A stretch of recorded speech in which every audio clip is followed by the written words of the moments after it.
Title: The Turn of the Screw. Author Henry James. The story had held us, round the fire, sufficiently breathless, but except the obvious remark that it was gruesome, as, on Christmas Eve in an old house, a strange tale should essentially be, I remember no comment uttered till somebody happened to say that it was the only case he had met in which such a visitation had fallen on a child. The case, I may mention, was that of an apparition in just such an old house as had gathered us for the occasion.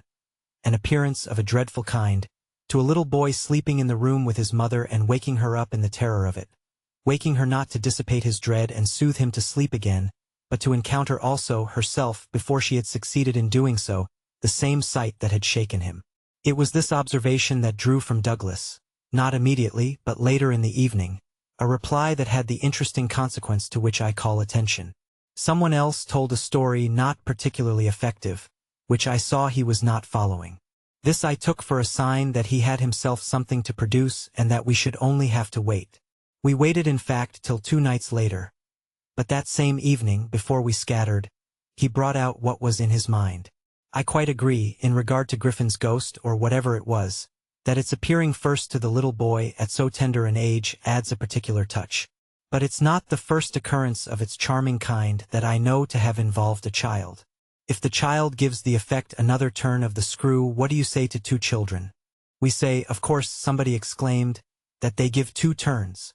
Also that we want to hear about them. I can see Douglas there before the fire, to which he had got up to present his back, looking down at his interlocutor with his hands in his pockets. Nobody but me till now has ever heard. It's quite too horrible. This, naturally, was declared by several voices to give the thing the utmost price, and our friend, with quiet art, prepared his triumph by turning his eyes over the rest of us and going on. It's beyond everything. Nothing at all that I know touches it. For sheer terror? I remember asking. He seemed to say it was not so simple as that, to be really at a loss how to qualify it. He passed his hand over his eyes, made a little wincing grimace.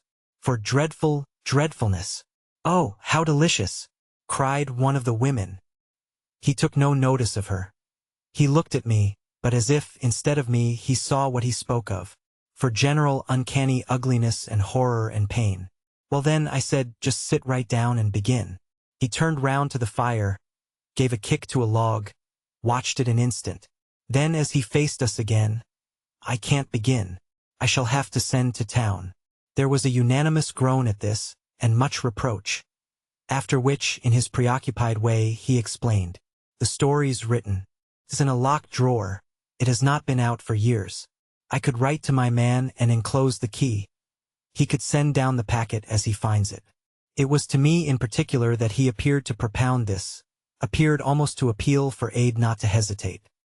He had broken a thickness of ice, the formation of many a winter, had had his reasons for a long silence. The others resented postponement, but it was just his scruples that charmed me. I adjured him to write by the first post and to agree with us for an early hearing. Then I asked him if the experience in question had been his own. To this his answer was prompt. Oh, thank God, no. And is the record yours? You took the thing down? Nothing but the impression. I took that here, he tapped his heart. I've never lost it. Then your manuscript? Is in old, faded ink and in the most beautiful hand. He hung fire again. A woman's. She has been dead these 20 years. She sent me the pages in question before she died. They were all listening now, and of course there was somebody to be arch, or at any rate to draw the inference. But if he put the inference by without a smile, it was also without irritation. She was a most charming person, but she was 10 years older than I. She was my sister's governess, he quietly said. She was the most agreeable woman I've ever known in her position. She would have been worthy of any whatever. It was long ago, and this episode was long before. I was at Trinity, and I found her at home on my coming down the second summer. I was much there that year. It was a beautiful one, and we had, in her off hours, some strolls and talks in the garden. Talks in which she struck me as awfully clever and nice. Oh yes. Don't grin. I liked her extremely and am glad to this day to think she liked me, too. If she hadn't, she wouldn't have told me. She had never told anyone. It wasn't simply that she said so, but that I knew she hadn't. I was sure, I could see. You'll easily judge why when you hear. Because the thing had been such a scare? He continued to fix me. You'll easily judge, he repeated, you will. I fixed him, too. I see. She was in love. He laughed for the first time. You are acute. Yes, she was in love. That is, she had been. That came out. She couldn't tell her story without its coming out. I saw it, and she saw I saw it. But neither of us spoke of it. I remember the time and the place. The corner of the lawn, the shade of the great beeches and the long hot summer afternoon. It wasn't a scene for a shudder. But oh! He quitted the fire and dropped back into his chair. You'll receive the packet Thursday morning? I inquired. Probably not till the second post. Well then, after dinner, you'll all meet me here? He looked us round again. Isn't anybody going? It was almost the tone of hope. Everybody will stay. I will, and I will, cried the ladies whose departure had been fixed. Mrs. Griffin, however, expressed the need for a little more light. Who was it she was in love with? The story will tell, I took upon myself to reply. Oh, I can't wait for the story. The story won't tell, said Douglas. Not in any literal, vulgar way. More's the pity, then. That's the only way I ever understand. Won't you tell, Douglas? Somebody else inquired. He sprang to his feet again. Yes, tomorrow. Now I must go to bed. Good night. And quickly catching up a candlestick, he left us slightly bewildered. From our end of the great brown hall we heard his step on the stair. Whereupon Mrs. Griffin spoke. Well, if I don't know who she was in love with, I know who he was. She was 10 years older, said her husband. Raison de plus, at that age. But it's rather nice, his long reticence. 40 years, Griffin put in. With this outbreak at last. The outbreak, I returned, will make a tremendous occasion of Thursday night. And everyone so agreed with me that, in the light of it, we lost all attention for everything else. The last story, however incomplete and like the mere opening of a serial, had been told. We handshook and candlestuck, as somebody said, and went to bed.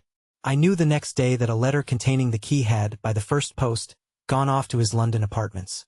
But in spite of, or perhaps just on account of, the eventual diffusion of this knowledge, we quite let him alone till after dinner, till such an hour of the evening, in fact, as might best accord with the kind of emotion on which our hopes were fixed.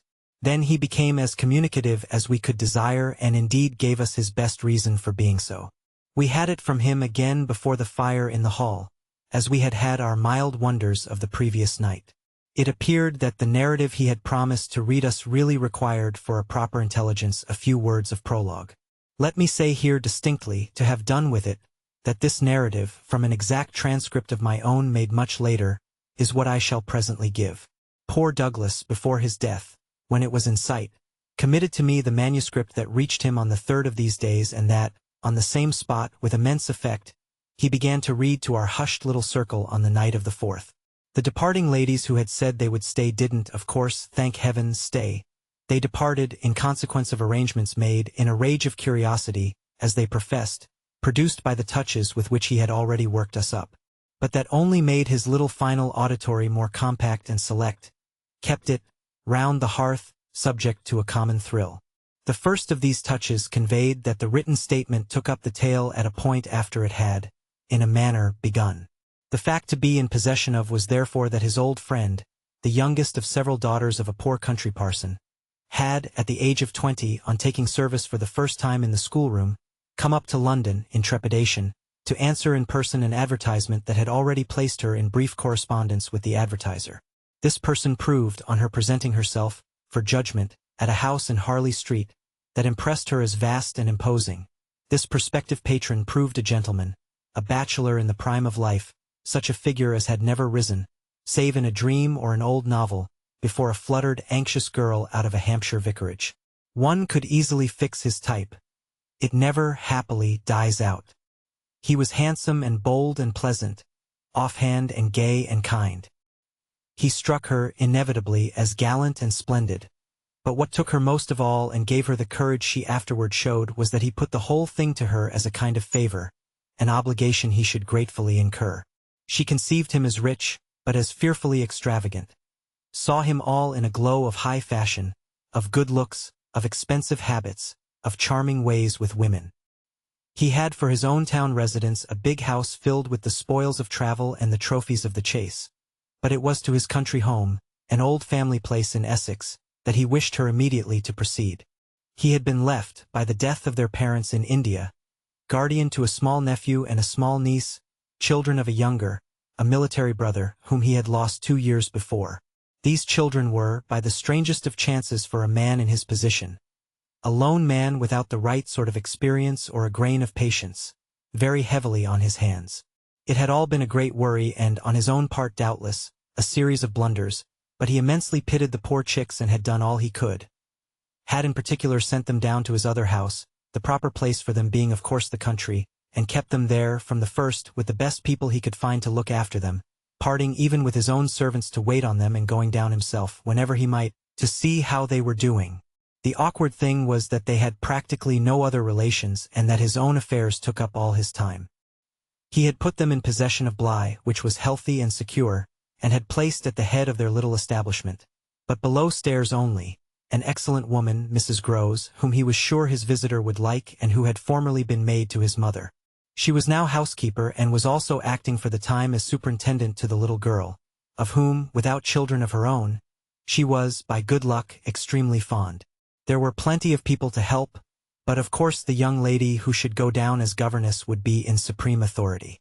She would also have, in holidays, to look after the small boy who had been for a term at school, young as he was to be sent, but what else could be done? And who, as the holidays were about to begin, would be back from one day to the other. There had been for the 2 children at first a young lady, whom they had had the misfortune to lose. She had done for them quite beautifully. She was a most respectable person. Till her death, the great awkwardness of which had, precisely, left no alternative but the school for little Miles. Mrs. Groves, since then, in the way of manners and things, had done as she could for Flora. And there were, further, a cook, a housemaid, a dairywoman, an old pony, an old groom and an old gardener, all likewise thoroughly respectable. So far had Douglas presented his picture when someone put a question. And what did the former governess die of? Of so much respectability. Our friend's answer was prompt. That will come out. I don't anticipate. Excuse me. I thought that was just what you were doing. In her successor's place, I suggested. I should have wished to learn if the office brought with it necessary danger to life. Douglas completed my thought. She did wish to learn, and she did learn. You shall hear tomorrow what she learned. Meanwhile, of course, the prospect struck her as slightly grim. She was young, untried, nervous. It was a vision of serious duties and little company, of really great loneliness. She hesitated, took a couple of days to consult and consider. But the salary offered much exceeded her modest measure. And on a second interview she faced the music she engaged. And Douglas, with this, made a pause that, for the benefit of the company, moved me to throw in, the moral of which was of course the seduction exercised by the splendid young man. She succumbed to it. He got up and, as he had done the night before, went to the fire, gave a stir to a log with his foot, then stood a moment with his back to us. She saw him only twice. Yes, but that's just the beauty of her passion. A little to my surprise, on this, Douglas turned round to me. It was the beauty of it. There were others, he went on, who hadn't succumbed. He told her frankly all his difficulty, that for several applicants the conditions had been prohibitive. They were, somehow, simply afraid. It sounded dull, it sounded strange. And all the more so because of his main condition. Which was? That she should never trouble him, but never, never. Neither appeal nor complain nor write about anything. Only meet all questions herself, receive all moneys from his solicitor, take the whole thing over and let him alone. She promised to do this, and she mentioned to me that when, for a moment, disburdened, delighted, he held her hand, thanking her for the sacrifice, she already felt rewarded. But was that all her reward? One of the ladies asked. She never saw him again. Oh, said the lady, which, as our friend immediately left us again, was the only other word of importance contributed to the subject till, the next night, by the corner of the hearth, in the best chair, he opened the faded red cover of a thin old-fashioned gilt-edged album. The whole thing took indeed more nights than one, but on the first occasion the same lady put another question. What is your title? I haven't one. Oh, I have, I said. But Douglas, without heeding me, had begun to read with a fine clearness that was like a rendering to the ear of the beauty of his author's hand. I remember the whole beginning as a succession of flights and drops, a little seesaw of the right throbs and the wrong.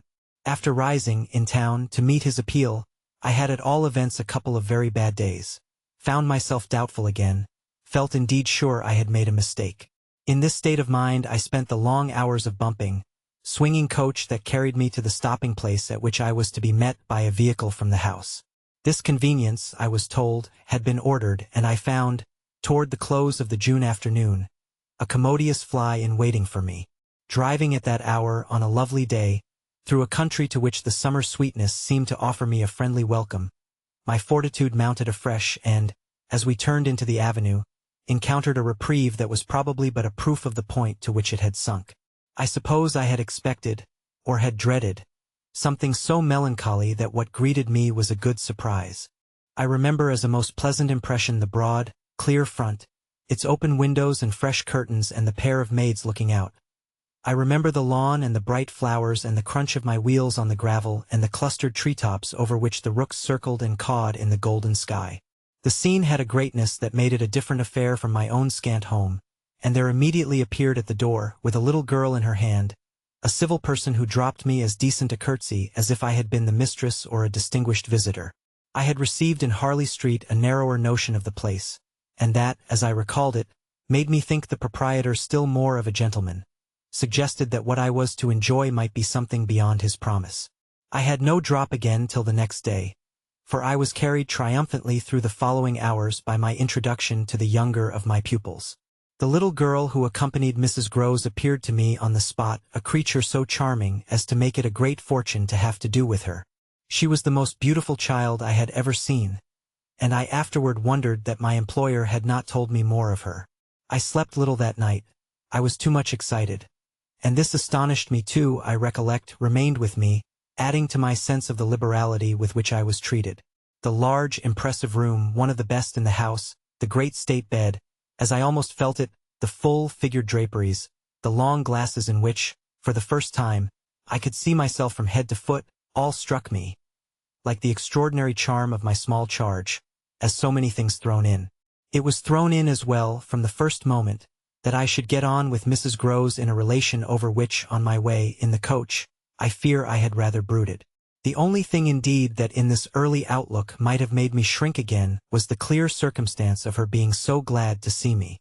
I perceived within half an hour that she was so glad, stout, simple, plain, clean, wholesome woman, as to be positively on her guard against showing it too much. I wondered even then a little why she should wish not to show it, and that, with reflection, with suspicion, might of course have made me uneasy. But it was a comfort that there could be no uneasiness in a connection with anything so beatific as the radiant image of my little girl, the vision of whose angelic beauty had probably more than anything else to do with the restlessness that, before morning, made me several times rise and wander about my room to take in the whole picture and prospect, to watch, from my open window, the faint summer dawn, to look at such portions of the rest of the house as I could catch, and to listen, while, in the fading dusk, the first birds began to twitter, for the possible recurrence of a sound or two, less natural and not without, but within, that I had fancied I heard. There had been a moment when I believed I recognized, faint and far, the cry of a child. There had been another when I found myself just consciously starting as at the passage, before my door, of a light footstep. But these fancies were not marked enough not to be thrown off, and it is only in the light or the gloom, I should rather say, of other and subsequent matters that they now come back to me. To watch, teach, form little Flora would too evidently be the making of a happy and useful life. It had been agreed between us downstairs that after this first occasion I should have her as a matter of course at night, her small white bed being already arranged, to that end, in my room. What I had undertaken was the whole care of her, and she had remained, just this last time, with Mrs. Groves only as an effect of our consideration for my inevitable strangeness and her natural timidity. In spite of this timidity, which the child herself, in the oddest way in the world, had been perfectly frank and brave about, allowing it, without a sign of uncomfortable consciousness, with the deep, sweet serenity indeed of one of Raphael's holy infants, to be discussed, to be imputed to her, and to determine us. I feel quite sure she would presently like me.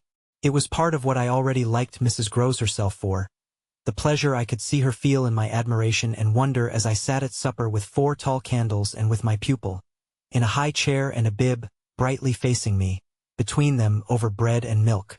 There were naturally things that in Flora's presence could pass between us only as prodigious and gratified looks, obscure and roundabout allusions. And the little boy, does he look like her? Is he too so very remarkable? One wouldn't flatter a child. Oh, Miss, most remarkable. If you think well of this one. And she stood there with a plate in her hand, beaming at our companion, who looked from one of us to the other with placid heavenly eyes that contained nothing to check us. Yes, if I do, you will be carried away by the little gentleman. Well, that, I think, is what I came for, to be carried away. I'm afraid, however, I remember feeling the impulse to add, I'm rather easily carried away. I was carried away in London. I can still see Mrs. Groves's broad face as she took this in. In Harley Street? In Harley Street. Well, miss, you're not the first, and you won't be the last. Oh, I've no pretension, I could laugh, to being the only one. My other pupil, at any rate, as I understand, comes back tomorrow? Not tomorrow, Friday, miss. He arrives, as you did, by the coach, under care of the guard, and is to be met by the same carriage. I forthwith expressed that the proper as well as the pleasant and friendly thing would be therefore that on the arrival of the public conveyance I should be in waiting for him with his little sister. An idea in which Mrs. Groves concurred so heartily that I somehow took her manner as a kind of comforting pledge, never falsified, thank heaven, that we should on every question be quite at one. Oh, she was glad I was there. What I felt the next day was, I suppose, nothing that could be fairly called a reaction from the cheer of my arrival. It was probably at the most only a slight oppression produced by a fuller measure of the scale, as I walked round them, gazed up at them, took them in of my new circumstances. They had, as it were, an extent and mass for which I had not been prepared and in the presence of which I found myself, freshly, a little scared as well as a little proud. Lessons, in this agitation, certainly suffered some delay. I reflected that my first duty was, by the gentlest arts I could contrive, to win the child into the sense of knowing me. I spent the day with her out of doors. I arranged with her, to her great satisfaction, that it should be she only, who might show me the place.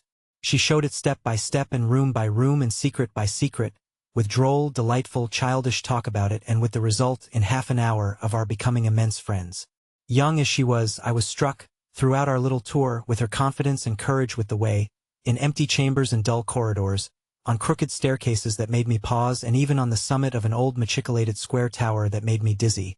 Her morning music, her disposition to tell me so many more things than she asked, rang out and led me on. I have not seen Bly since the day I left it, and I dare say that to my older and more informed eyes it would now appear sufficiently contracted. But as my little conductress, with her hair of gold and her frock of blue, danced before me round corners and pattered down passages, I had the view of a castle of romance inhabited by a rosy sprite, such a place as would somehow, for diversion of the young idea, take all color out of storybooks and fairy tales. Wasn't it just a storybook over which I had fallen a doze and a dream?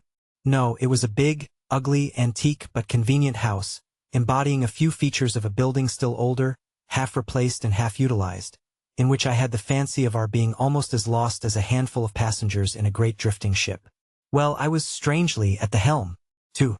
This came home to me when, 2 days later, I drove over with Flora to meet, as Mrs. Groves said, the little gentleman, and all the more for an incident that, presenting itself the second evening, had deeply disconcerted me. The first day had been, on the whole, as I have expressed, reassuring. But I was to see it wind up in keen apprehension. The postbag that evening, it came late, contained a letter for me, which, however, in the hand of my employer, I found to be composed but of a few words enclosing another, addressed to himself, with a seal still unbroken. This, I recognize, is from the headmaster, and the headmaster's an awful bore. Read him, please. Deal with him. But mind you don't report. Not a word. I'm off. I broke the seal with a great effort, so great a one that I was a long time coming to it. Took the unopened missive at last up to my room and only attacked it just before going to bed. I had better have let it wait till morning, for it gave me a second sleepless night. With no counsel to take, the next day, I was full of distress, and it finally got so the better of me that I determined to open myself at least to Mrs. Groves. What does it mean? The child's dismissed his school. She gave me a look that I remarked at the moment. Then, visibly with a quick blankness, seemed to try to take it back. But aren't they all? Sent home, yes, but only for the holidays. Miles may never go back at all. Consciously, under my attention, she reddened. They won't take him? They absolutely decline. At this she raised her eyes, which she had turned from me. I saw them fill with good tears. What has he done? I hesitated. Then I judged best simply to hand her my letter, which, however, had the effect of making her, without taking it, simply put her hands behind her. She shook her head sadly. Such things are not for me, miss. My counselor couldn't read. I winced at my mistake, which I attenuated as I could, and opened my letter again to repeat it to her. Then, faltering in the act and folding it up once more, I put it back in my pocket. Is he really bad? The tears were still in her eyes. Do the gentlemen say so? They go into no particulars. They simply express their regret that it should be impossible to keep him. That can have only one meaning. Mrs. Groves listened with dumb emotion. She forbore to ask me what this meaning might be, so that, presently, to put the thing with some coherence and with the mere aid of her presence to my own mind, I went on, that he's an injury to the others. At this, with one of the quick turns of simple folk, she suddenly flamed up. Master Miles! Him an injury! There was such a flood of good faith in it that, though I had not yet seen the child, my very fears made me jump to the absurdity of the idea. I found myself, to meet my friend the better, offering it on the spot, sarcastically, to his poor little innocent mates. It's too dreadful, cried Mrs. Groves, to say such cruel things. Why, he's scarce 10 years old. Yes, yes, it would be incredible. She was evidently grateful for such a profession. See him, miss, first. Then believe it. I felt forthwith a new impatience to see him. It was the beginning of a curiosity that, for all the next hours, was to deepen almost to pain. Mrs. Groves was aware, I could judge, of what she had produced in me, and she followed it up with assurance. You might as well believe it of the little lady. Bless her. She added the next moment, look at her. I turned and saw that Flora, whom, 10 minutes before, I had established in the schoolroom with a sheet of white paper, a pencil, and a copy of nice round O's, now presented herself to view at the open door. She expressed in her little way an extraordinary detachment from disagreeable duties, looking to me, however, with a great childish light that seemed to offer it as a mere result of the affection she had conceived for my person, which had rendered necessary that she should follow me. I needed nothing more than this to feel the full force of Mrs. Groves's comparison, and, catching my pupil in my arms, covered her with kisses in which there was a sob of atonement. Nonetheless, the rest of the day I watched for further occasion to approach my colleague, especially as, toward evening, I began to fancy she rather sought to avoid me. I overtook her, I remember, on the staircase. We went down together, and at the bottom I detained her, holding her there with a hand on her arm. I take what you said to me at noon as a declaration that you've never known him to be bad. She threw back her head. She had clearly, by this time and very honestly, adopted an attitude. Oh, never known him. I don't pretend that. I was upset again. Then you have known him? Yes, indeed, miss, thank God. On reflection I accepted this. You mean that a boy who never is no boy for me. I held her tighter. You like them with the spirit to be naughty? Then, keeping pace with her answer, so do I eagerly brought out. But not to the degree to contaminate. To contaminate. My big word left her at a loss. I explained it. To corrupt. She stared, taking my meaning in. But it produced in her an odd laugh. Are you afraid he'll corrupt you? She put the question with such a fine bold humor that, with a laugh, a little silly doubtless, to match her own, I gave way for the time to the apprehension of ridicule. But the next day, as the hour for my drive approached, I cropped up in another place. What was the lady who was here before? The last governess? She was also young and pretty, almost as young and almost as pretty, miss, even as you. Ah, then, I hope her youth and her beauty helped her. I recollect throwing off. He seems to like us young and pretty. Oh, he did, Mrs. Groves assented. It was the way he liked everyone. She had no sooner spoken indeed than she caught herself up. I mean, that's his way, the master's. I was struck. But of whom did you speak first? She looked blank, but she colored. Why, of him. Of the master? Of who else? There was so obviously no one else that the next moment I had lost my impression of her having accidentally said more than she meant, and I merely asked what I wanted to know. Did she see anything in the boy? That wasn't right. She never told me. I had a scruple, but I overcame it. Was she careful, particular? Mrs. Groves appeared to try to be conscientious. About some things, yes, but not about all. Again she considered. Well, miss, she's gone. I won't tell tales.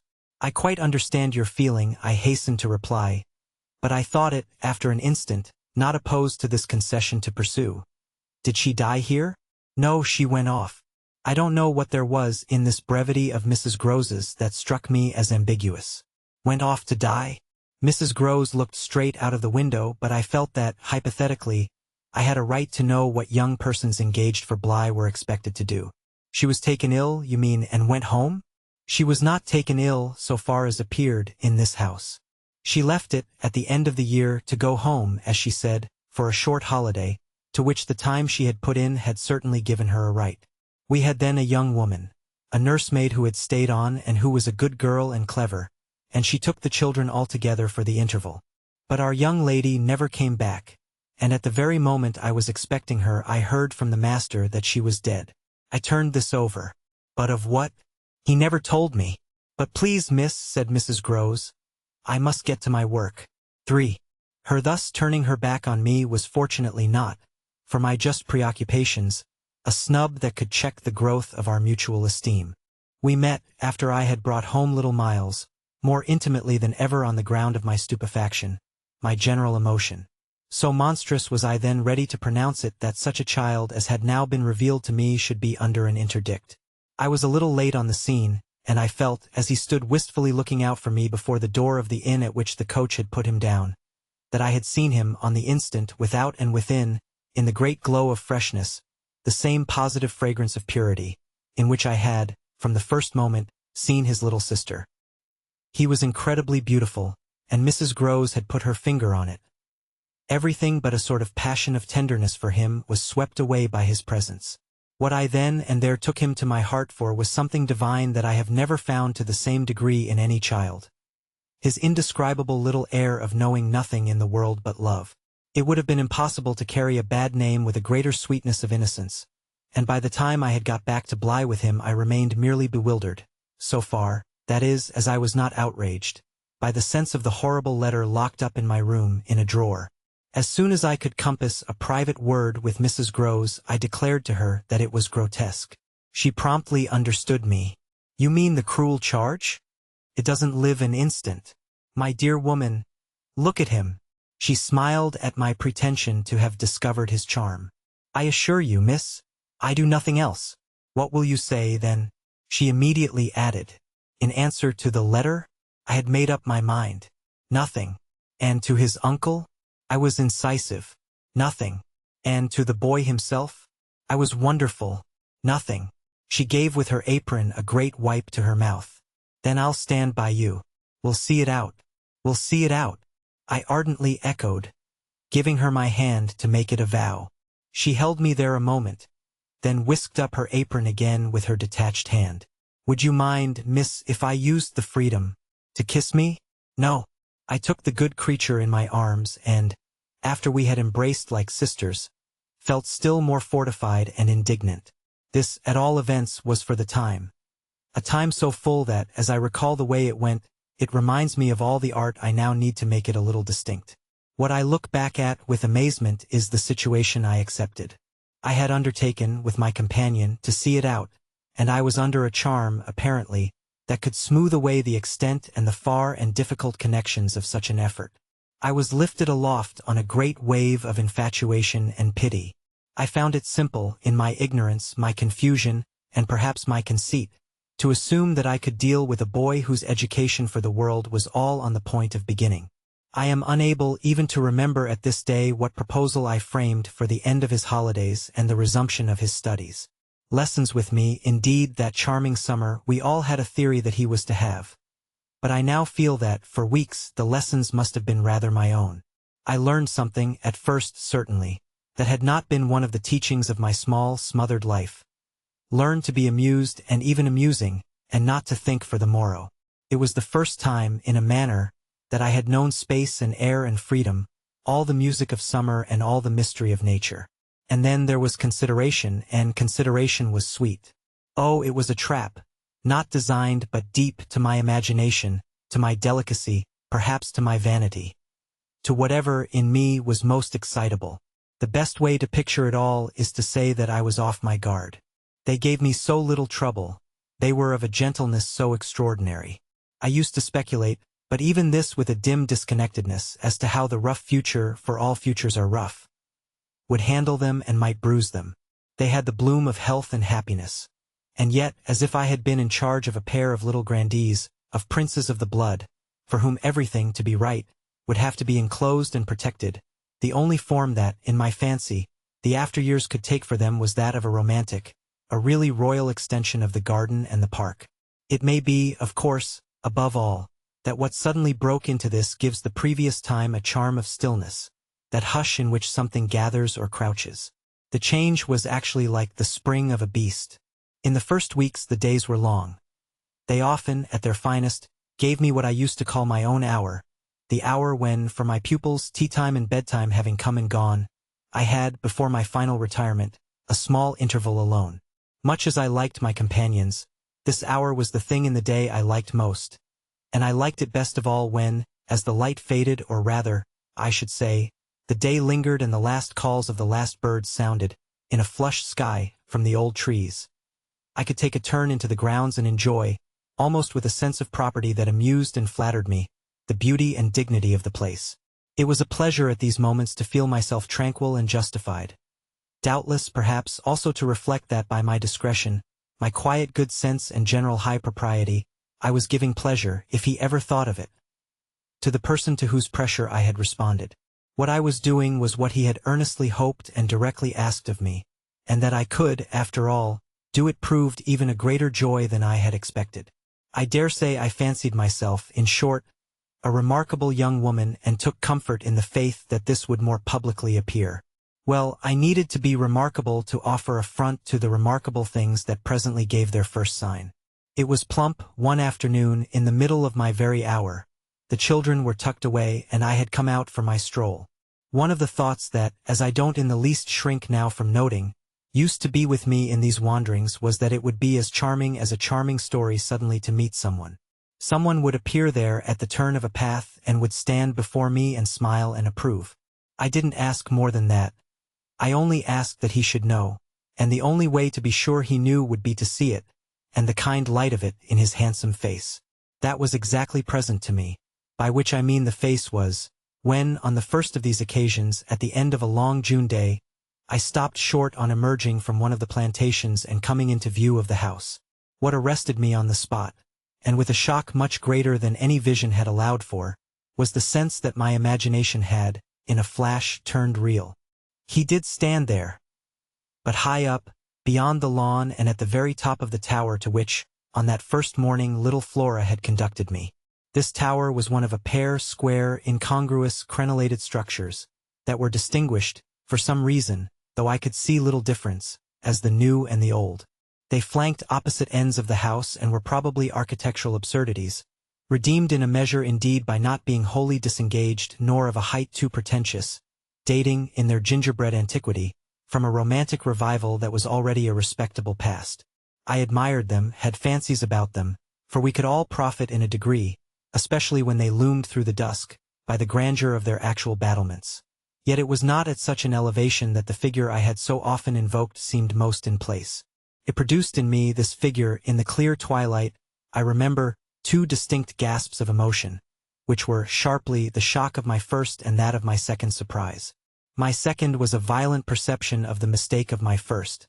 The man who met my eyes was not the person I had precipitately supposed. There came to me thus a bewilderment of vision of which, after these years, there is no living view that I can hope to give. An unknown man in a lonely place is a permitted object of fear to a young woman privately bred, and the figure that faced me was, a few more seconds assured me, as little anyone else I knew as it was the image that had been in my mind. I had not seen it in Harley Street. I had not seen it anywhere. The place, moreover, in the strangest way in the world, had, on the instant, and by the very fact of its appearance, become a solitude. To me, at least, making my statement here with a deliberation with which I have never made it, the whole feeling of the moment returns. It was as if, while I took in what I did take in, all the rest of the scene had been stricken with death. I can hear again, as I write, the intense hush in which the sounds of evening dropped. The rooks stopped cawing in the golden sky, and the friendly hour lost, for the minute, all its voice. But there was no other change in nature, unless indeed it were a change that I saw with a stranger sharpness. The gold was still in the sky, the clearness in the air, and the man who looked at me over the battlements was as definite as a picture in a frame. That's how I thought, with extraordinary quickness, of each person that he might have been and that he was not. We were confronted across our distance quite long enough for me to ask myself with intensity who then he was and to feel, as an effect of my inability to say, a wonder that in a few instants more became intense. The great question, or one of these, is, afterward, I know, with regard to certain matters, the question of how long they have lasted. Well, this matter of mine, think what you will of it, lasted while I caught at a dozen possibilities, none of which made a difference for the better, that I could see in their having been in the house, and for how long, above all. A person of whom I was in ignorance. It lasted while I just bridled a little with the sense that my office demanded that there should be no such ignorance and no such person. It lasted while this visitant, at all events, and there was a touch of the strange freedom, as I remember, in the sign of familiarity of his wearing no hat, seemed to fix me from his position with just the question, just the scrutiny through the fading light, that his own presence provoked. We were too far apart to call to each other, but there was a moment at which, at shorter range, some challenge between us, breaking the hush, would have been the right result of our straight mutual stare. He was in one of the angles, the one away from the house, very erect as it struck me, and with both hands on the ledge. So I saw him as I see the letters I form on this page. Then, exactly after a minute, as if to add to the spectacle, he slowly changed his place. Passed, looking at me hard all the while, to the opposite corner of the platform. Yes, I had the sharpest sense that during this transit he never took his eyes from me, and I can see at this moment the way his hand, as he went, passed from one of the crenellations to the next. He stopped at the other corner, but less long, and even as he turned away still markedly fixed me. He turned away. That was all I knew, for it was not that I didn't wait on this occasion, for more, for I was rooted as deeply as I was shaken. Was there a secret at Bly? A mystery of Udolpho, or an insane, an unmentionable relative kept in unsuspected confinement? I can't say how long I turned it over or how long, in a confusion of curiosity and dread, I remained where I had had my collision. I only recall that when I re-entered the house darkness had quite closed in. Agitation, in the interval, certainly had held me and driven me, for I must, in circling about the place, have walked 3 miles. But I was to be, later on, so much more overwhelmed that this mere dawn of alarm was a comparatively human chill. The most singular part of it, in fact, singular as the rest had been, was the part one became, in the hall, aware of in meeting Mrs. Groves.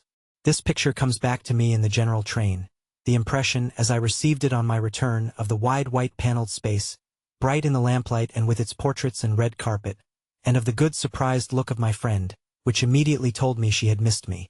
It came to me straightway, under her contact, that, with plain heartiness, mere relieved anxiety at my appearance, she knew nothing whatever that could bear upon the incident I had there ready for her. I had not suspected in advance that her comfortable face would pull me up, and I somehow measured the importance of what I had seen by my thus finding myself hesitate to mention it. Scarce anything in the whole history seems to me so odd as this fact that my real beginning of fear was one, as I may say, with the instinct of sparing my companion. On the spot, accordingly, in the pleasant hall and with her eyes on me, I, for a reason that I couldn't then have phrased, achieved an inward resolution, offered a vague pretext for my lateness and, with the plea of the beauty of the night and of the heavy dew and wet feet, went as soon as possible to my room. Here it was another affair. Here, for many days after, it was a queer affair enough. There were hours from day to day, or at least there were moments, snatched even from clear duties, when I had to shut myself up to think. It was not so much yet that I was more nervous than I could bear to be as that I was remarkably afraid of becoming so. For the truth I had now to turn over was, simply and clearly, the truth that I could arrive at no account whatever of the visitor with whom I had been so inexplicably and yet, as it seemed to me, so intimately concerned. It took little time to see that I could sound without forms of inquiry, and without exciting remark any domestic complications. The shock I had suffered must have sharpened all my senses. I felt sure, at the end of 3 days and as the result of mere closer attention, that I had not been practiced upon by the servants nor made the object of any game. Of whatever it was that I knew, nothing was known around me. There was but one sane inference. Someone had taken a liberty rather gross. That was what, repeatedly, I dipped into my room and locked the door to say to myself. We had been, collectively, subject to an intrusion. Some unscrupulous traveler, curious in old houses, had made his way in unobserved, enjoyed the prospect from the best point of view, and then stolen out as he came. If he had given me such a bold, hard stare, that was but a part of his indiscretion. The good thing, after all, was that we should surely see no more of him. This was not so good a thing, I admit, as not to leave me to judge that what, essentially, made nothing else much signify was simply my charming work. My charming work was just my life with Miles and Flora, and through nothing could I so like it as through feeling that I could throw myself into it in trouble. The attraction of my small charges was a constant joy, leading me to wonder afresh at the vanity of my original fears, the distaste I had begun by entertaining for the probable grey prose of my office. There was to be no grey prose, it appeared, and no long grind. So how could work not be charming that presented itself as daily beauty? It was all the romance of the nursery and the poetry of the schoolroom. I don't mean by this, of course, that we studied only fiction and verse. I mean I can express no otherwise the sort of interest my companions inspired. How can I describe that except by saying that instead of growing used to them, and it's a marvel for a governess, I call the sisterhood to witness, I made constant fresh discoveries. There was one direction, assuredly, in which these discoveries stopped. Deep obscurity continued to cover the region of the boys' conduct at school. It had been promptly given me, I have noted, to face that mystery without a pang. Perhaps even it would be nearer the truth to say that, without a word, he himself had cleared it up. He had made the whole charge absurd. My conclusion bloomed there with the real rose flush of his innocence. He was only too fine and fair for the little horrid, unclean school world, and he had paid a price for it. I reflected acutely that the sense of such differences, such superiorities of quality, always on the part of the majority, which could include even stupid, sordid headmasters, turn infallibly to the vindictive. Both the children had a gentleness, it was their only fault, and it never made Miles a muff, that kept them, how shall I express it? Almost impersonal and certainly quite unpunishable. They were like the cherubs of the anecdote, who had, morally, at any rate, nothing to whack. I remember feeling with Miles in especial as if he had had, as it were, no history. We expect of a small child a scant one. But there was in this beautiful little boy something extraordinarily sensitive, yet extraordinarily happy, that, more than in any creature of his age I have seen, struck me as beginning anew each day. He had never for a second suffered. I took this as a direct disproof of his having really been chastised. If he had been wicked he would have caught it, and I should have caught it by the rebound, I should have found the trace. I found nothing at all, and he was therefore an angel. He never spoke of his school, never mentioned a comrade or a master. And I, for my part, was quite too much disgusted to allude to them. Of course I was under the spell, and the wonderful part is that, even at the time, I perfectly knew I was. But I gave myself up to it. It was an antidote to any pain, and I had more pains than one. I was in receipt in these days of disturbing letters from home, where things were not going well. But with my children, what things in the world mattered? That was the question I used to put to my scrappy retirements. I was dazzled by their loveliness.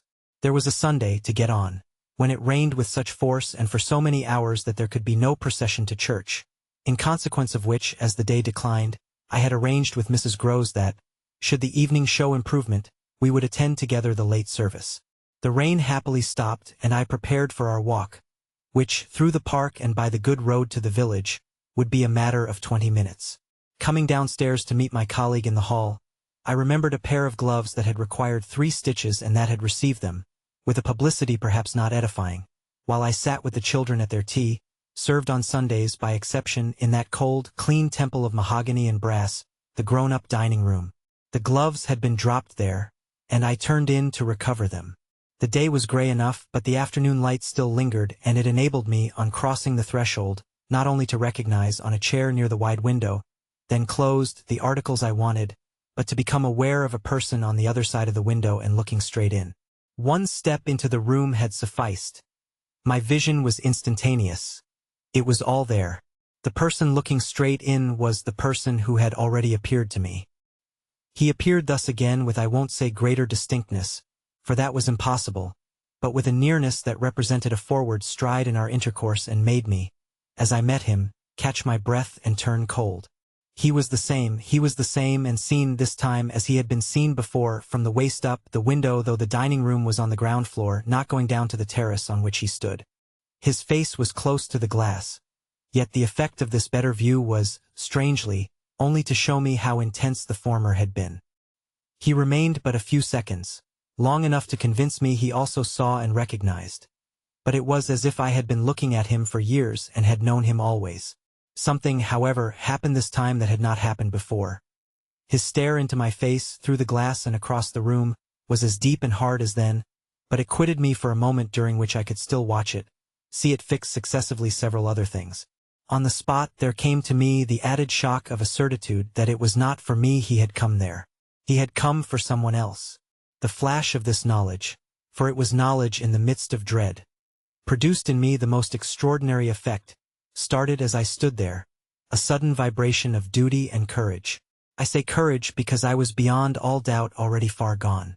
I bounded straight out of the door again, reached that of the house, got in an instant upon the drive, and passing along the terrace as fast as I could rush, turned a corner and came full in sight. But it was in sight of nothing now. My visitor had vanished. I stopped, I almost dropped, with the real relief of this. But I took in the whole scene, I gave him time to reappear. Call it time, but how long was it? I can't speak to the purpose today of the duration of these things. That kind of measure must have left me. They couldn't have lasted as they actually appeared to me to last. The terrace and the whole place, the lawn and the garden beyond it, all I could see of the park were empty with a great emptiness. There were shrubberies and big trees, but I remember the clear assurance I felt that none of them concealed him. He was there or was not there. Not there if I didn't see him. I got hold of this. Then, instinctively, instead of returning as I had come, went to the window. It was confusedly present to me that I ought to place myself where he had stood. I did so. I applied my face to the pane and looked as he had looked into the room.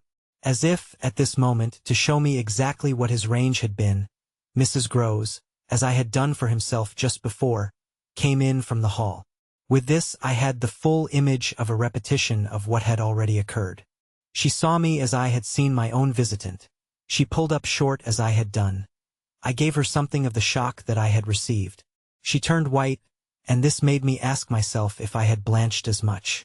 She stared, in short, and retreated on just my lines, and I knew she had then passed out and come round to me and that I should presently meet her. I remained where I was, and while I waited I thought of more things than one. But there's only one I take space to mention. I wondered why she should be scared. She let me know as soon as, round the corner of the house, she loomed again into view. What in the name of goodness is the matter? She was now flushed and out of breath. I said nothing till she came quite near. With me? I must have made a wonderful face. Do I show it? You're as white as a sheet. You look awful. I considered. I could meet on this, without scruple, any innocence.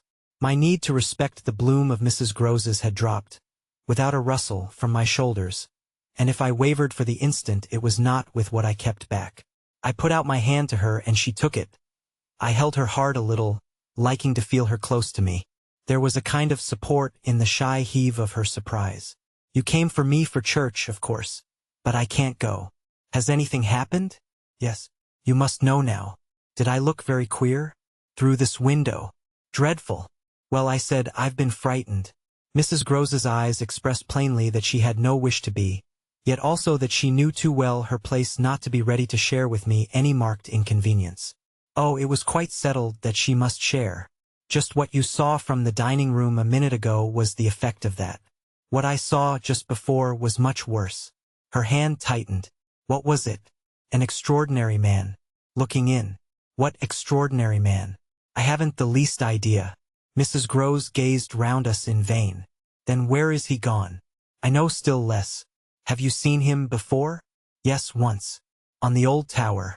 She could only look at me harder. Do you mean he's a stranger? Oh, very much. Yet you didn't tell me? No, for reasons. But now that you've guessed. Mrs. Groves's round eyes encountered this charge. Ah, I haven't guessed, she said very simply. How can I if you don't imagine? I don't in the very least. You've seen him nowhere but on the tower? And on this spot just now. Mrs. Groves looked round again. What was he doing on the tower? Only standing there and looking down at me. She thought a minute. Was he a gentleman? I found I had no need to think. No. She gazed in deeper wonder. No. Then nobody about the place? Nobody from the village? Nobody. I didn't tell you, but I made sure. She breathed a vague relief. This was, oddly, so much to the good. It only went indeed a little way. But if he isn't a gentleman, what is he? He's a horror. A horror? He's... God help me if I know what he is. Mrs. Groves looked round once more. She fixed her eyes on the duskier distance. Then, pulling herself together, turned to me with abrupt inconsequence. It's time we should be at church. Oh, I'm not fit for church. Won't it do you good? It won't do them. I nodded at the house. The children, you can't leave them now. You're afraid? I spoke boldly. I'm afraid of him. Mrs. Groves's large face showed me, at this, for the first time, the faraway faint glimmer of a consciousness more acute. I somehow made out in it the delayed dawn of an idea I myself had not given her, and that was as yet quite obscure to me. It comes back to me that I thought instantly of this as something I could get from her, and I felt it to be connected with the desire she presently showed to know more. When was it, on the tower? About the middle of the month. At the same hour. Almost at dark, said Mrs. Groves. Oh no, not nearly. I saw him as I see you. Then how did he get in? And how did he get out? I laughed. I had no opportunity to ask him. This evening, you see, I pursued, he has not been able to get in. He only peeps? I hope it will be confined to that. She had now let go my hand. She turned away a little. I waited an instant. Then I brought out, go to church. Goodbye. I must watch. Slowly she faced me again. Do you fear for them? We met in another long look. Don't you? Instead of answering, she came nearer to the window and, for a minute, applied her face to the glass. You see how he could see, I meanwhile went on. She didn't move. How long was he here? Till I came out. I came to meet him. Mrs. Groves at last turned round, and there was still more in her face. Couldn't have come out. Neither could I. I laughed again. But I did come. I have my duty. So have I mine, she replied. After which she added, what is he like? I've been dying to tell you. But he's like nobody. Nobody? She echoed. He has no hat. Then seeing in her face that she already, in this, with a deeper dismay, found a touch of picture, I quickly added stroke to stroke.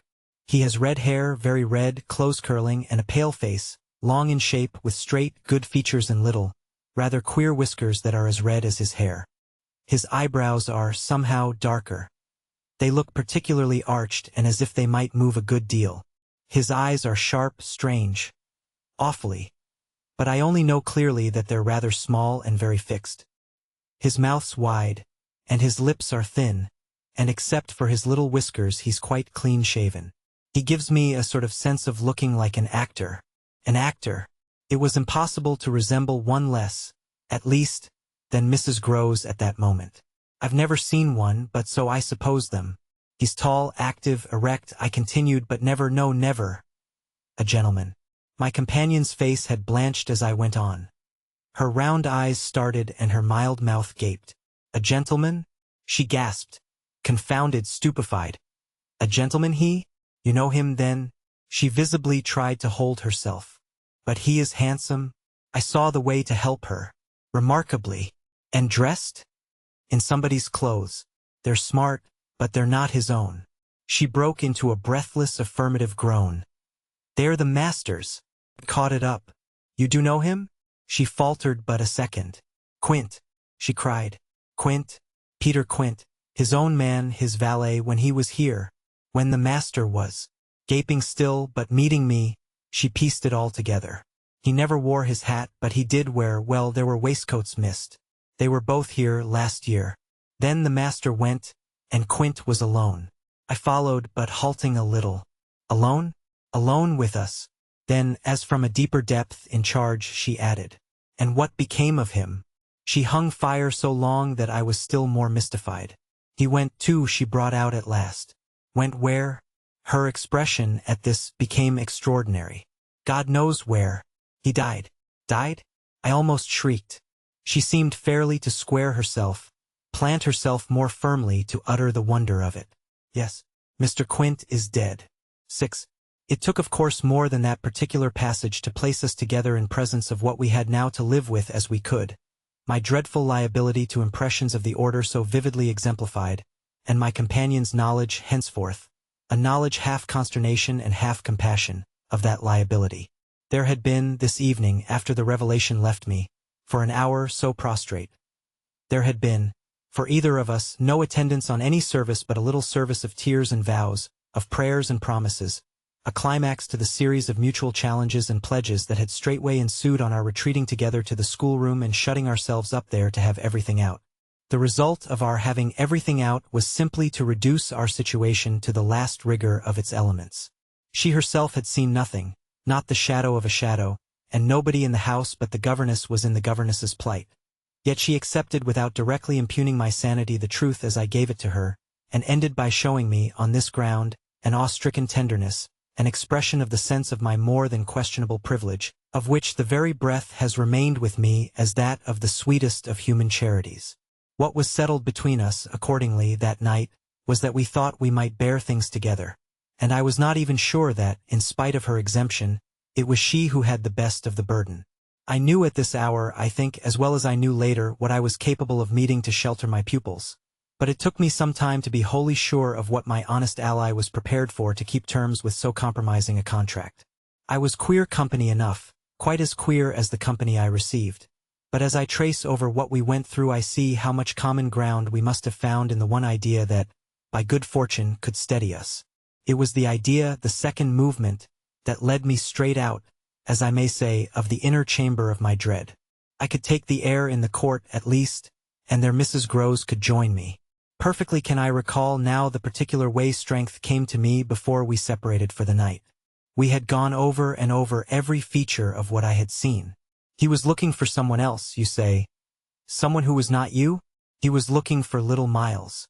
A portentous clearness now possessed me. That's whom he was looking for. But how do you know? I know. My exultation grew. And you know, my dear, she didn't deny this, but I felt, not even so much telling as that. She resumed in a moment, at any rate. What if he should see him? Little Miles? That's what he wants. She looked immensely scared again. The child? Heaven forbid. The man. He wants to appear to them. That he might was an awful conception, and yet, somehow, I could keep it at bay. Which, moreover, as we lingered there, was what I succeeded in practically proving. I had an absolute certainty that I should see again what I had already seen, but something within me said that by offering myself bravely as the sole subject of such experience, by accepting, by inviting, by surmounting it all, I should serve as an expiatory victim and guard the tranquility of my companions. The children, in especial, I should thus fence about and absolutely save. I recall one of the last things I said that night to Mrs. Groves. It does strike me that my pupils have never mentioned. She looked at me hard as I musingly pulled up. His having been here and the time they were with him? The time they were with him and his name, his presence, his history in any way. Oh, the little lady doesn't remember. She never heard or knew. The circumstances of his death? I thought with some intensity. Perhaps not. But Miles would remember, Miles would know. Ah, don't try him, broke from Mrs. Groves. I returned her the look she had given me. Don't be afraid. I continued to think. It is rather odd that he has never spoken of him? Never by the least allusion. And you tell me they were great friends? Oh, it wasn't him, Mrs. Groves with emphasis declared. It was Quint's own fancy. To play with him, to spoil him. She paused a moment. Then she added, Quint was much too free. This gave me, straight from my vision of his face. Such a face. A sudden sickness of disgust. Too free with my boy? Too free with everyone. I forbore, for the moment, to analyze this description further than by the reflection that a part of it applied to several of the members of the household, of the half-dozen maids and men who were still of our small colony. But there was everything, for our apprehension, in the lucky fact that no discomfortable legend, no perturbation of scullions, had ever, within anyone's memory attached to the kind old place. It had neither bad name nor ill fame, and Mrs. Groves, most apparently, only desired to cling to me and to quake in silence. I even put her, the very last thing of all, to the test. It was when, at midnight, she had her hand on the schoolroom door to take leave. I have it from you then, for it's of great importance, that he was definitely and admittedly bad? Oh, not admittedly. I knew it, but the master didn't. And you never told him? Well, he didn't like tale-bearing, he hated complaints. He was terribly short with anything of that kind, and if people were all right to him, he wouldn't be bothered with more? This squared well enough with my impressions of him. He was not a trouble-loving gentleman, nor so very particular perhaps about some of the company he kept. All the same, I pressed my interlocutress. I promise you I would have told. She felt my discrimination. I dare say I was wrong, but really I was afraid. Afraid of what? Of things that man could do. Quint was so clever, he was so deep. I took this in still more than, probably, I showed. You weren't afraid of anything else? Not of his effect? His effect? She repeated with a face of anguish and waiting while I faltered. On innocent little precious lives. They were in your charge. No, they were not in mine. She roundly and distressfully returned. The master believed in him and placed him here because he was supposed not to be well and the country air so good for him. So he had everything to say. Yes, she let me have it, even about them. That creature? I had to smother a kind of howl. And you could bear it. No, I couldn't. And I can't now. And the poor woman burst into tears. A rigid control from the next day was, as I have said, to follow them. Yet how often and how passionately for a week we came back together to the subject. Much as we had discussed it that Sunday night, I was, in the immediate later hours in especial, for it may be imagined whether I slept, still haunted with the shadow of something she had not told me. I myself had kept back nothing, but there was a word Mrs. Groves had kept back. I was sure, moreover, by morning, that this was not from a failure of frankness, but because on every side there were fears. It seems to me indeed, in retrospect, that by the time the morrow's sun was high I had restlessly read into the fact before us almost all the meaning they were to receive from subsequent and more cruel occurrences. What they gave me above all was just the sinister figure of the living man. The dead one would keep a while, and of the months he had continuously passed at Bly, which added up made a formidable stretch. The limit of this evil time had arrived only when, on the dawn of a winter's morning, Peter Quint was found, by a laborer going to early work, stone dead on the road from the village.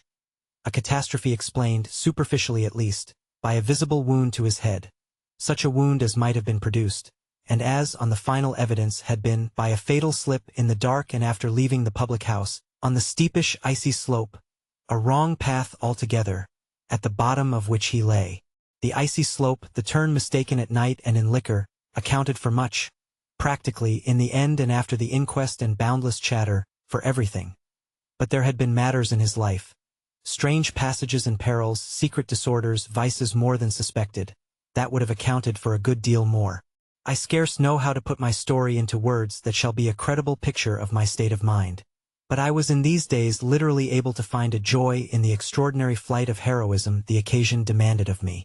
I now saw that I had been asked for a service admirable and difficult, and there would be a greatness in letting it be seen, oh, in the right quarter, that I could succeed where many another girl might have failed. It was an immense help to me. I confess I rather applaud myself as I look back, that I saw my service so strongly and so simply. I was there to protect and defend the little creatures in the world, the most bereaved and the most lovable, the appeal of whose helplessness had suddenly become only too explicit, a deep, constant ache of one's own committed heart. We were cut off, really, together. We were united in our danger. They had nothing but me, and I had them. It was, in short, a magnificent chance. This chance presented itself to me in an image richly material. I was a screen. I was to stand before them. The more I saw, the less they would. I began to watch them in a stifled suspense, a disguised excitement that might had it continued too long, have turned to something like madness.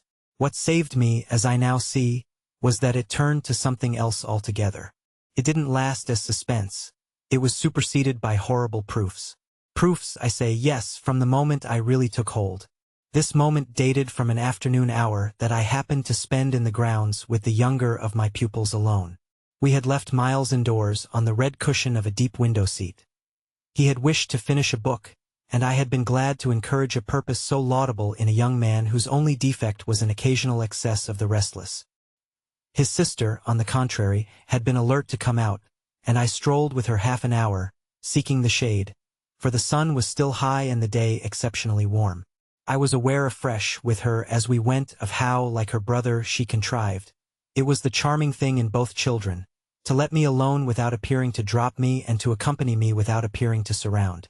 They were never importunate and yet never listless. My attention to them all really went to seeing them amuse themselves immensely without me. This was a spectacle they seemed actively to prepare, and that engaged me as an active admirer. I walked in a world of their invention. They had no occasion whatever to draw upon mine, so that my time was taken only with being, for them, some remarkable person or thing that the game of the moment required, and that was merely, thanks to my superior, my exalted stamp, a happy and highly distinguished sinecure. I forget what I was on the present occasion. I only remember that I was something very important and very quiet, and that Flora was playing very hard. We were on the edge of the lake, and, as we had lately begun geography, the lake was the Sea of Azov. Suddenly, in these circumstances, I became aware that, on the other side of the Sea of Azov, we had an interested spectator. The way this knowledge gathered in me was the strangest thing in the world. The strangest, that is, except the very much stranger in which it quickly merged itself. I had sat down with a piece of work, for I was something or other that could sit, on the old stone bench which overlooked the pond, and in this position I began to take in with certitude, and yet without direct vision, the presence at a distance of a third person. The old trees, the thick shrubbery, made a great and pleasant shade, but it was all suffused with the brightness of the hot, still hour. There was no ambiguity in anything, none whatever, at least, in the conviction I from one moment to another found myself forming as to what I should see straight before me and across the lake as a consequence of raising my eyes. They were attached at this juncture to the stitching in which I was engaged, and I can feel once more the spasm of my effort not to move them till I should so have steadied myself as to be able to make up my mind what to do. There was an alien object in view, a figure whose right of presence I instantly, passionately questioned. I recollect counting over perfectly the possibilities, reminding myself that nothing was more natural, for instance, than the appearance of one of the men about the place, or even of a messenger, a postman, or a tradesman's boy from the village. That reminder had as little effect on my practical certitude as I was conscious, still even without looking, of its having upon the character and attitude of our visitor. Nothing was more natural than that these things should be the other things that they absolutely were not. Of the positive identity of the apparition I would assure myself as soon as the small clock of my courage should have ticked out the right second. Meanwhile, with an effort that was already sharp enough, I transferred my eyes straight to little Flora, who, at the moment, was about 10 yards away. My heart had stood still for an instant with the wonder and terror of the question whether she too would see, and I held my breath while I waited for what a cry from her, what some sudden innocent sign either of interest or of alarm, would tell me. I waited, but nothing came. Then, in the first place, and there is something more dire in this, I feel, than in anything I have to relate, I was determined by a sense that, within a minute, all sounds from her had previously dropped, and, in the second, by the circumstance that, also within the minute, she had, in her play, turned her back to the water. This was her attitude when I at last looked at her, looked with the confirmed conviction that we were still, together, under direct personal notice. She had picked up a small flat piece of wood, which happened to have in it a little hole that had evidently suggested to her the idea of sticking in another fragment that might figure as a mast and make the thing a boat. This second morsel, as I watched her, she was very markedly and intently attempting to tighten in its place. My apprehension of what she was doing sustained me so that after some seconds I felt I was ready for more. Then I again shifted my eyes. I faced what I had to face. 7. I got hold of Mrs. Groves as soon after this as I could, and I can give no intelligible account of how I fought out the interval. Yet I still hear myself cry as I fairly threw myself into her arms. They know. It's too monstrous. They know. And what on earth? I felt her incredulity as she held me. Why, all that we know, and heaven knows what else besides. Then, as she released me, I made it out to her, made it out perhaps only now with full coherency even to myself. 2 hours ago in the garden. I could scarce articulate. Flora saw. Mrs. Groves took it as she might have taken a blow in the stomach. She has told you? She panted. Not a word, that's the horror. She kept it to herself. The child of 8, that child. Unutterable still, for me, was the stupefaction of it. Mrs. Groves, of course, could only gape the wider. Then how do you know? I was there. I saw with my eyes. Saw that she was perfectly aware. Do you mean aware of him? No, of her. I was conscious as I spoke that I looked prodigious things, for I got the slow reflection of them in my companion's face. Another person, this time, but a figure of quite as unmistakable horror and evil. A woman in black, pale and dreadful, with such an air also and such a face. On the other side of the lake. I was there with the child, quiet for the hour, and in the midst of it she came. Came how, from where? From where they come from. She just appeared and stood there. But not so near. And without coming nearer? Oh, for the effect and the feeling, she might have been as close as you. My friend, with an odd impulse, fell back a step. Was she someone you've never seen? Yes. But someone the child has. Someone you have. Then, to show how I had thought it all out, my predecessor, the one who died. Miss Jessel? Miss Jessel. You don't believe me? I pressed. She turned right and left in her distress. How can you be sure? This drew from me, in the state of my nerves, a flash of impatience. Then ask Flora. She's sure. But I had no sooner spoken than I caught myself up. No, for God's sake, don't. She'll say she isn't. She'll lie. Mrs. Groves was not too bewildered instinctively to protest. How can you? Because I'm clear. Flora doesn't want me to know. It's only then to spare you. No, there are depths. The more I go over it, the more I see in it. And the more I see in it, the more I fear. I don't know what I don't see. What I don't fear. Mrs. Groves tried to keep up with me. You mean you're afraid of seeing her again? Oh no, that's nothing now. Then I explained. It's of not seeing her. But my companion only looked wan. I don't understand you.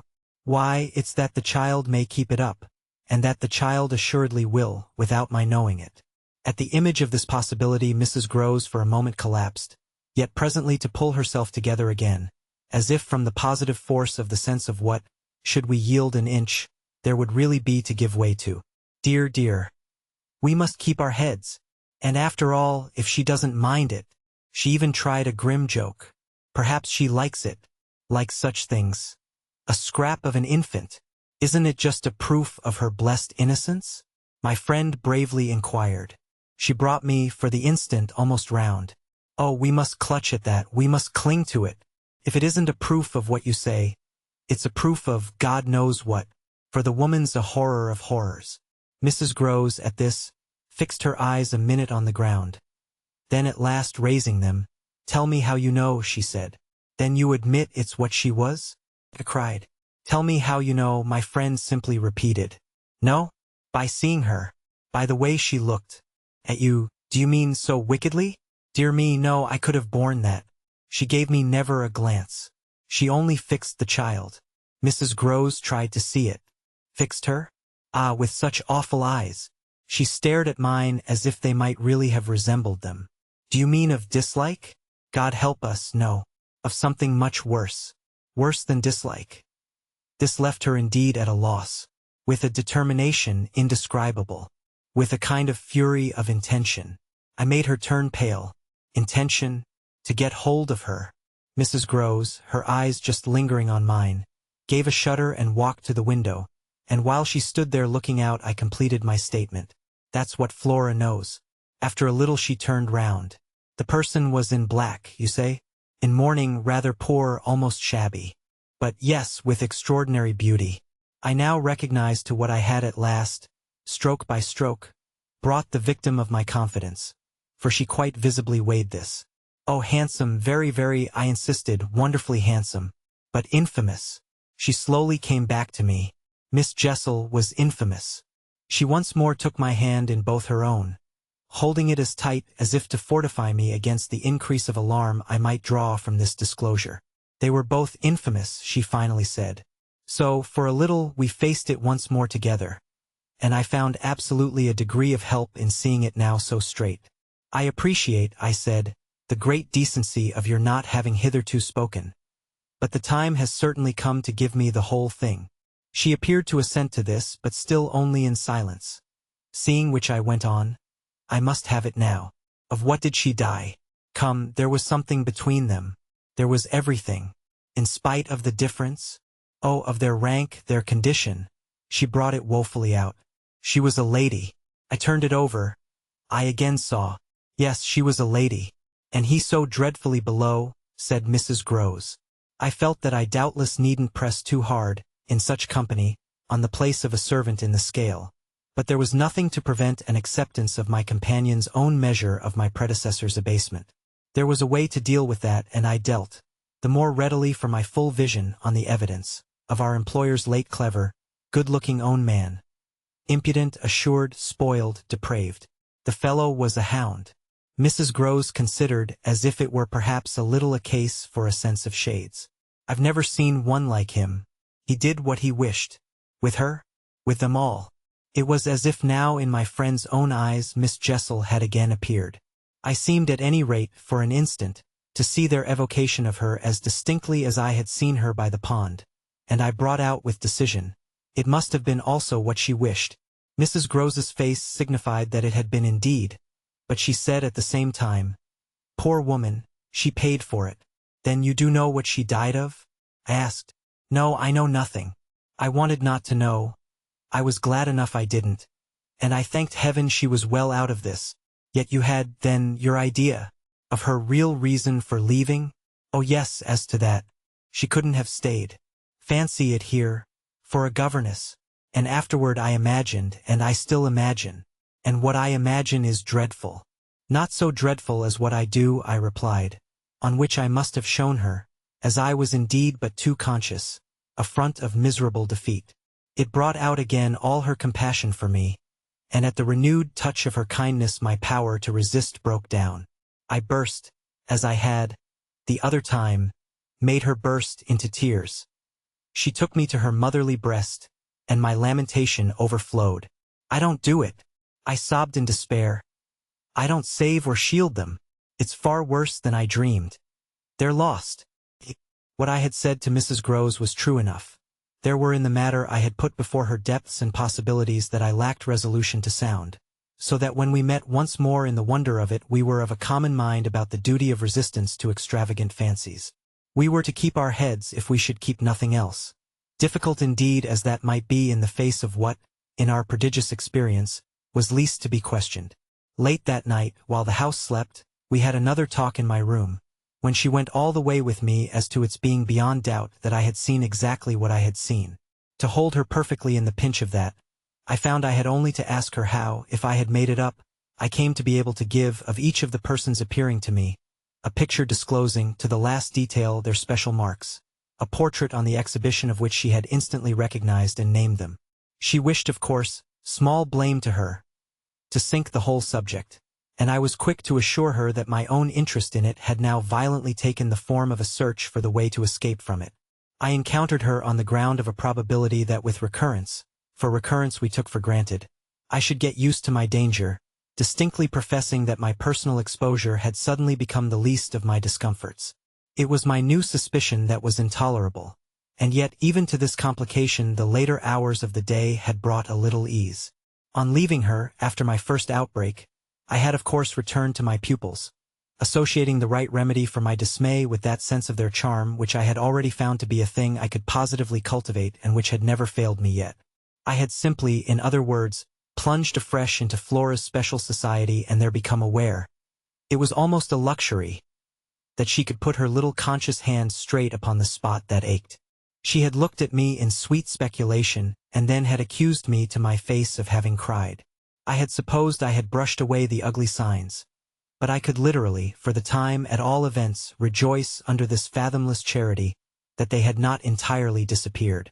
To gaze into the depths of blue of the child's eyes and pronounce their loveliness a trick of premature cunning was to be guilty of a cynicism in preference to which I naturally preferred to abjure my judgment and, so far as might be, my agitation.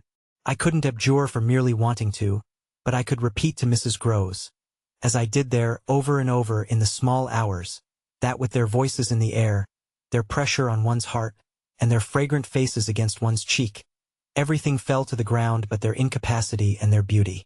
It was a pity that, somehow, to settle this once for all, I had equally to re-enumerate the signs of subtlety that, in the afternoon, by the lake had made a miracle of my show of self-possession. It was a pity to be obliged to reinvestigate the certitude of the moment itself and repeat how it had come to me as a revelation that the inconceivable communion I then surprised was a matter, for either party, of habit.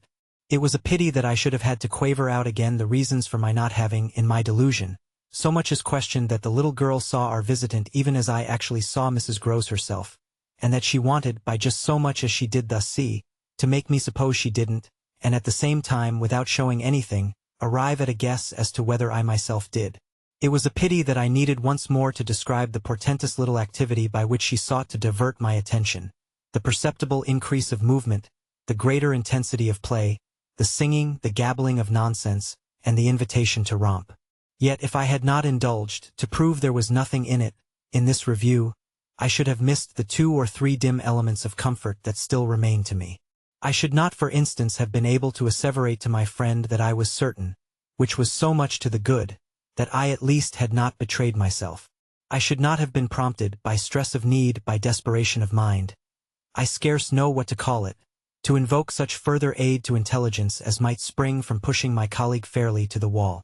She had told me, bit by bit, under pressure, a great deal, but a small shifty spot on the wrong side of it all still sometimes brushed my brow like the wing of a bat, and I remember how on this occasion, for the sleeping house and the concentration alike of our danger and our watch seemed to help, I felt the importance of giving the last jerk to the curtain. I don't believe anything so horrible, I recollect saying. No, let us put it definitely, my dear, that I don't. But if I did, there's a thing I should require now, just without sparing you the least bit more. Oh, not a scrap, come. To get out of you. What was it you had in mind when, in our distress, before Miles came back, over the letter from his school, you said, under my insistence, that you didn't pretend for him that he had not literally ever been bad. He has not literally ever. In these weeks that I myself have lived with him and so closely watched him, he has been an imperturbable little prodigy of delightful, lovable goodness. Therefore you might perfectly have made the claim for him if you had not, as it happened, seen an exception to take. What was your exception, and to what passage in your personal observation of him did you refer? It was a dreadfully austere inquiry, but levity was not our note, and, at any rate, before the grey dawn admonished us to separate I had got my answer. What my friend had had in mind proved to be immensely to the purpose. It was neither more nor less than the circumstance that for a period of several months Quint and the boy had been perpetually together. It was in fact the very appropriate truth that she had ventured to criticize the propriety, to hint at the incongruity, of so close an alliance, and even to go so far on the subject as a frank overture to Miss Jessel. Miss Jessel had, with a most strange manner, requested her to mind her business, and the good woman had, on this, directly approached little Miles. What she had said to him, since I pressed, was that she liked to see young gentlemen not forget their station. I pressed again, of course, at this. You reminded him that Quint was only a base menial, as you might say, and it was his answer, for one thing, that was bad. And for another thing? I waited. He repeated your words to Quint? No, not that. It's just what he wouldn't. She could still impress upon me.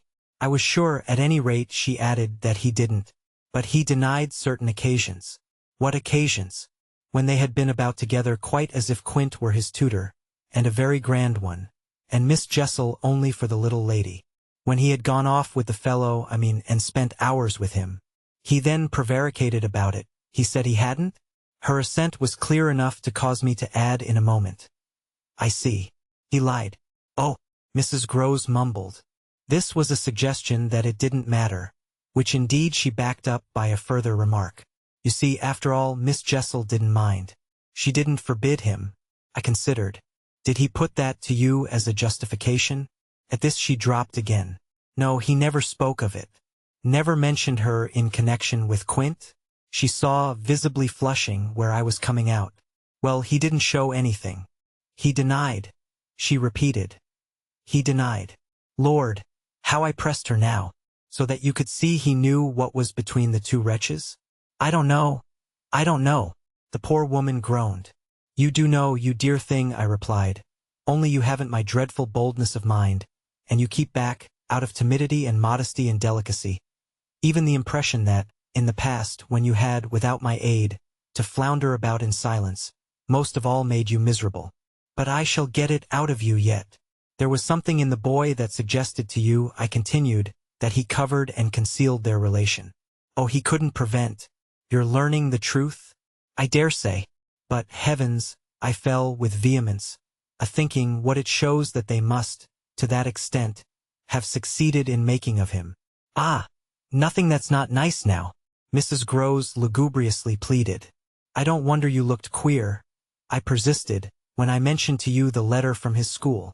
I doubt if I looked as queer as you, she retorted with homely force. And if he was so bad then as that comes to, how is he such an angel now? Yes, indeed, and if he was a fiend at school. How? Well, I said in my torment, you must put it to me again, but I shall not be able to tell you for some days. Only, put it to me again, I cried in a way that made my friend stare. There are directions in which I must not for the present let myself go. Meanwhile I returned to her first example, the one to which she had just previously referred, of the boy's happy capacity for an occasional slip. If Quint, on your remonstrance at the time you speak of, was a base menial, one of the things Miles said to you, I find myself guessing, was that you were another. Again her admission was so adequate that I continued. And you forgave him that? Wouldn't you? Oh yes. And we exchanged there, in the stillness, a sound of the oddest amusement. Then I went on, at all events, while he was with the man, Miss Flora was with the woman. It suited them all.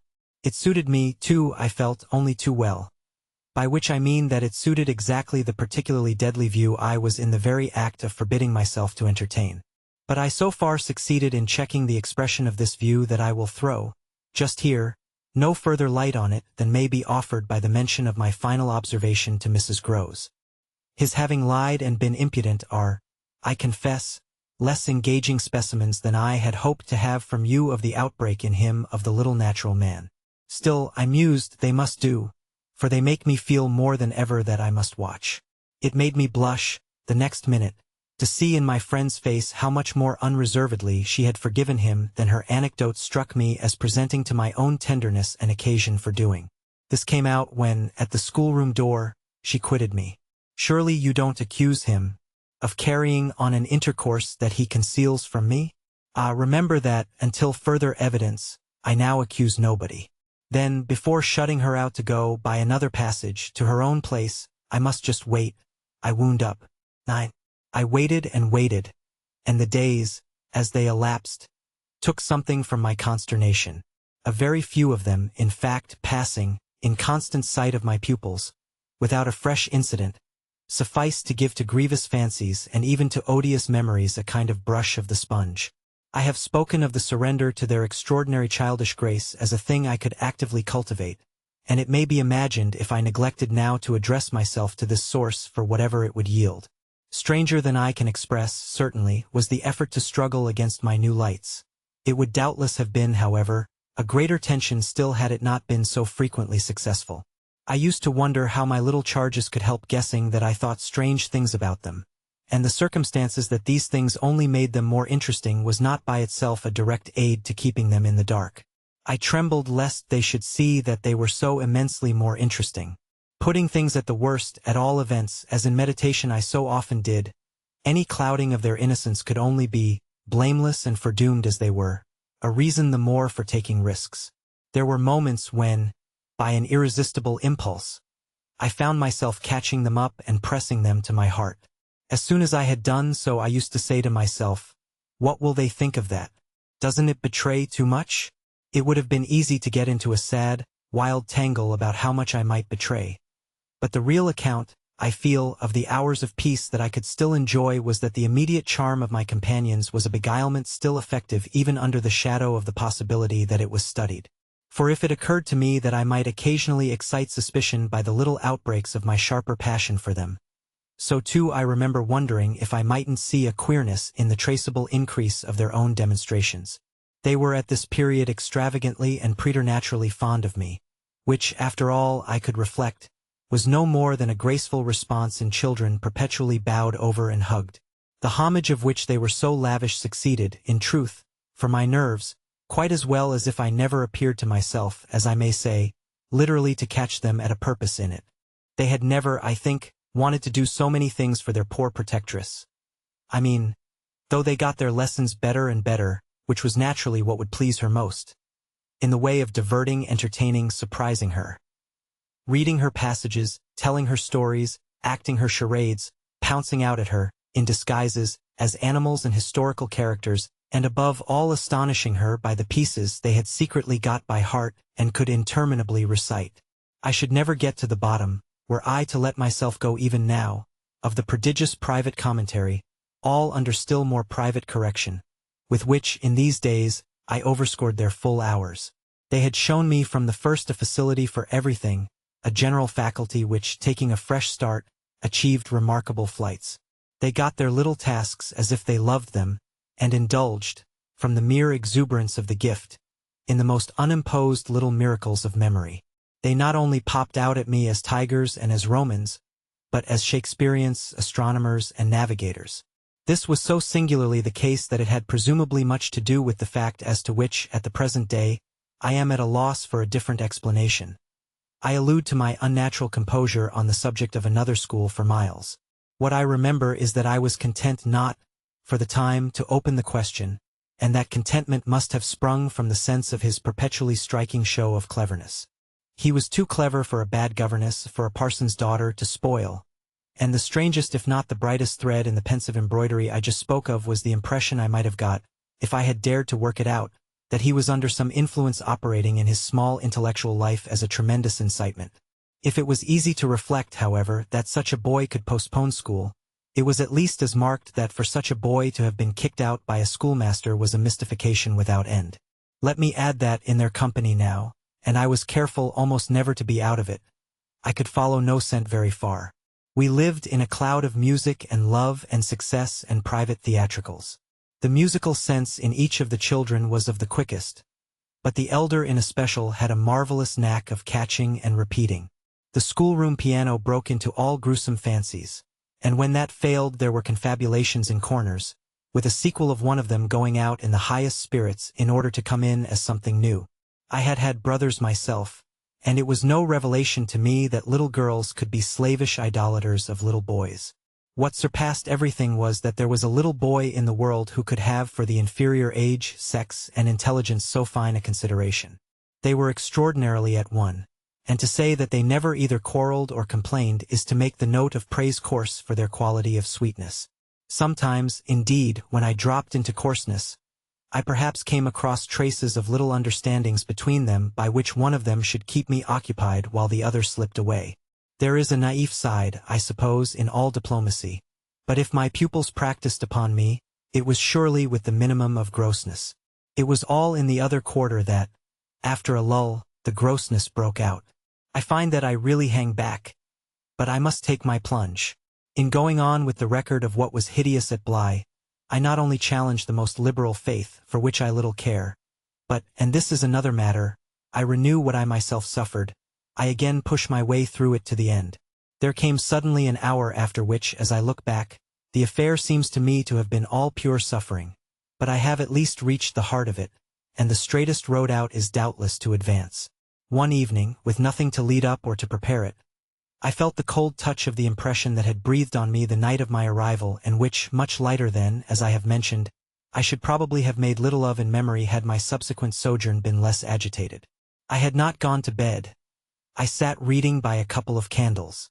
There was a roomful of old books at Bly last-century fiction, some of it, which, to the extent of a distinctly deprecated renown, but never to so much as that of a stray specimen, had reached the sequestered home and appealed to the unavowed curiosity of my youth. I remember that the book I had in my hand was Fielding's Amelia, also that I was wholly awake.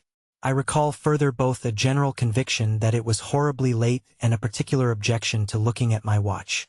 I figure, finally, that the white curtain draping, in the fashion of those days, the head of Flora's little bed, shrouded, as I had assured myself long before, the perfection of childish rest. I recollect in short that, though I was deeply interested in my author, I found myself, at the turn of a page and with his spell all scattered, looking straight up from him and hard at the door of my room. There was a moment during which I listened, reminded of the faint sense I had had, the first night, of there being something undefinably astir in the house, and noted the soft breath of the open casement just move the half-drawn blind. Then, with all the marks of a deliberation that must have seemed magnificent had there been anyone to admire it, I laid down my book, rose to my feet, and, taking a candle, went straight out of the room and, from the passage, on which my light made little impression, noiselessly closed and locked the door. I can say now neither what determined nor what guided me, but I went straight along the lobby, holding my candle high, till I came within sight of the tall window that presided over the great turn of the staircase. At this point, I precipitately found myself aware of three things. They were practically simultaneous, yet they had flashes of succession. My candle, under a bold flourish, went out, and I perceived, by the uncovered window, that the yielding dusk of earliest morning rendered it unnecessary. Without it, the next instant, I saw that there was someone on the stair. I speak of sequences, but I required no lapse of seconds to stiffen myself for a third encounter with Quint. The apparition had reached the landing halfway up and was therefore on the spot nearest the window, where at sight of me, it stopped short and fixed me exactly as it had fixed me from the tower and from the garden. He knew me as well as I knew him, and so, in the cold, faint twilight, with a glimmer in the high glass and another on the polish of the oak stair below, we faced each other in our common intensity. He was absolutely, on this occasion, a living, detestable, dangerous presence. But that was not the wonder of wonders. I reserve this distinction for quite another circumstance. The circumstance that dread had unmistakably quitted me, and that there was nothing in me there that didn't meet and measure him. I had plenty of anguish after that extraordinary moment, but I had, thank God, no terror. And he knew I had not. I found myself at the end of an instant magnificently aware of this.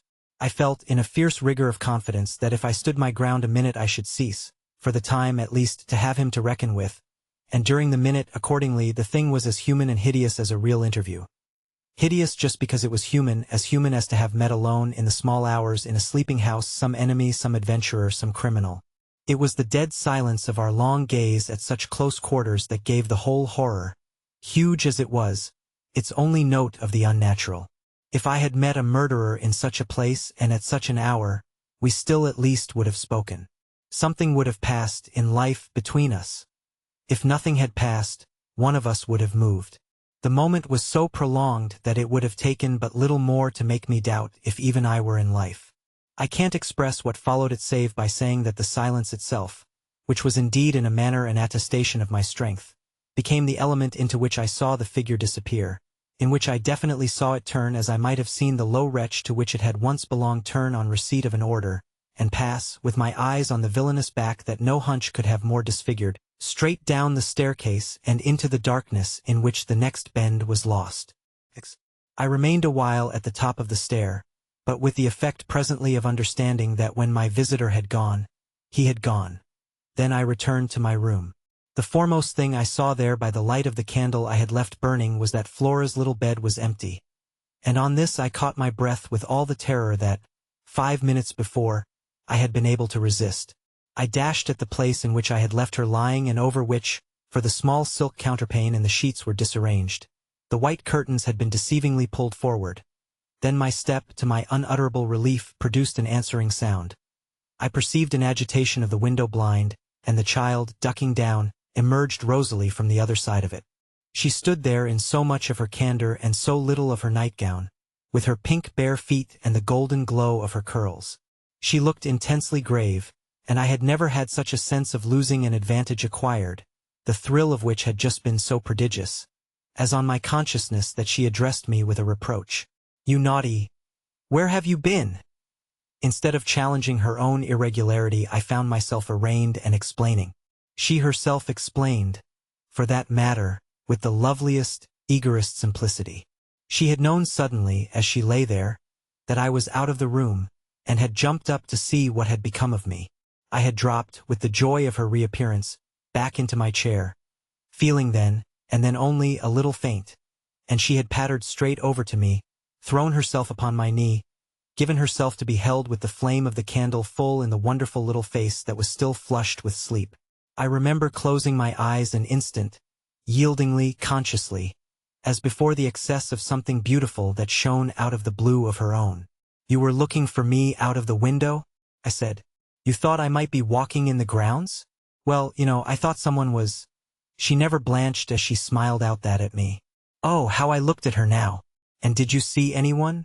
"Ah, no," she returned, almost with the full privilege of childish inconsequence, resentfully, though with a long sweetness in her little drawl of the negative. At that moment, in the state of my nerves, I absolutely believed she lied, and if I once more closed my eyes it was before the dazzle of the 3 or 4 possible ways in which I might take this up. One of these, for a moment, tempted me with such singular intensity that, to withstand it, I must have gripped my little girl with a spasm that, wonderfully, she submitted to without a cry or a sign of fright. Why not break out at her on the spot and have it all over? Give it to her straight in her lovely little lighted face. You see, you know that you do and that you already quite suspect I believe it.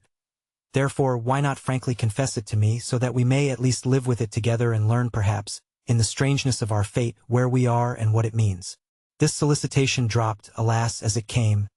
If I could immediately have succumbed to it, I might have spared myself. Well, you'll see what. Instead of succumbing, I sprang again to my feet, looked at her bed, and took a helpless middle way. "Why did you pull the curtain over the place to make me think you were still there?" Flora luminously considered. After which, with her little divine smile, "Because I don't like to frighten you. But if I had, by your idea, gone out?" She absolutely declined to be puzzled. She turned her eyes to the flame of the candle as if the question were as irrelevant, or at any rate as impersonal, as Mrs. Marcet or 9 times 9. "Oh, but she quite adequately answered, that you might come back, you dear, and that you have." And after a little, when she had got into bed, I had, for a long time, by almost sitting on her to hold her hand, to prove that I recognized the pertinence of my return. You may imagine the general complexion, from that moment, of my nights. I repeatedly sat up till I didn't know when. I selected moments when my roommate unmistakably slept, and, stealing out, took noiseless turns in the passage and even pushed as far as to where I had last met Quint. But I never met him there again, and I may as well say at once that I on no other occasion saw him in the house. I just missed, on the staircase, on the other hand, a different adventure. Looking down it from the top, I once recognized the presence of a woman seated on one of the lower steps with her back presented to me, her body half bowed and her head, in an attitude of woe, in her hands. I had been there but an instant, however, when she vanished without looking round at me. I knew, nonetheless, exactly what dreadful face she had to show, and I wondered whether, if instead of being above I had been below, I should have had, for going up, the same nerve I had lately shown Quint. Well, there continued to be plenty of chance for nerve. On the 11th night after my latest encounter with that gentleman, they were all numbered now, I had an alarm that perilously skirted it, and that indeed, from the particular quality of its unexpectedness, proved quite my sharpest shock. It was precisely the first night during this series that, weary with watching, I had felt that I might again without laxity lay myself down at my old hour. I slept immediately and, as I afterward knew, till about 1 o'clock. But when I woke it was to sit straight up, as completely roused as if a hand had shook me. I had left a light burning, but it was now out, and I felt an instant certainty that Flora had extinguished it. This brought me to my feet and straight, in the darkness, to her bed, which I found she had left. A glance at the window enlightened me further, and the striking of a match completed the picture. The child had again got up, this time blowing out the taper, and had again, for some purpose of observation or response, squeezed in behind the blind and was peering out into the night. That she now saw, as she had not, I had satisfied myself the previous time, was proved to me by the fact that she was disturbed neither by my re-illumination nor by the haste I made to get into slippers and into a wrap. Hidden, protected, absorbed, she evidently rested on the sill. The casement opened forward and gave herself up. There was a great still moon to help her, and this fact had counted in my quick decision. She was face to face with the apparition we had met at the lake, and could now communicate with it as she had not then been able to do. What I, on my side, had to care for was, without disturbing her, to reach, from the corridor, some other window in the same quarter. I got to the door without her hearing me. I got out of it, closed it, and listened, from the other side, for some sound from her. While I stood in the passage I had my eyes on her brother's door, which was but 10 steps off and which, indescribably, produced in me a renewal of the strange impulse that I lately spoke of as my temptation. What if I should go straight in and march to his window? What if, by risking to his boyish bewilderment a revelation of my motive, I should throw across the rest of the mystery the long halter of my boldness? This thought held me sufficiently to make me cross to his threshold and pause again. I preternaturally listened. I figured to myself what might portentously be. I wondered if his bed were also empty and he too were secretly at watch. It was a deep, soundless minute, at the end of which my impulse failed. He was quiet, he might be innocent. The risk was hideous. I turned away. There was a figure in the grounds, a figure prowling for a sight, the visitor with whom Flora was engaged. But it was not the visitor most concerned with my boy. I hesitated afresh, but on other grounds, and only for a few seconds. Then I had made my choice. There were empty rooms at Bly, and it was only a question of choosing the right one. The right one suddenly presented itself to me as the lower one, though high above the gardens, in the solid corner of the house that I have spoken of as the old tower. This was a large, square chamber, arranged with some state as a bedroom, the extravagant size of which made it so inconvenient that it had not for years, though kept by Mrs. Groves in exemplary order, been occupied. I had often admired it, and I knew my way about in it. I had only, after just faltering at the first chill gloom of its disuse, to pass across it and unbolt as quietly as I could one of the shutters. Achieving this transit, I uncovered the glass without a sound and, applying my face to the pane, was able, the darkness without being much less than within, to see that I commanded the right direction. Then I saw something more. The moon made the night extraordinarily penetrable and showed me on the lawn a person, diminished by distance, who stood there motionless and as if fascinated, looking up to where I had appeared. Looking, that is, not so much straight at me as at something that was apparently above me. There was clearly another person above me. There was a person on the tower. But the presence on the lawn was not in the least what I had conceived and had confidently hurried to meet. The presence on the lawn, I felt sick as I made it out, was poor little Miles himself. 11.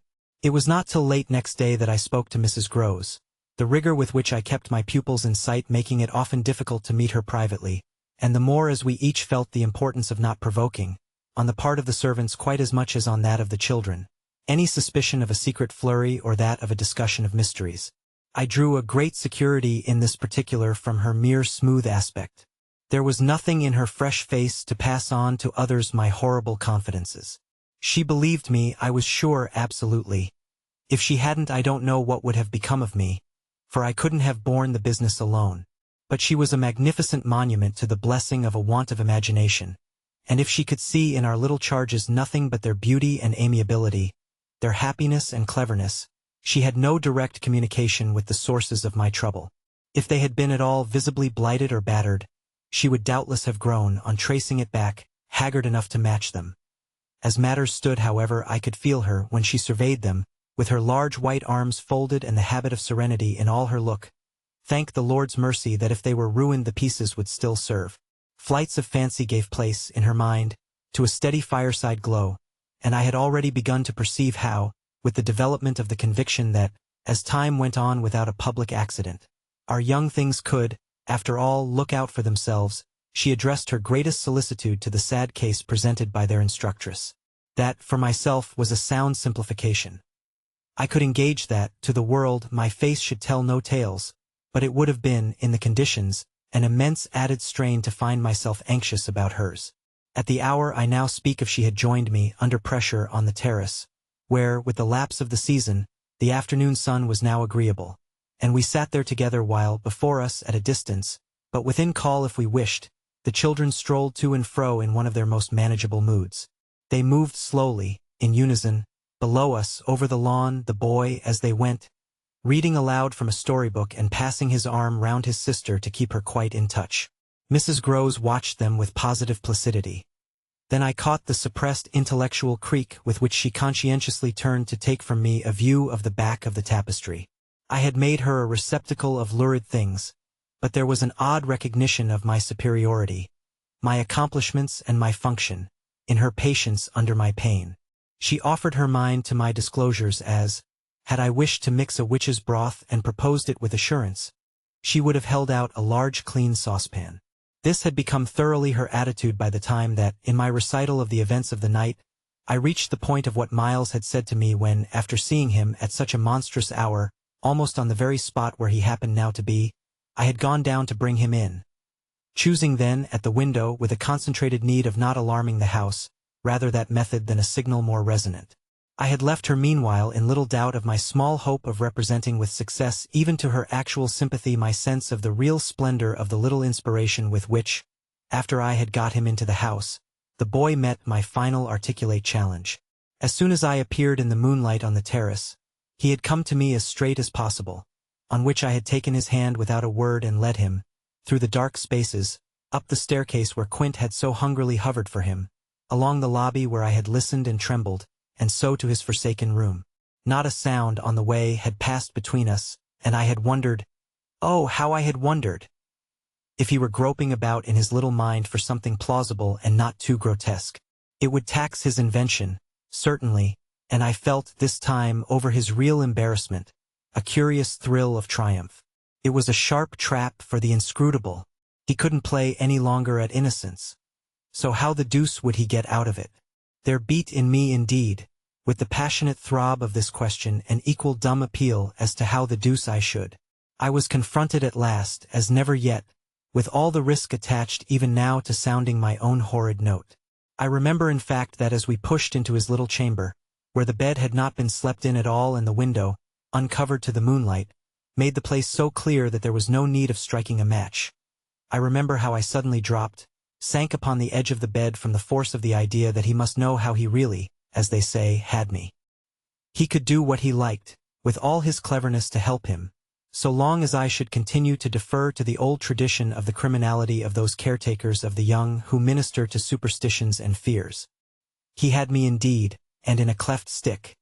For who would ever absolve me, who would consent that I should go unhung, if, by the faintest tremor of an overture, I were the first to introduce into our perfect intercourse an element so dire? No, no, it was useless to attempt to convey to Mrs. Groves, just as it is scarcely less so to attempt to suggest here, how, in our short, stiff brush in the dark, he fairly shook me with admiration. I was of course thoroughly kind and merciful. Never yet had I placed on his little shoulders hands of such tenderness as those with which, while I rested against the bed, I held him there well under fire. I had no alternative but, in form at least, to put it to him. You must tell me now, and all the truth. What did you go out for? What were you doing there? I can still see his wonderful smile, the whites of his beautiful eyes, and the uncovering of his little teeth shine to me in the dusk. If I tell you why, will you understand? My heart, at this, leaped into my mouth.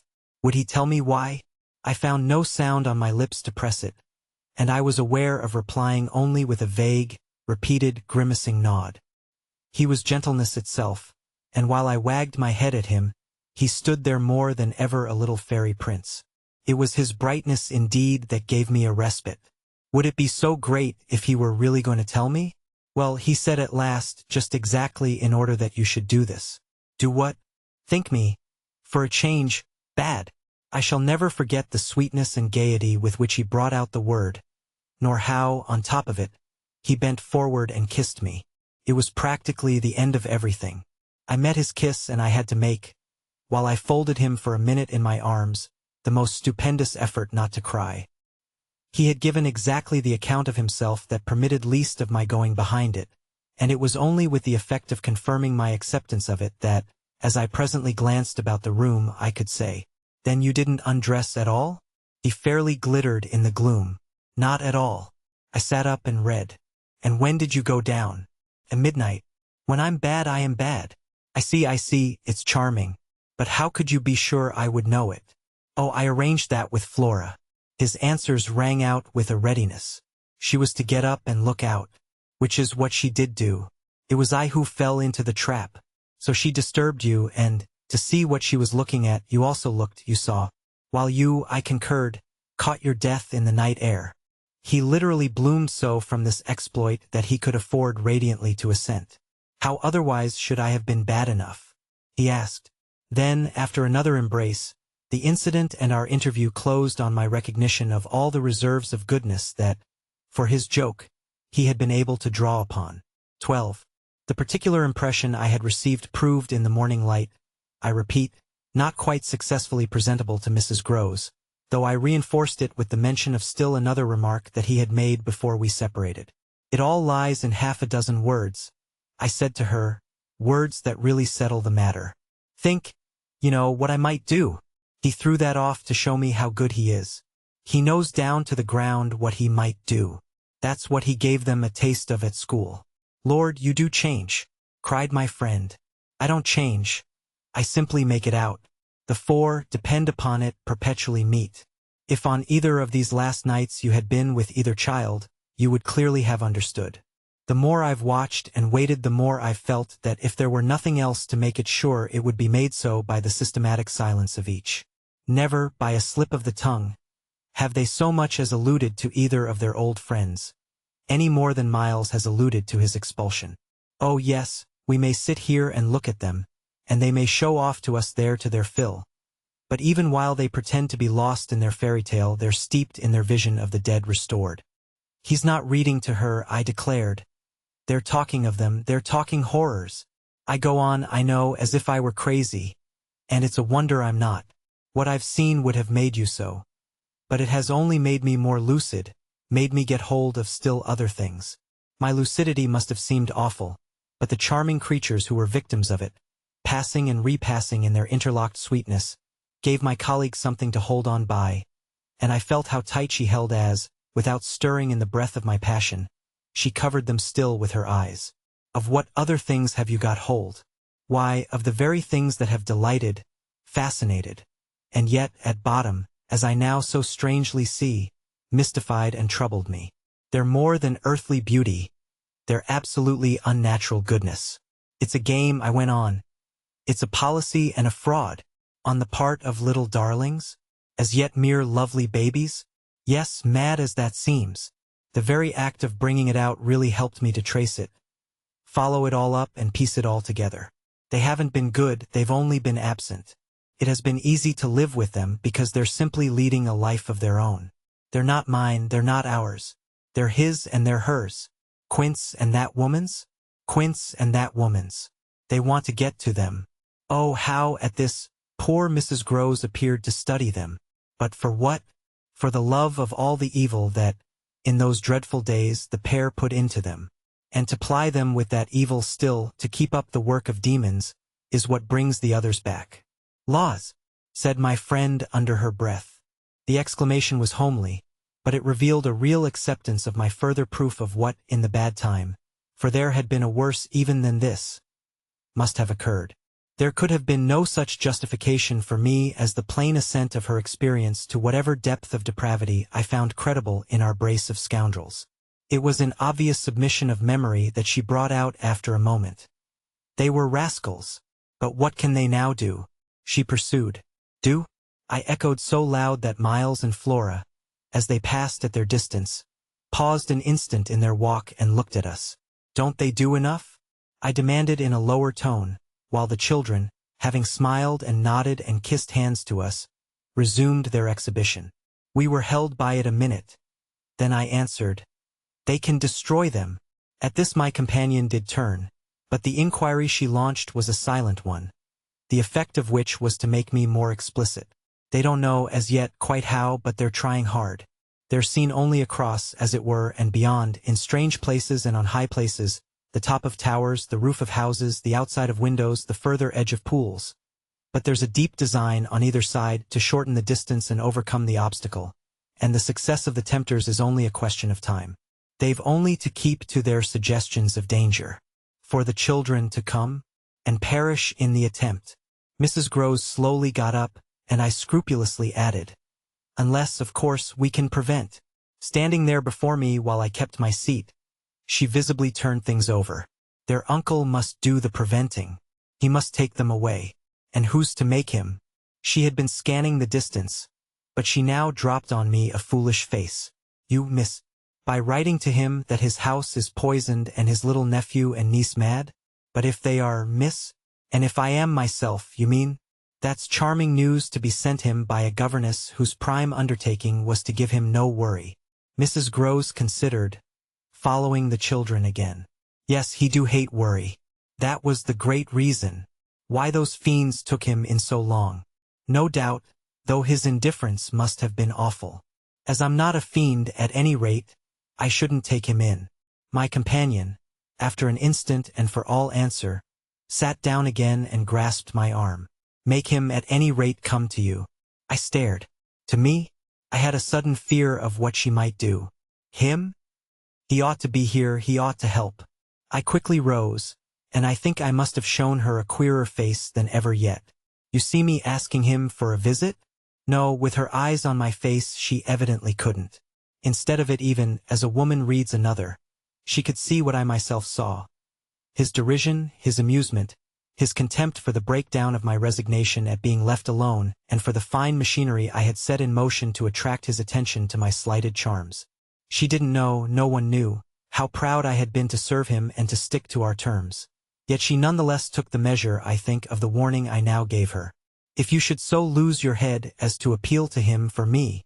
She was really frightened. "Yes, miss, I would leave on the spot both him and you." 13. It was all very well to join them, but speaking to them proved quite as much as ever an effort beyond my strength. Offered, in close quarters, difficulties as insurmountable as before. This situation continued a month, and with new aggravations and particular notes, the note above all sharper and sharper, of the small ironic consciousness on the part of my pupils. It was not, I am as sure today as I was sure then, my mere infernal imagination. It was absolutely traceable that they were aware of my predicament and that this strange relation made, in a manner, for a long time, the air in which we moved. I don't mean that they had their tongues in their cheeks or did anything vulgar, for that was not one of their dangers. I do mean, on the other hand, that the element of the unnamed and untouched became, between us, greater than any other, and that so much avoidance could not have been so successfully effected without a great deal of tacit arrangement. It was as if, at moments, we were perpetually coming into sight of subjects before which we must stop short, turning suddenly out of alleys that we perceived to be blind, closing with a little bang that made us look at each other.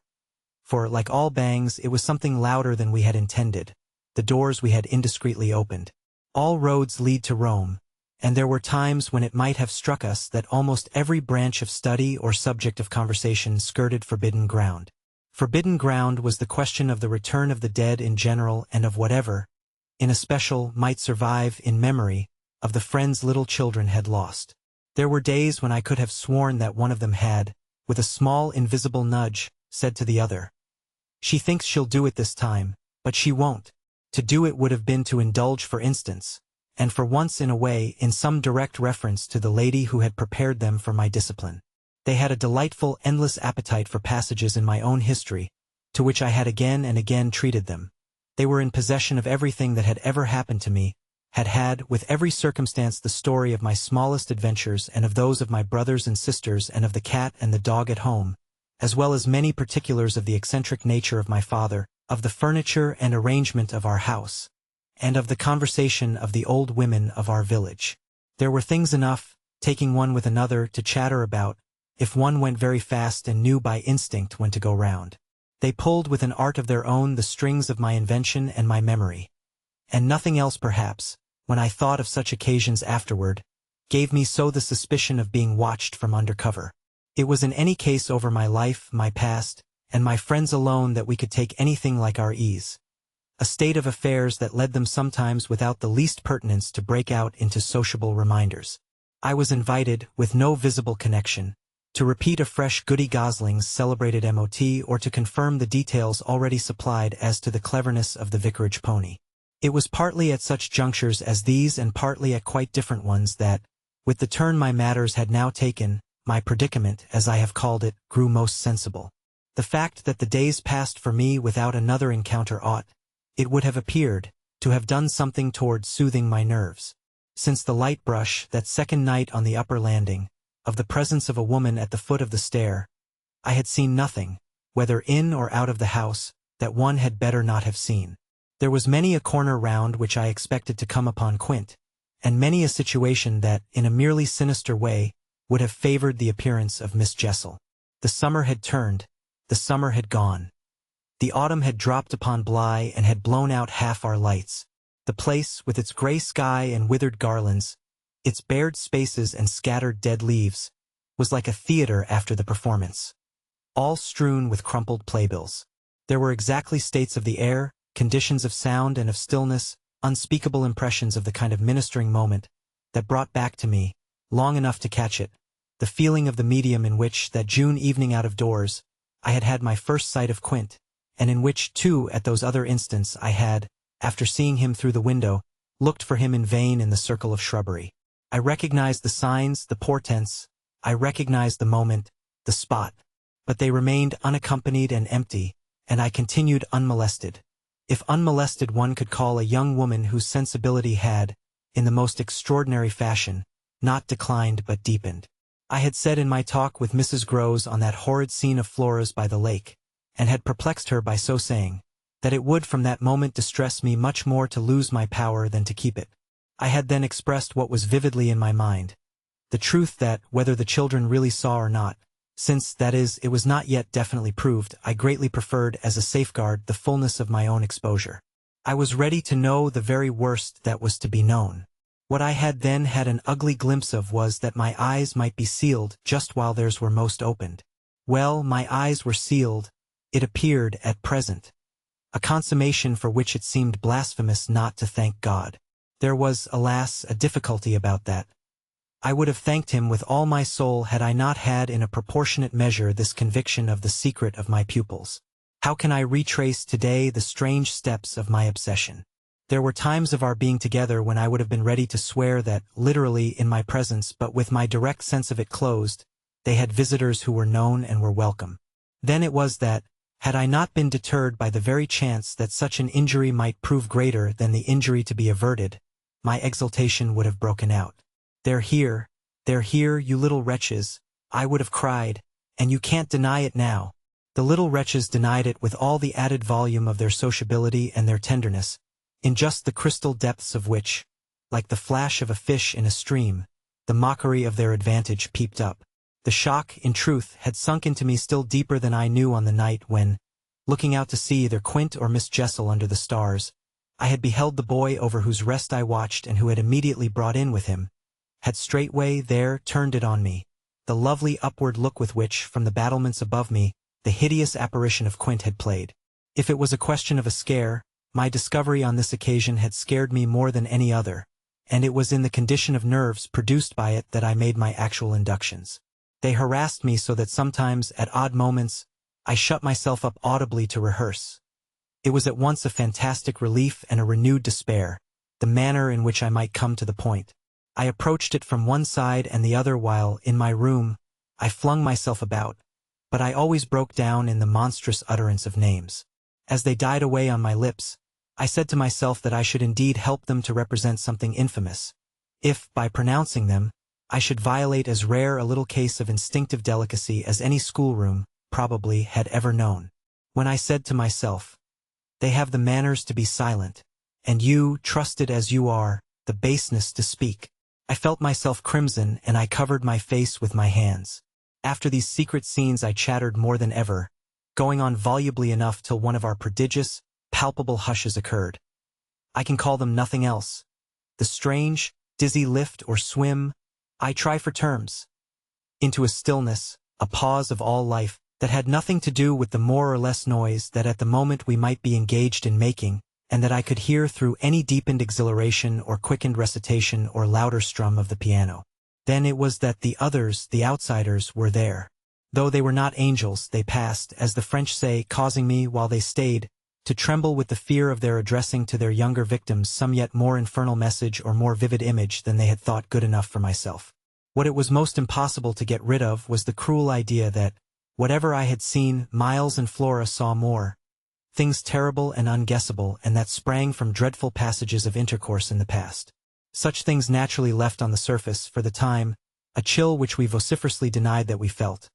And we had, all three with repetition, got into such splendid training that we went, each time almost automatically, to mark the close of the incident, through the very same movements. It was striking of the children, at all events, to kiss me inveterately with a kind of wild irrelevance and never to fail, one or the other, of the precious question that had helped us through many a peril. When do you think he will come? Don't you think we ought to write? There was nothing like that inquiry, we found by experience, for carrying off an awkwardness. He of course was their uncle in Harley Street, and we lived in much profusion of theory that he might at any moment arrive to mingle in our circle. It was impossible to have given less encouragement than he had done to such a doctrine, but if we had not had the doctrine to fall back upon we should have deprived each other of some of our finest exhibitions. He never wrote to them. That may have been selfish, but it was a part of the flattery of his trust of me. For the way in which a man pays his highest tribute to a woman is apt to be but by the more festal celebration of one of the sacred laws of his comfort, and I held that I carried out the spirit of the pledge given not to appeal to him, when I let my charges understand that their own letters were but charming literary exercises. They were too beautiful to be posted. I kept them myself. I have them all to this hour. This was a rule indeed which only added to the satiric effect of my being plied with the supposition that he might at any moment be among us. It was exactly as if my charges knew how almost more awkward than anything else that might be for me.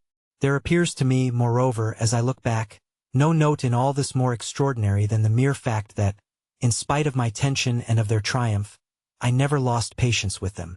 Adorable they must in truth have been, I now reflect, that I didn't in these days hate them. Would exasperation, however, if relief had longer been postponed, finally have betrayed me? It little matters, for relief arrived. I call it relief, though it was only the relief that a snap brings to a strain or the burst of a thunderstorm to a day of suffocation. It was at least change, and it came with a rush. 14. Walking to church a certain Sunday morning, I had little Miles at my side and his sister, in advance of us and at Mrs. Grose's, well in sight. It was a crisp, clear day, the first of its order for some time.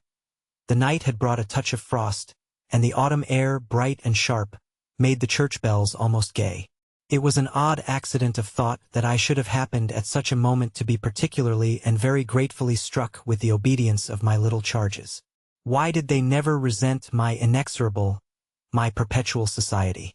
Something or other had brought nearer home to me that I had all but pinned the boy to my shawl, and that, in the way our companions were marshaled before me, I might have appeared to provide against some danger of rebellion. I was like a jailer with an eye to possible surprises and escapes. But all this belonged, their magnificent little surrender, just to the special array of the facts that were most abysmal. Turned out for Sunday by his uncle's tailor, who had had a free hand and a notion of pretty waistcoats and of his grand little air, Miles's whole title to independence, the rights of his sex and situation, were so stamped upon him that if he had suddenly struck for freedom I should have had nothing to say. I was by the strangest of chances wondering how I should meet him when the revolution unmistakably occurred. I call it a revolution because I now see how, with the word he spoke, the curtain rose on the last act of my dreadful drama, and the catastrophe was precipitated. "Look here, my dear, he charmingly said, when in the world, please, am I going back to school?" Transcribed here the speech sounds harmless enough, particularly as uttered in the sweet, high, casual pipe with which, at all interlocutors, but above all at his eternal governess, he threw off intonations as if he were tossing roses. There was something in them that always made one catch, and I caught, at any rate, now so effectually that I stopped as short as if one of the trees of the park had fallen across the road. There was something new on the spot between us, and he was perfectly aware that I recognized it, though, to enable me to do so, he had no need to look a whit less candid and charming than usual. I could feel in him how he already, from my at first finding nothing to reply, perceived the advantage he had gained. I was so slow to find anything that he had plenty of time, after a minute, to continue with his suggestive but inconclusive smile. You know, my dear, that for a fellow to be with a lady always. His my dear was constantly on his lips for me, and nothing could have expressed more the exact shade of the sentiment with which I desired to inspire my pupils than its fond familiarity. It was so respectfully easy. But, oh, how I felt that at present I must pick my own phrases. I remember that, to gain time, I tried to laugh, and I seemed to see in the beautiful face with which he watched me how ugly and queer I looked. And always with the same lady? I returned. He neither blanched nor winked. The whole thing was virtually out between us. Ah, of course, she's a jolly, perfect lady. But after all, I'm a fellow, don't you see? That's well getting on. I lingered there with him an instant ever so kindly. Yes, you're getting on. Oh, but I felt helpless. I have kept to this day the heartbreaking little idea of how he seemed to know that and to play with it. And you can't say I've not been awfully good. Can you? I laid my hand on his shoulder, for though I felt how much better it would have been to walk on, I was not yet quite able. No, I can't say that, Miles. Except just that one night, you know? That one night? I couldn't look as straight as he. Why, when I went out of the house. Oh yes, but I forget what you did it for. You forget. He spoke with the sweet extravagance of childish reproach. Why, it was to show you I could. Oh yes, you could. And I can again. I felt that I might, perhaps, after all, succeed in keeping my wits about me. Certainly. But you won't. No, not that again. It was nothing. It was nothing, I said. But we must go on. He resumed our walk with me, passing his hand into my arm. Then when am I going back? I wore, in turning it over, my most responsible air. Were you very happy at school? He just considered. Oh, I'm happy enough anywhere. Well then, I quavered, if you're just as happy here. Ah, but that isn't everything. Of course you know a lot. But you hint that you know almost as much? I risked as he paused. Not half I want to, Miles honestly professed. But it isn't so much that. What is it, then? Well, I want to see more life. I see. We had arrived within sight of the church and of various persons, including several of the household of Bly, on their way to it and clustered about the door to see us go in. I quickened our step. I wanted to get there before the question between us opened up much further. I reflected hungrily that, for more than an hour, he would have to be silent, and I thought with envy of the comparative dusk of the pew and of the almost spiritual help of the hassock on which I might bend my knees. I seemed literally to be running a race with some confusion to which he was about to reduce me. But I felt that he had got in first when, before we had even entered the churchyard, he threw out, "I want my own sort." It literally made me bound forward. "There are not many of your own sort, Miles." I laughed. "Unless, perhaps, dear little Flora. You really compare me to a baby girl?" This found me singularly weak. "Don't you, then, love our sweet Flora? If I didn't. And you, too. If I didn't." He repeated as if retreating for a jump, yet leaving his thought so unfinished that, after we had come into the gate, another stop, which he imposed on me by the pressure of his arm, had become inevitable. Mrs. Groves and Flora had passed into the church. The other worshippers had followed, and we were, for the minute, alone among the old, thick graves. We had paused, on the path from the gate, by a low, oblong, table-like tomb. "Yes, if you didn't?" He looked while I waited at the graves. "Well, you know what?" But he didn't move, and he presently produced something that made me drop straight down on the stone slab, as if suddenly to rest. "Does my uncle think what you think?" I markedly rested. "How do you know what I think?" "Ah, well, of course I don't. For it strikes me you never tell me. But I mean, does he know?" "Know what, Miles?" "Why, the way I'm going on." I perceived quickly enough that I could make, to this inquiry, no answer that would not involve something of a sacrifice of my employer. Yet it appeared to me that we were all, at Bly, sufficiently sacrificed to make that venial. I don't think your uncle much cares. Miles on this stood looking at me. Then don't you think he can be made to? In what way? Why, by his coming down. But who'll get him to come down? I will. The boy said with extraordinary brightness and emphasis. He gave me another look charged with that expression and then marched off alone into church. 15. The business was practically settled from the moment I never followed him. It was a pitiful surrender to agitation, but my being aware of this had somehow no power to restore me. I only sat there on my tomb and read into what my little friend had said to me the fullness of its meaning. By the time I had grasped the whole of which I had also embraced, for absence, the pretext that I was ashamed to offer my pupils and the rest of the congregation such an example of delay. What I said to myself above all was that Miles had got something out of me and that the proof of it, for him, would be just this awkward collapse. He had got out of me that there was something I was much afraid of and that he should probably be able to make use of my fear to gain, for his own purpose, more freedom. My fear was of having to deal with the intolerable question of the grounds of his dismissal from school, for that was really but the question of the horrors gathered behind. That his uncle should arrive to treat with me of these things was a solution that, strictly speaking, I ought now to have desired to bring on. But I could so little face the ugliness and the pain of it that I simply procrastinated and lived from hand to mouth. The boy, to my deep discomposure, was immensely in the right, was in a position to say to me, "Either you clear up with my guardian the mystery of this interruption of my studies, or you cease to expect me to lead with you a life that's so unnatural for a boy."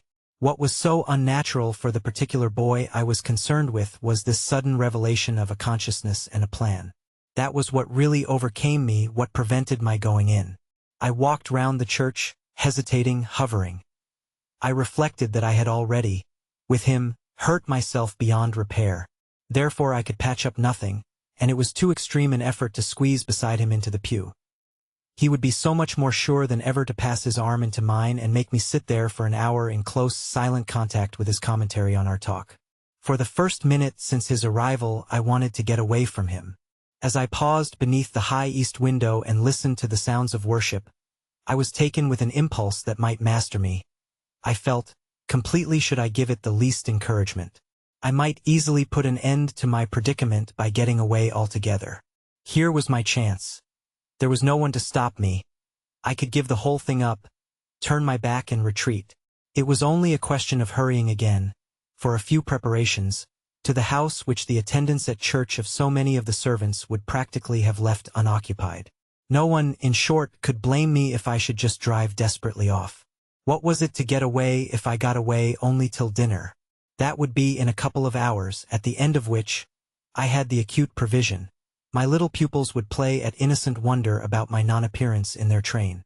What did you do, you naughty, bad thing? Why in the world, to worry us so? And take our thoughts off, too, don't you know? Did you desert us at the very door? I couldn't meet such questions nor, as they asked them, their false little lovely eyes. Yet it was also exactly what I should have to meet that, as the prospect grew sharp to me, I at last let myself go. I got, so far as the immediate moment was concerned, away. I came straight out of the churchyard and, thinking hard, retraced my steps through the park. It seemed to me that by the time I reached the house I had made up my mind I would fly. The Sunday stillness both of the approaches and of the interior, in which I met no one, fairly excited me with a sense of opportunity. Were I to get off quickly this way I should get off without a scene, without a word. My quickness would have to be remarkable, however, and the question of a conveyance was the great one to settle. Tormented, in the hall with difficulties and obstacles, I remember sinking down at the foot of the staircase, suddenly collapsing there on the lowest step and then, with a revulsion, recalling that it was exactly where more than a month before, in the darkness of night and just so bowed with evil things, I had seen the specter of the most horrible of women. At this I was able to straighten myself. I went the rest of the way up. I made, in my bewilderment, for the schoolroom, where there were objects belonging to me that I should have to take. But I opened the door to find again, in a flash, my eyes unsealed. In the presence of what I saw I reeled straight back upon my resistance.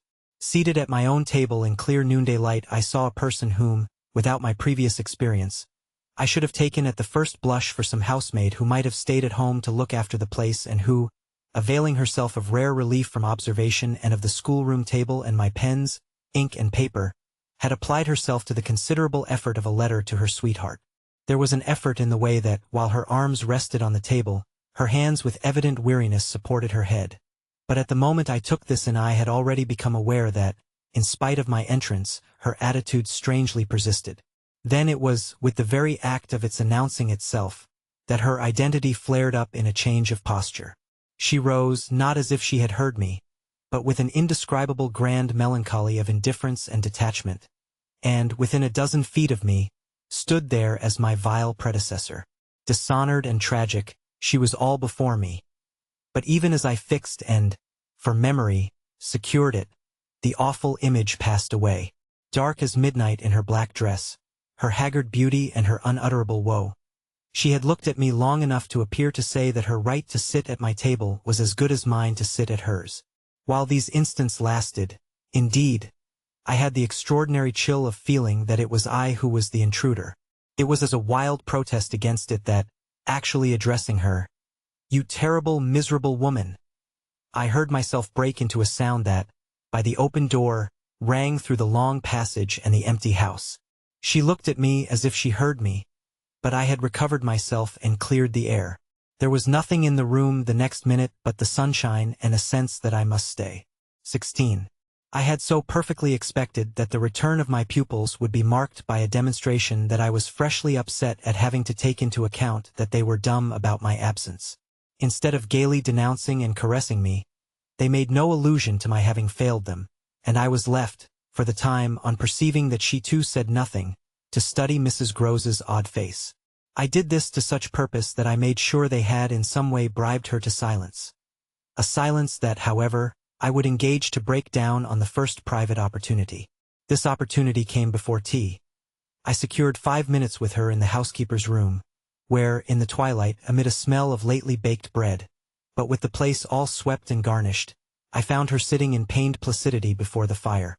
So I see her still, so I see her best, facing the flame from her straight chair in the dusky, shining room, a large clean image of the put away, of drawers closed and locked and rest without a remedy.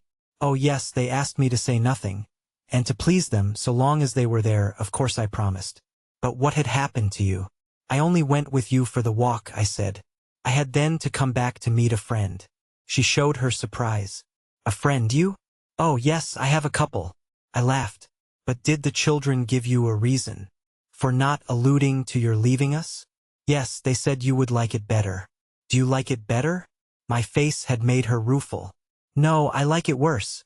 But after an instant I added, did they say why I should like it better? No, Master Miles only said, we must do nothing but what she likes. I wish indeed he would. And what did Flora say? Miss Flora was too sweet. She said, oh, of course, of course. And I said the same. I thought a moment. You were too sweet, too. I can hear you all. But nonetheless, between Miles and me, it's now all out. All out? My companion stared. But what, miss? Everything. It doesn't matter. I've made up my mind. I came home, my dear, I went on, for a talk with Miss Jessel. I had by this time formed the habit of having Mrs. Grose literally well in hand in advance of my sounding that note, so that even now, as she bravely blinked under the signal of my word, I could keep her comparatively firm. The talk. Do you mean she spoke? Came to that. I found her on my return in the schoolroom. And what did she say? I can hear the good woman still, and the candor of her stupefaction. That she suffers the torments.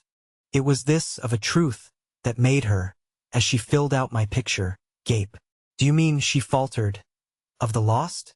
Of the lost, of the damned. And that's why, to share them, I faltered myself with the horror of it. But my companion, with less imagination, kept me up. To share them? She wants Flora. Mrs. Grose might, as I gave it to her, fairly have fallen away from me had I not been prepared. I still held her there to show I was. As I've told you, however, it doesn't matter. Because you've made up your mind? But to what? To everything. And what do you call everything? Why, sending for their uncle. Oh, miss, in pity do, my friend broke out. Ah, but I will. I see it's the only way. What's out? as I told you, with Miles is that if he thinks I'm afraid to, and has ideas of what he gains by that, he shall see he's mistaken. Yes, yes. His uncle shall have it here from me on the spot, and before the boy himself, if necessary, that if I'm to be reproached with having done nothing again about more school. Yes, miss, my companion pressed me. Well, there's that awful reason. There were now clearly so many of these for my poor colleague that she was excusable for being vague. But, which? Why, the letter from his old place. You'll show it to the master? I ought to have done so on the instant. Oh no, said Mrs. Groves with decision. I'll put it before him, I went on inexorably, that I can't undertake to work the question on behalf of a child who has been expelled. For we've never in the least known what, Mrs. Groves declared. For wickedness. For what else? When he's so clever and beautiful and perfect. Is he stupid? Is he untidy? Is he infirm? Is he ill-natured? He's exquisite, so it can be only that, and that would open up the whole thing. After all, I said, it's their uncle's fault. If he left here such people, he didn't really in the least know them. The fault's mine. She had turned quite pale. Well, you shan't suffer, I answered. The children shan't, she emphatically returned. I was silent a while, we looked at each other. Then what am I to tell him? You needn't tell him anything. I'll tell him. I measured this. Do you mean you'll write? Remembering she couldn't, I caught myself up. How do you communicate? I tell the bailiff. He writes. And should you like him to write our story? My question had a sarcastic force that I had not fully intended, and it made her, after a moment, inconsequently break down. The tears were again in her eyes. Ah, miss, you write? Well, tonight I at last answered. And on this we separated. 17. I went so far in the evening as to make a beginning. The weather had changed back, a great wind was abroad, and beneath the lamp in my room, with Flora at peace beside me, I sat for a long time before a blank sheet of paper and listened to the lash of the rain and the batter of the gusts. Finally I went out, taking a candle. I crossed the passage and listened a minute at Miles's door. What, under my endless obsession, I had been impelled to listen for was some betrayal of his not being at rest, and I presently caught one, but not in the form I had expected. His voice tinkled out. I say, you there, come in. It was a gaiety in the gloom. I went in with my light and found him, in bed, very wide awake, but very much at his ease. Well, what are you up to? He asked with a grace of sociability in which it occurred to me that Mrs. Groves, had she been present, might have looked in vain for proof that anything was out. I stood over him with my candle. How did you know I was there? Why, of course I heard you. Did you fancy you made no noise? You're like a troop of cavalry. He beautifully laughed. Then you weren't asleep? Not much. I lie awake and think. I had put my candle, designedly, a short way off, and then, as he held out his friendly old hand to me, had sat down on the edge of his bed. What is it, I asked, that you think of? What in the world, my dear? But you. Ah, the pride I take in your appreciation doesn't insist on that. I had so far rather you slept. Well, I think also, of this queer business of ours. I marked the coolness of his firm little hand. Of what queer business, Miles? Why, the way you bring me up, and all the rest.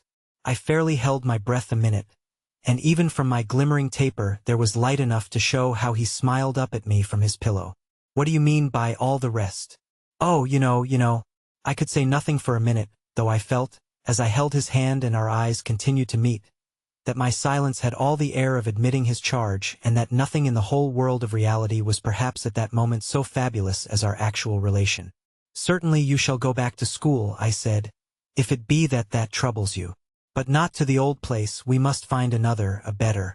How could I know it did trouble you, this question, when you never told me so, never spoke of it at all?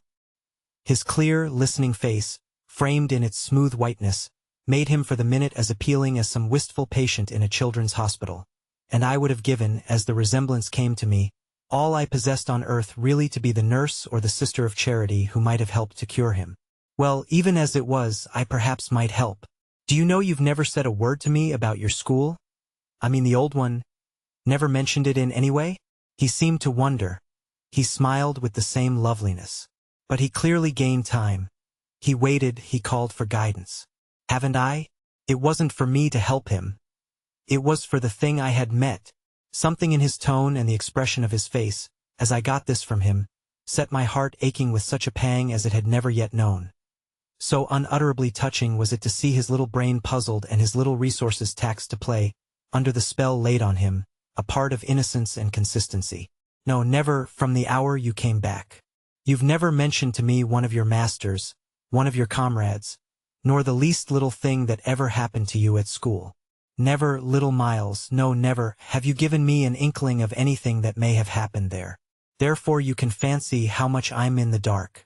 Until you came out that way this morning you had, since the first hour I saw you, scarce even made a reference to anything in your previous life.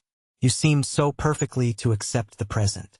It was extraordinary how my absolute conviction of his secret precocity, or whatever I might call the poison of an influence that I dared but half to phrase, made him, in spite of the faint breath of his inward trouble, appear as accessible as an older person, imposed him almost as an intellectual equal. I thought you wanted to go on as you are. It struck me that at this he just faintly colored. He gave, at any rate, like a convalescent slightly fatigued, a languid shake of his head. I want to get away. You're tired of Bly? Oh no, I like Bly. Well, then? Oh, you know what a boy wants. I felt that I didn't know so well as Miles, and I took temporary refuge. You want to go to your uncle? Again, at this, with his sweet, ironic face, he made a movement on the pillow. Ah, you can't get off with that. I was silent a little, and it was I think, who changed color. My dear, I don't want to get off. You can't, even if you do. You can't. He lay beautifully staring. My uncle must come down, and you must completely settle things. If we do, I returned with some spirit, you may be sure it will be to take you quite away. Well, don't you understand that that's exactly what I'm working for? You'll have to tell him. About the way you've let it all drop. You'll have to tell him a tremendous lot. The exultation with which he uttered this helped me somehow, for the instant, to meet him rather more. And how much will you, Miles, have to tell him? There are things he'll ask you. He turned it over. Very likely. But what things? The things you've never told me. To make up his mind what to do with you. He can't send you back. Oh, I don't want to go back. He broke in. I want a new field. He said it with admirable serenity, with positive, unimpeachable gaiety. And doubtless it was that very note that most evoked for me the poignancy, the unnatural childish tragedy, of his probable reappearance at the end of 3 months with all this bravado and still more dishonor. It overwhelmed me now that I should never be able to bear that, and it made me let myself go. I threw myself upon him, and in the tenderness of my pity I embraced him.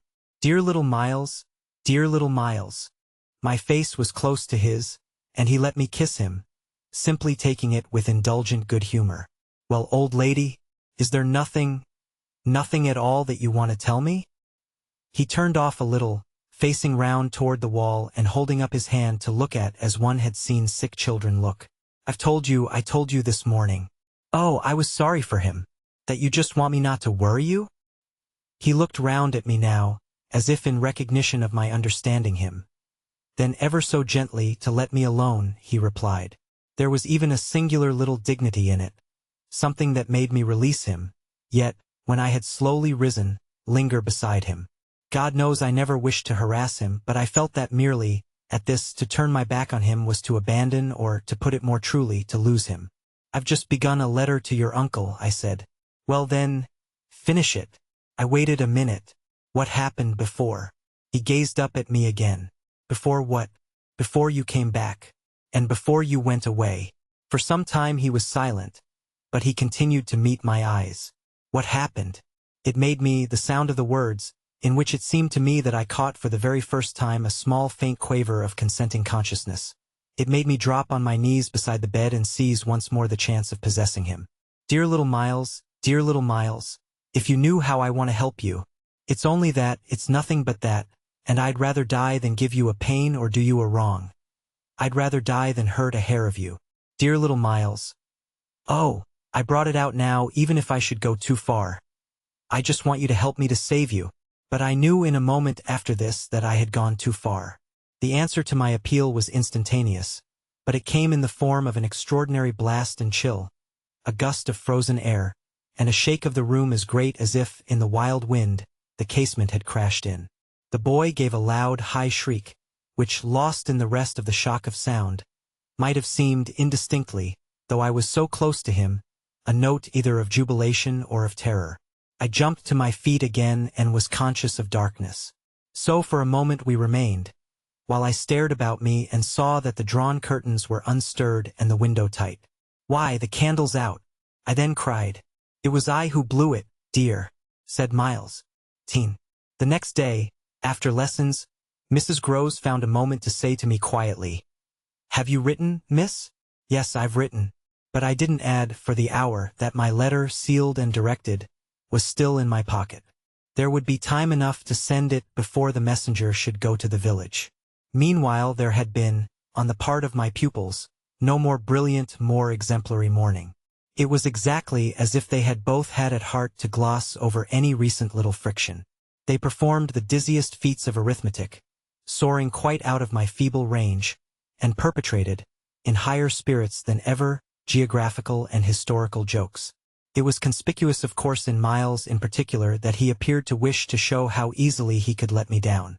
This child, to my memory, really lives in a setting of beauty and misery that no words can translate.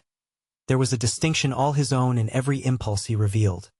Never was a small natural creature, to the uninitiated eye all frankness and freedom, a more ingenious, a more extraordinary little gentleman. I had perpetually to guard against the wonder of contemplation into which my initiated view betrayed me, to check the irrelevant gaze and discouraged sigh in which I constantly both attacked and renounced the enigma of what such a little gentleman could have done that deserved a penalty. Say that, by the dark prodigy I knew, the imagination of all evil had been opened up to him. All the justice within me ached for the proof that it could ever have flowered into an act. He had never, at any rate, been such a little gentleman as when, after our early dinner on this dreadful day, he came round to me and asked if I shouldn't like him, for half an hour, to play to me. David playing to Saul could never have shown a finer sense of the occasion. It was literally a charming exhibition of tact, of magnanimity, and quite tantamount to his saying outright, "The true knights we love to read about never push an advantage too far. I know what you mean now. You mean that, to be let alone yourself and not followed up, you'll cease to worry and spy upon me, won't keep me so close to you, will let me go and come. Well, I come, you see. But I don't go. There'll be plenty of time for that. I do really delight in your society, and I only want to show you that I contended for a principle."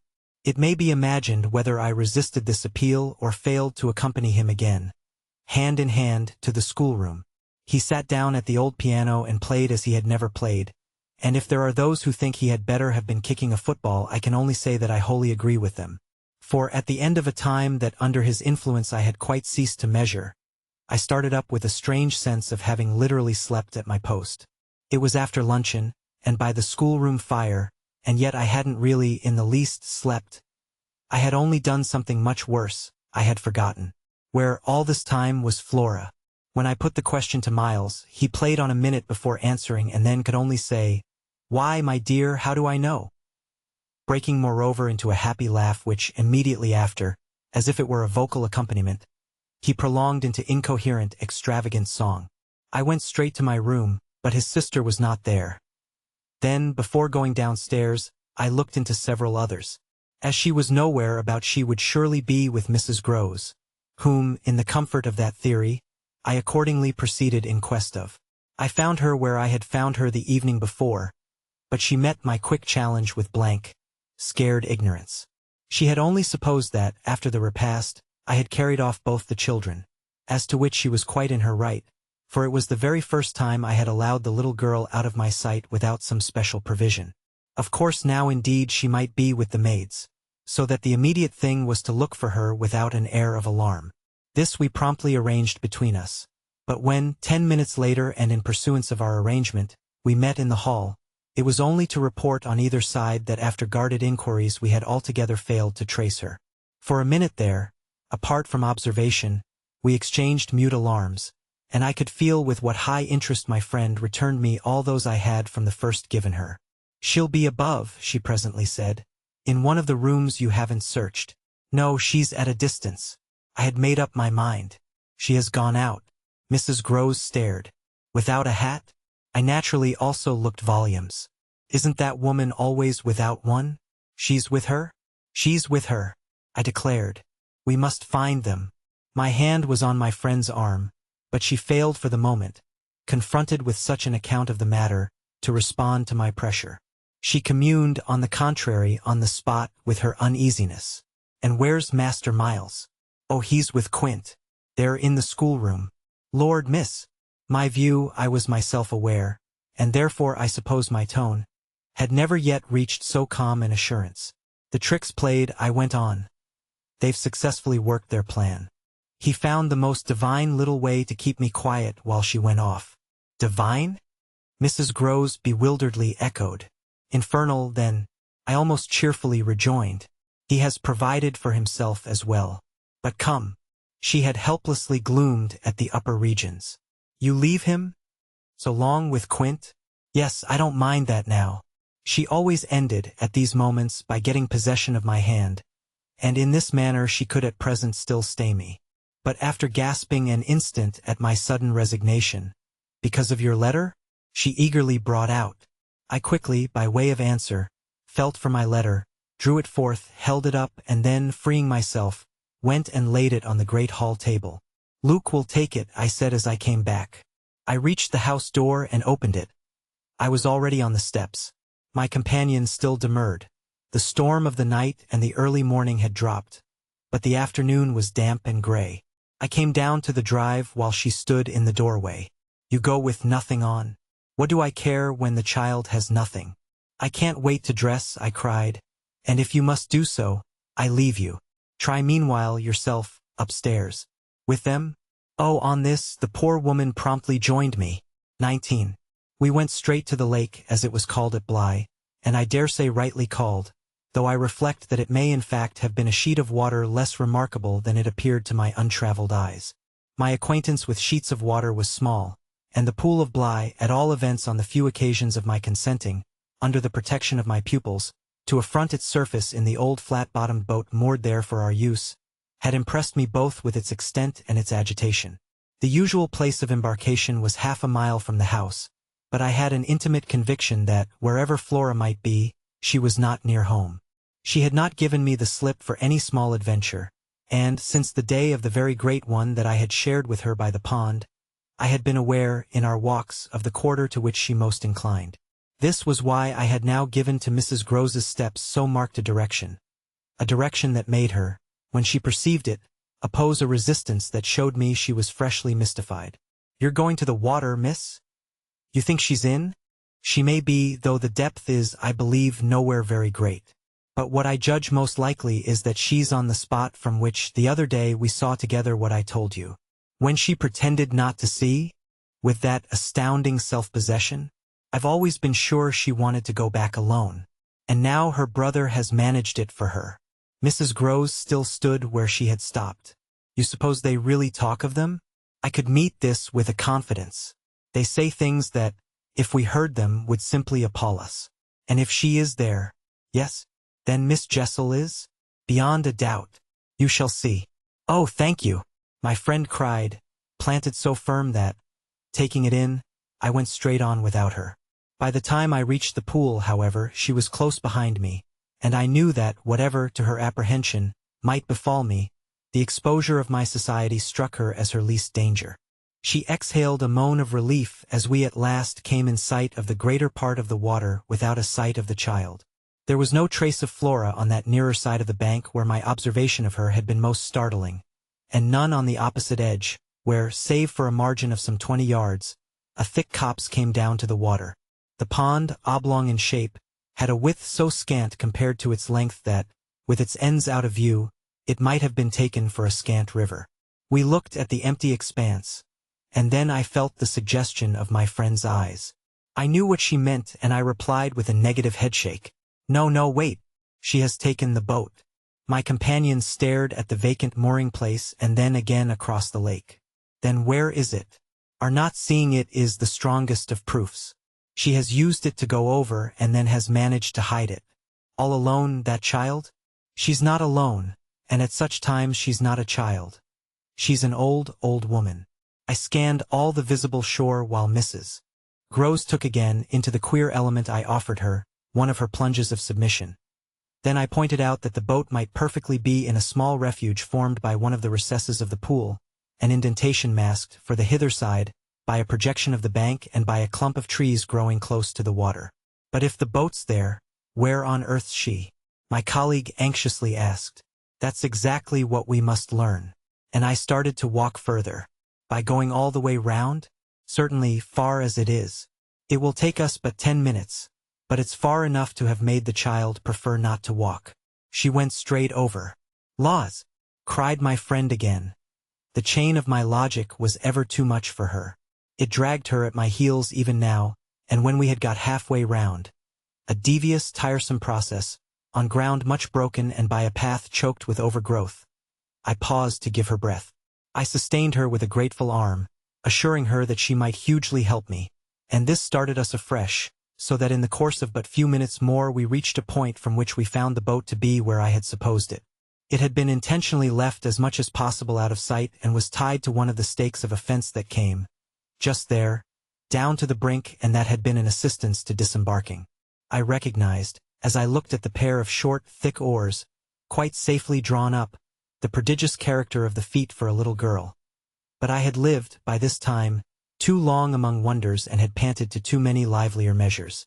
There was a gate in the fence, through which we passed, and that brought us, after a trifling interval, more into the open.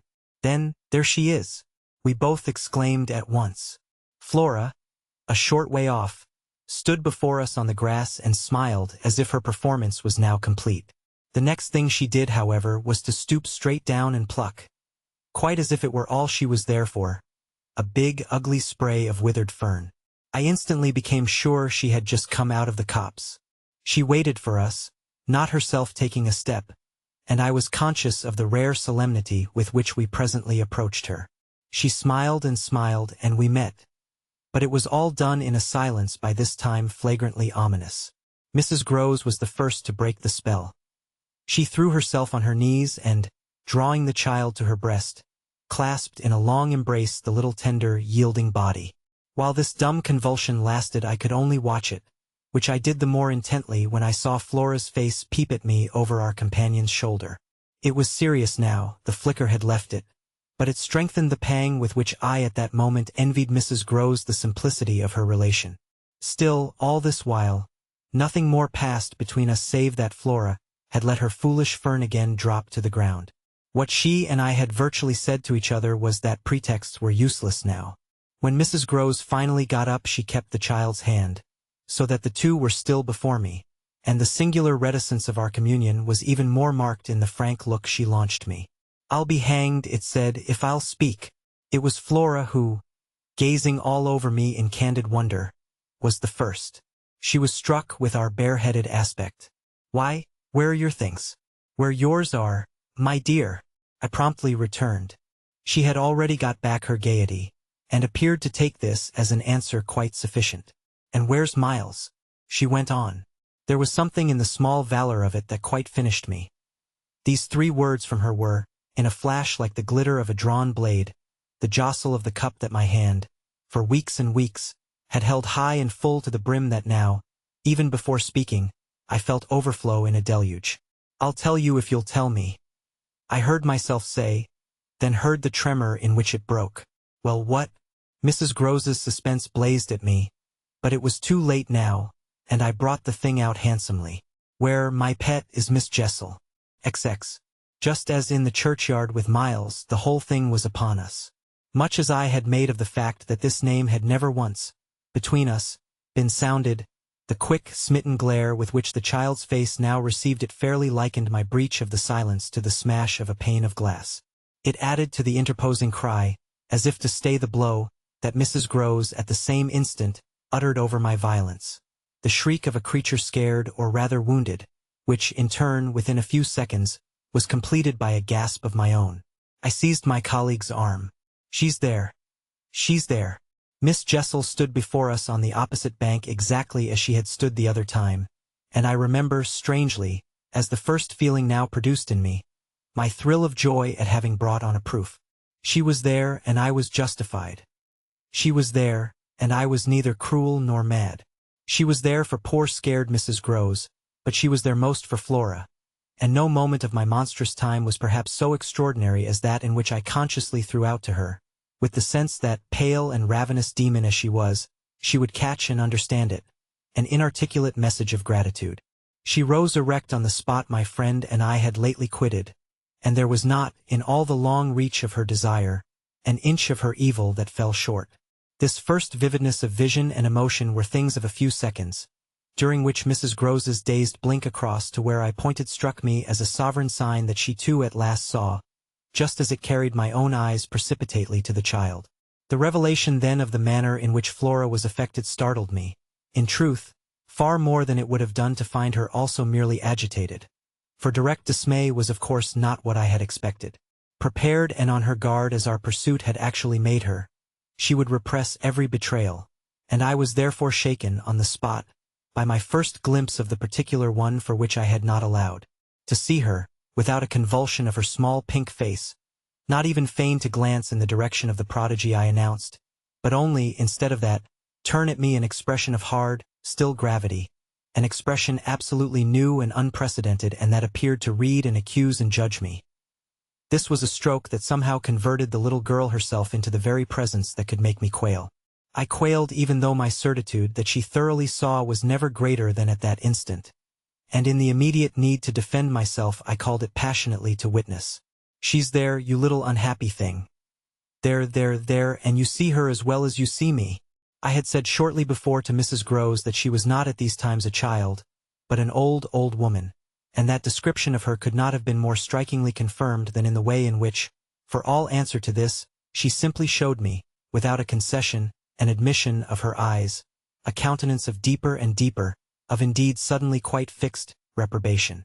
I was by this time, if I can put the whole thing at all together, more appalled at what I may properly call her manner than at anything else, though it was simultaneously with this that I became aware of having Mrs. Groves also, and very formidably, to reckon with. My elder companion, the next moment, at any rate, blotted out everything but her own flushed face and her loud, shocked protest, a burst of high disapproval. What a dreadful turn, to be sure, miss. Where on earth do you see anything? I could only grasp her more quickly yet, for even while she spoke the hideous plain presence stood undimmed and undaunted. It had already lasted a minute, and it lasted while I continued, seizing my colleague, quite thrusting her at it and presenting her to it, to insist with my pointing hand. You don't see her exactly as we see. You mean to say you don't now? She's as big as a blazing fire. Only look, dearest woman. Look. She looked, even as I did, and gave me, with her deep groan of negation, repulsion, compassion, the mixture with her pity of her relief at her exemption, a sense, touching to me even then, that she would have backed me up if she could. I might well have needed that, for with this hard blow of the proof that her eyes were hopelessly sealed I felt my own situation horribly crumble. I saw my livid predecessor press, from her position on my defeat, and I was conscious, more than all, of what I should have from this instant to deal with in the astounding little attitude of Flora. Into this attitude Mrs. Groves immediately and violently entered, breaking, even while there pierced through my sense of ruin a prodigious private triumph, into breathless reassurance. She isn't there, little lady, and nobody's there. And you never see nothing, my sweet. How can poor Miss Jessel, when poor Miss Jessel's dead and buried? We know, don't we, love? And she appealed, blundering in, to the child. It's all a mere mistake and a worry and a joke. And we'll go home as fast as we can. Our companion, on this, had responded with a strange, quick primness of propriety, and they were again, with Mrs. Groves on her feet, united, as it were, in pained opposition to me. Flora continued to fix me with her small mask of reprobation, and even at that minute I prayed God to forgive me for seeming to see that, as she stood there holding tight to our friend's dress, her incomparable childish beauty had suddenly failed, had quite vanished. I've said it already. She was hideously hard.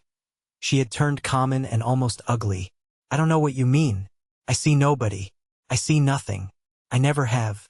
I think you're cruel. I don't like you. Then, after this deliverance, which might have been that of a vulgarly pert little girl in the street. She hugged Mrs. Groves more closely and buried in her skirts the dreadful little face. In this position she produced an almost furious wail. "Take me away! Take me away! Oh, take me away from her! From me?" I panted. "From you? From you!" she cried. Even Mrs. Groves looked across at me dismayed, while I had nothing to do but communicate again with the figure that, on the opposite bank, without a movement, as rigidly still as if catching, beyond the interval, our voices, was as vividly there for my disaster as it was not there for my service. The wretched child had spoken exactly as if she had got from some outside source each of her stabbing little words, and I could therefore, in the full despair of all I had to accept, but sadly shake my head at her. If I had ever doubted, all my doubt would at present have gone. I've been living with the miserable truth, and now it has only too much closed round me. Of course I've lost you.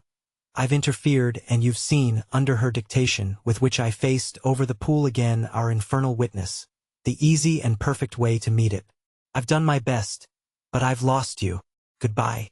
For Mrs. Groves I had an imperative, an almost frantic go, before which, in infinite distress, but mutely possessed of the little girl and clearly convinced, in spite of her blindness, that something awful had occurred and some collapse engulfed us, she retreated, by the way we had come, as fast as she could move.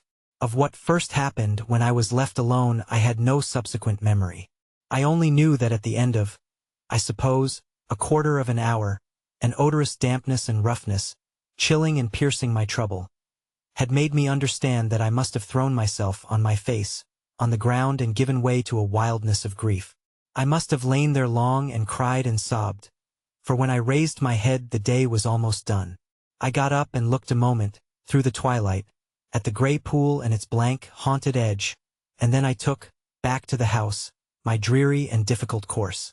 When I reached the gate in the fence the boat, to my surprise, was gone, so that I had a fresh reflection to make on Flora's extraordinary command of the situation. She passed that night by the most tacit, and I should add, were not the word so grotesque a false note, the happiest of arrangements with Mrs. Groves.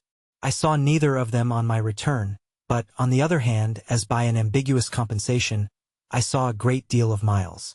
I saw, I can use no other phrase, so much of him that it was as if it were more than it had ever been. No evening I had passed at Bly had the portentous quality of this one, in spite of which, and in spite also of the deeper depths of consternation that had opened beneath my feet, there was literally, in the ebbing actual, an extraordinarily sweet sadness. On reaching the house I had never so much as looked for the boy.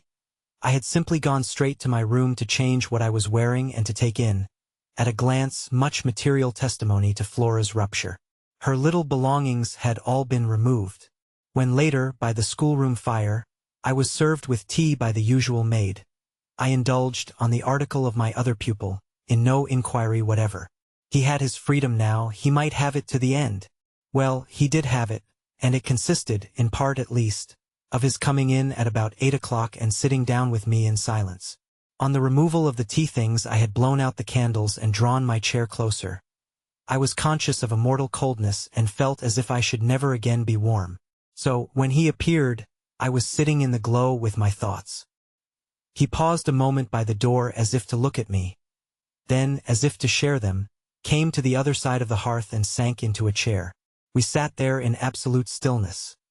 Yet he wanted, I felt, to be with me. XXI. Before a new day, in my room, had fully broken, my eyes opened to Mrs. Groves, who had come to my bedside with worse news. Flora was so markedly feverish that an illness was perhaps at hand. She had passed a night of extreme unrest, a night agitated above all by fears that had for their subject not in the least her former, but wholly her present governess. It was not against the possible re-entrance of Miss Jessel on the scene that she protested. It was conspicuously and passionately against mine. I was promptly on my feet, of course, and with an immense deal to ask, the more that my friend had discernibly now girded her loins to meet me once more. This I felt as soon as I had put to her the question of her sense of the child's sincerity as against my own. She persists in denying to you that she saw, or has ever seen, anything? My visitor's trouble truly was great. Ah, miss, it isn't a matter on which I can push her. Yet it isn't either, I must say, as if I much needed to. It has made her, every inch of her, quite old. Oh, I see her perfectly from here. She resents, for all the world like some high little personage, the imputation on her truthfulness and, as it were, her respectability. Miss Jessel indeed, she's respectable. The chit! The impression she gave me there yesterday was, I assure you, the very strangest of all. It was quite beyond any of the others. I did put my foot in it. She'll never speak to me again. Hideous and obscure as it all was, it held Mrs. Groves briefly silent. Then she granted my point with a frankness which, I made sure, had more behind it. I think indeed, miss, she never will. She do have a grand manner about it. And that manner, I summed it up, is practically what's the matter with her now. Oh, that manner, I could see in my visitor's face, and not a little else besides. She asks me every 3 minutes if I think you're coming in. I see. I too, on my side, had so much more than worked it out. Has she said to you since yesterday, except to repudiate her familiarity with anything so dreadful, a single other word about Miss Jessel? Not one, miss. And of course, you know, my friend added, I took it from her by the lake that just then and there at least there was nobody. Rather. And naturally you take it from her still. I don't contradict her. What else can I do? Nothing in the world. You've the cleverest little person to deal with. They've made them. They're two friends, still cleverer even than nature did. For it was wondrous material to play on. Flora has now her grievance. And she'll work it to the end. Yes, miss. But to what end? Why, that of dealing with me to her uncle. She'll make me out to him the lowest creature. I winced at the fair show of the scene in Mrs. Groves's face. She looked for a minute as if she sharply saw them together. And him who thinks so well of you. He has an odd way, it comes over me now, I laughed, of proving it, but that doesn't matter. What Flora wants, of course, is to get rid of me. My companion bravely concurred. Never again to so much as look at you. So that what you've come to me now for, I asked, is to speed me on my way? Before she had time to reply, however, I had her in check. I've a better idea, the result of my reflections. My going would seem the right thing, and on Sunday I was terribly near it. Yet that won't do. It's you who must go. You must take Flora. My visitor at this did speculate. But where in the world? Away from here. Away from them. Away even most of all now from me. Straight to her uncle. Only to tell on you? No, not only. To leave me in addition with my remedy. She was still vague. And what is your remedy? Your loyalty to begin with. And then Miles's. She looked at me hard. Do you think he won't, if he has the chance, turn on me? Yes, I venture still to think it. At all events, I want to try. Get off with his sister as soon as possible and leave me with him alone. I was amazed myself at the spirit I had still in reserve, and therefore perhaps a trifle the more disconcerted at the way in which, in spite of this fine example of it, she hesitated. There's one thing, of course, I went on. They mustn't, before she goes, see each other for 3 seconds. Then it came over me that, in spite of Flora's presumable sequestration from the instant of her return from the pool, it might already be too late. Do you mean, I anxiously asked, that they have met? At this she quite flushed. Ah, miss, I'm not such a fool as that. If I've been obliged to leave her 3 or 4 times, it has been each time with one of the maids. And at present, though she's alone, she's locked in safe. And yet, there were too many things. And yet what? Well, are you so sure of the little gentleman? I'm not sure of anything but you. But I have, since last evening, a new hope. I think he wants to give me an opening. I do believe that, poor little exquisite wretch, he wants to speak. Last evening, in the firelight and the silence, he sat with me for 2 hours as if it were just coming. Mrs. Groves looked hard, through the window, at the gray, gathering day. And did it come? No, though I waited and waited. I confess it didn't. And it was without a breach of the silence or so much as a faint allusion to his sister's condition and absence that we at last kissed for good night.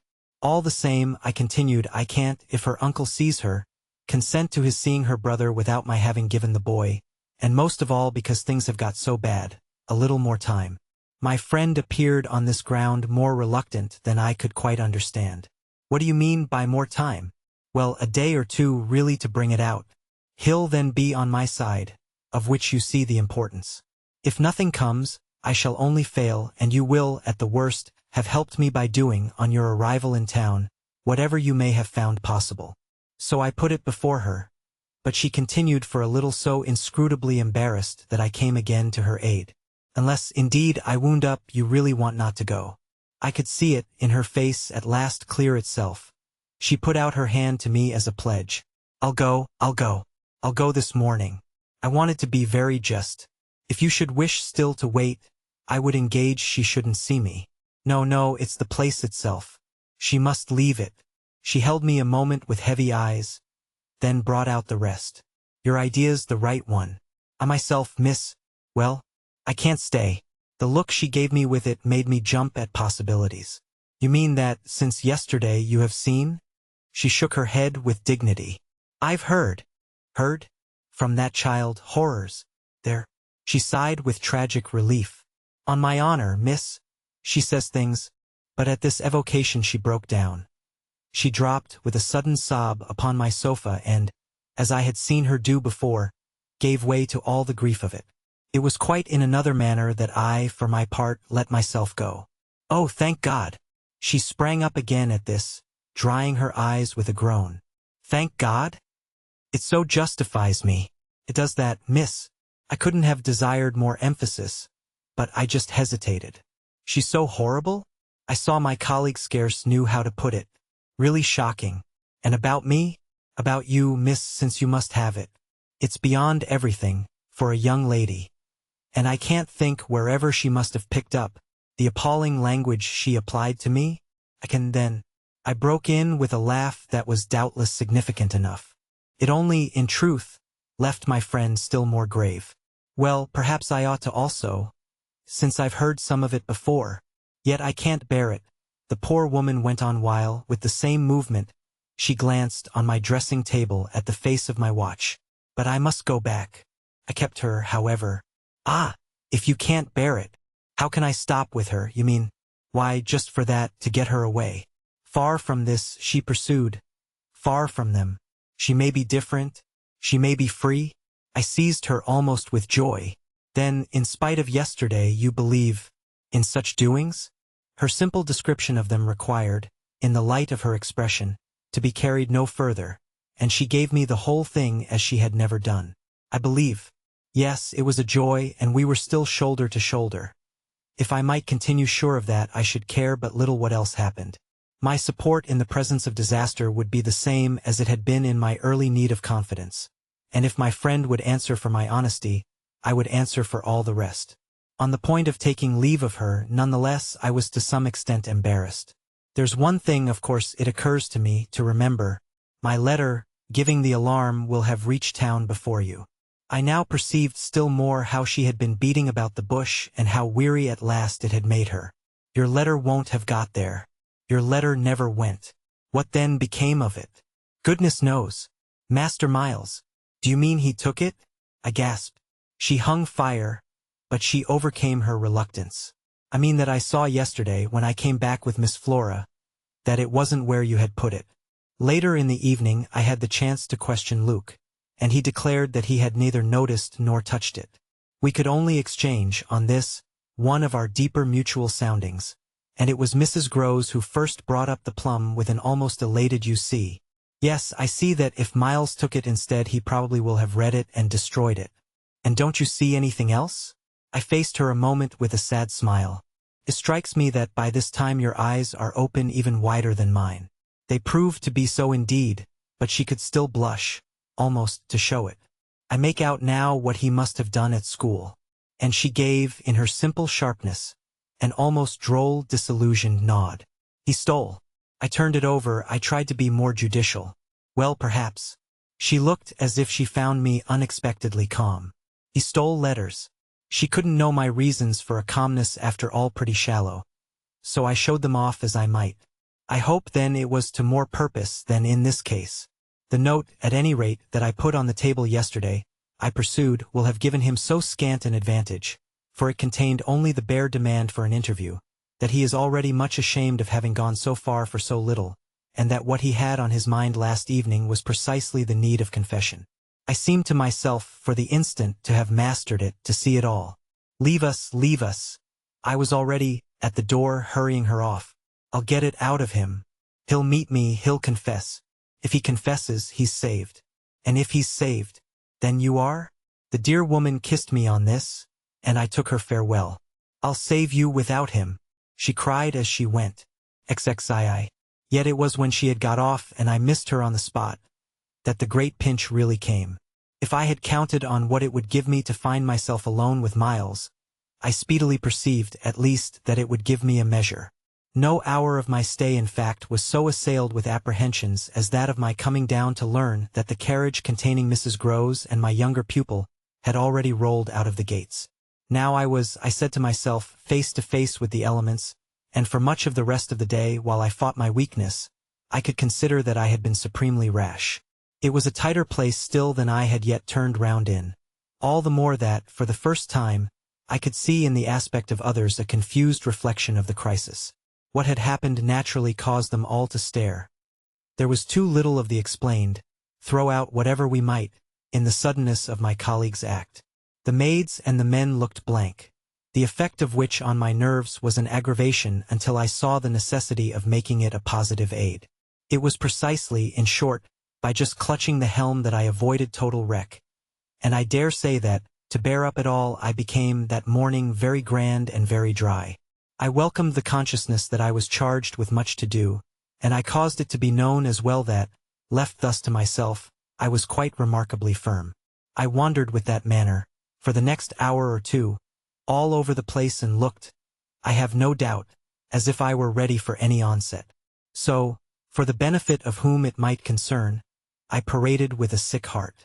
The person it appeared least to concern proved to be, till dinner, little Miles himself.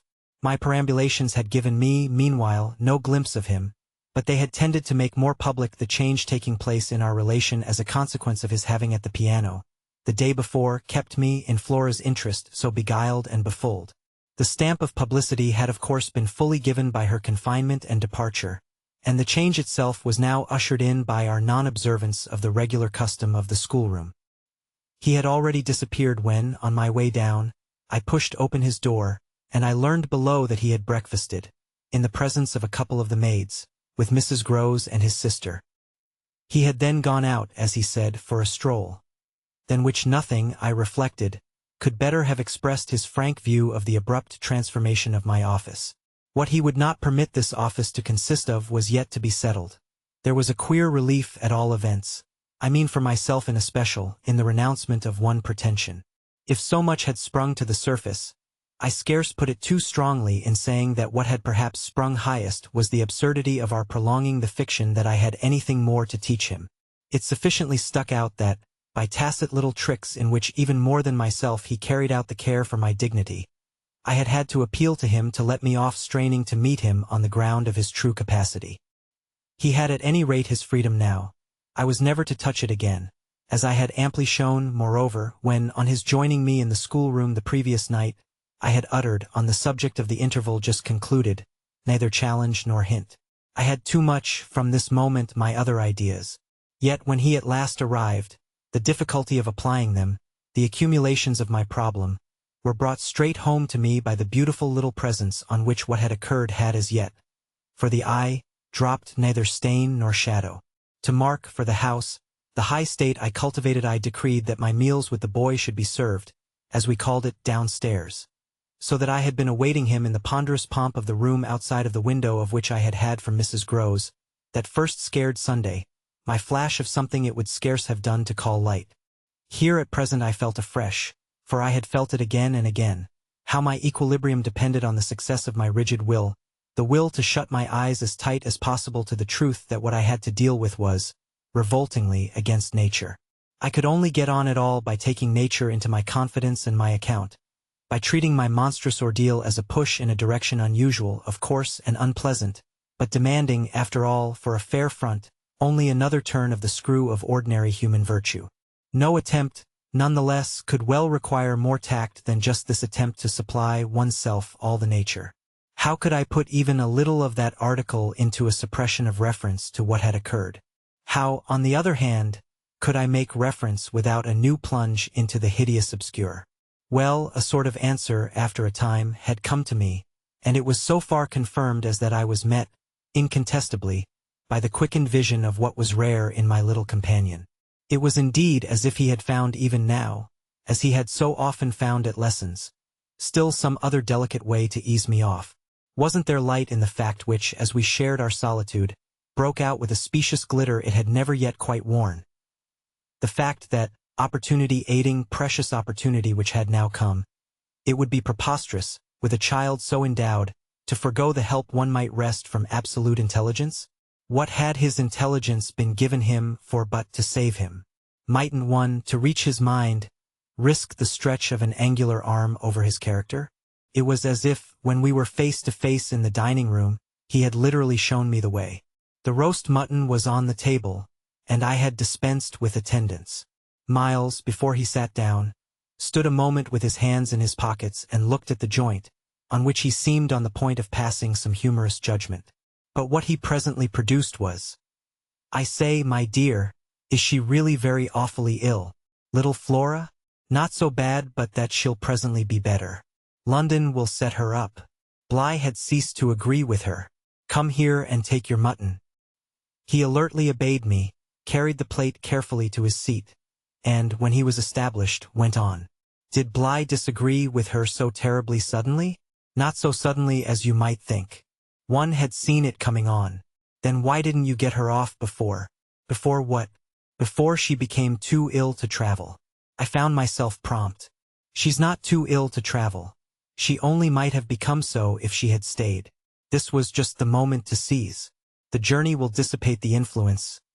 Oh, I was grand. And carry it off.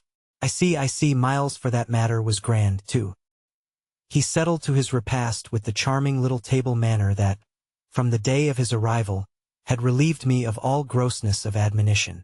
Whatever he had been driven from school for, it was not for ugly feeding. He was irreproachable as always today, but he was unmistakably more conscious. He was discernibly trying to take for granted more things than he found, without assistance, quite easy, and he dropped into peaceful silence while he felt his situation. Our meal was of the briefest, mine a vain pretense, and I had the things immediately removed. While this was done, Miles stood again with his hands in his little pockets and his back to me. Stood and looked out of the wide window through which, that other day, I had seen what pulled me up. We continued silent while the maid was with us.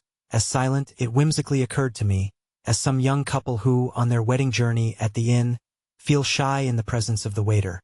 He turned round only when the waiter had left us. Well, so we're alone. Exi. Oh, more or less. I fancy my smile was pale. Not absolutely. We shouldn't like that. I went on. No, I suppose we shouldn't. Of course we have the others. We have the others, we have indeed the others, I concurred. Yet even though we have them, he returned, still with his hands in his pockets and planted there in front of me, they don't much count, do they? I made the best of it, but I felt wan. It depends on what you call much. Yes, with all accommodation, everything depends. On this, however, he faced to the window again and presently reached it with his vague, restless, cogitating step.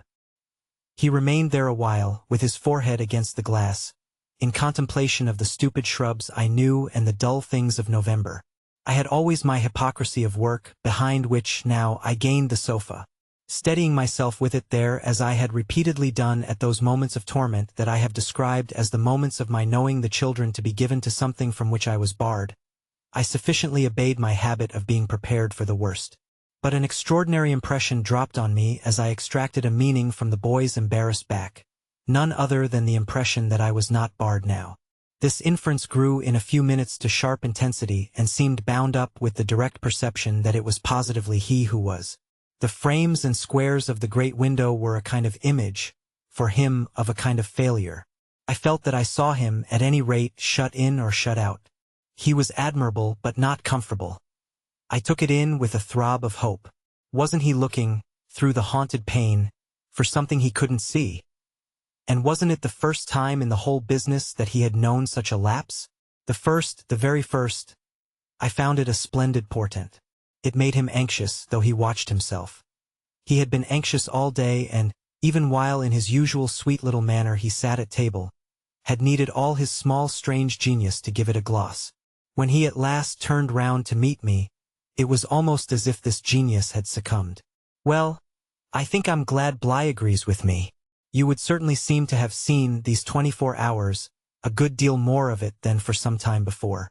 I hope, I went on bravely, that you've been enjoying yourself. Oh yes, I've been ever so far. All round about, miles and miles away. I've never been so free. He had really a manner of his own, and I could only try to keep up with him. Well, do you like it? He stood there smiling.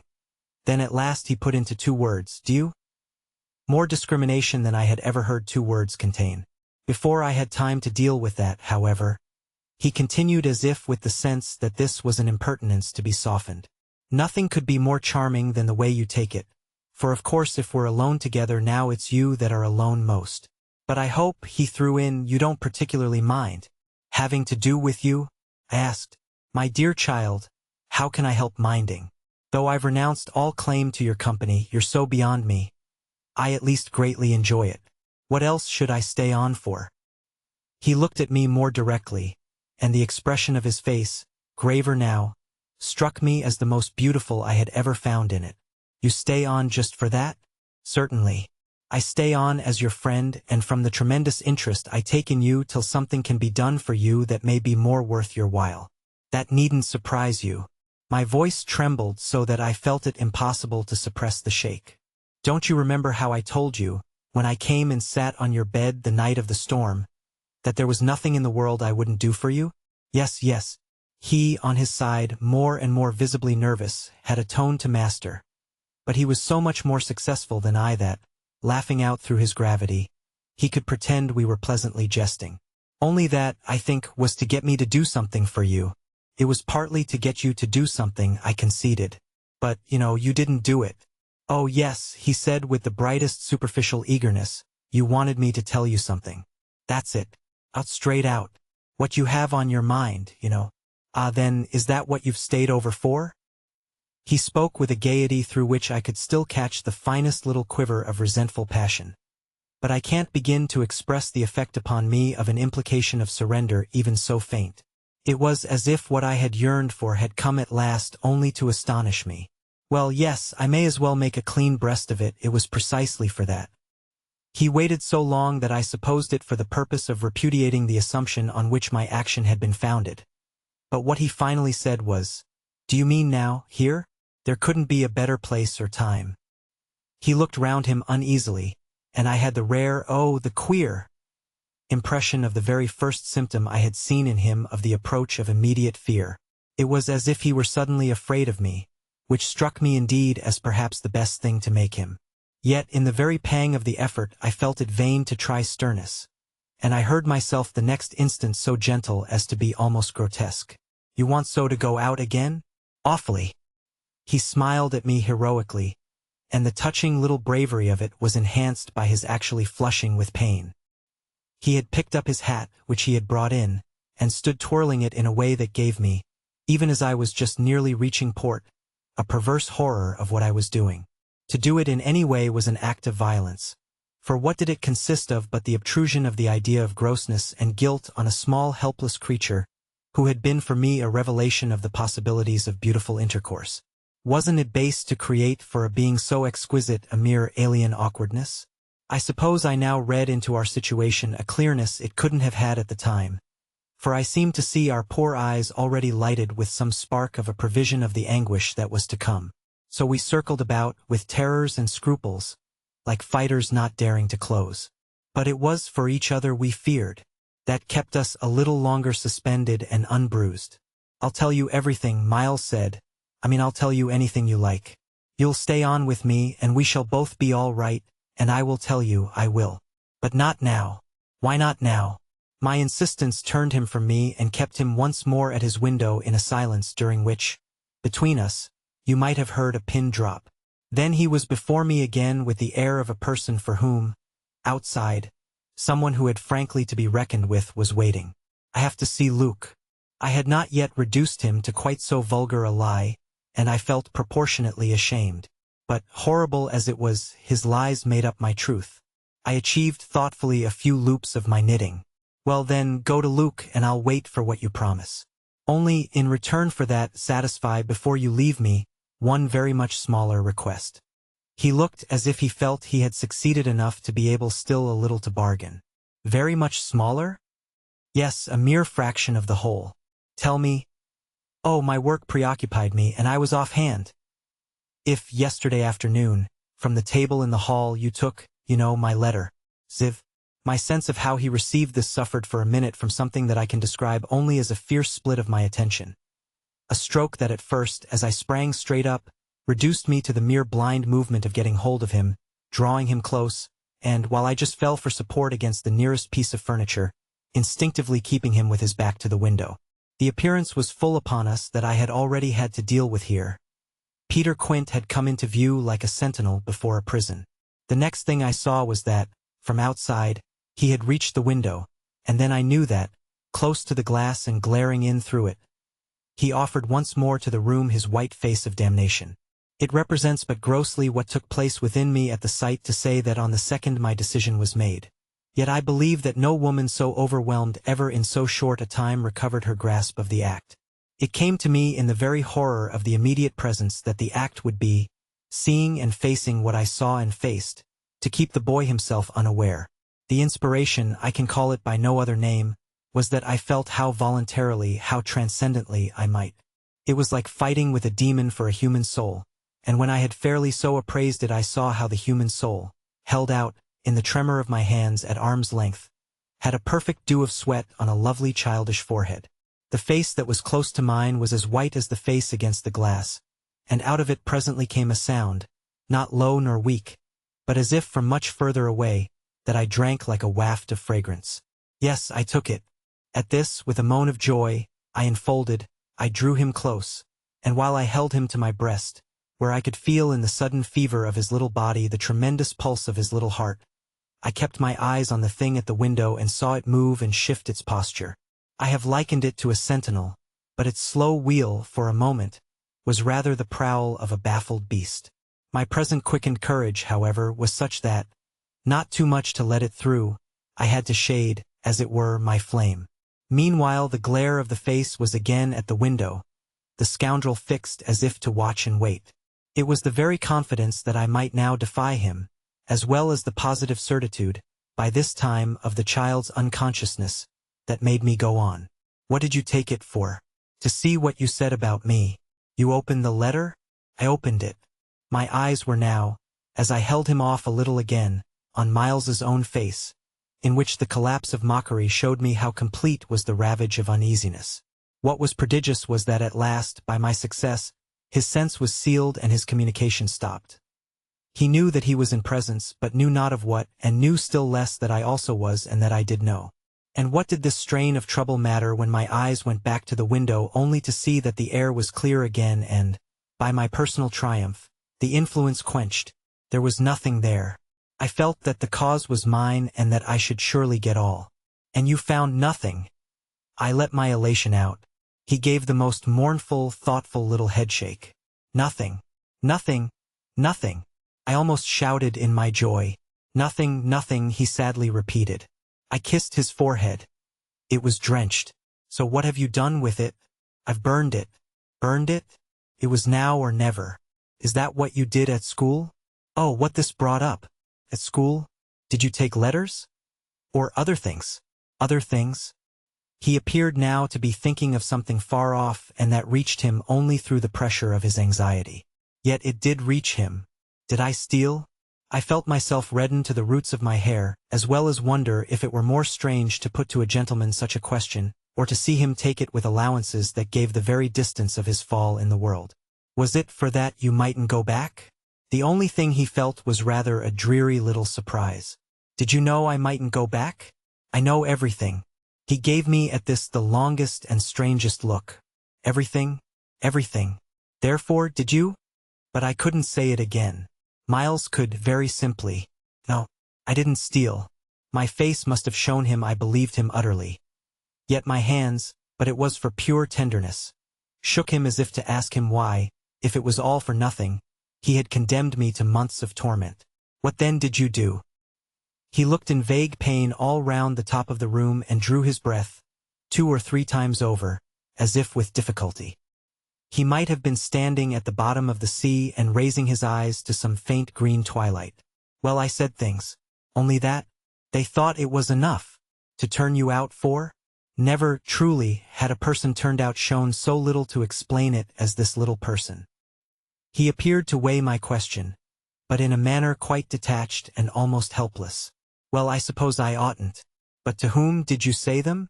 He evidently tried to remember, but it dropped, he had lost it. I don't know. He almost smiled at me in the desolation of his surrender, which was indeed practically, by this time, so complete that I ought to have left it there. But I was infatuated, I was blind with victory, though even then the very effect that was to have brought him so much nearer was already that of added separation. Was it to everyone? I asked. No, it was only to, but he gave a sick little headshake. I don't remember their names. Were they then so many? No, only a few. Those I liked. Those he liked? I seemed to float not into clearness, but into a darker obscure, and within a minute there had come to me out of my very pity the appalling alarm of his being perhaps innocent. It was for the instant confounding and bottomless. For if he were innocent, what then on earth was I? Paralyzed while it lasted, by the mere brush of the question, I let him go a little so that, with a deep-drawn sigh, he turned away from me again, which, as he faced toward the clear window, I suffered, feeling that I had nothing now there to keep him from.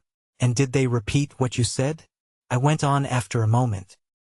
He was soon at some distance from me, still breathing hard and again with the air, though now without anger for it, of being confined against his will.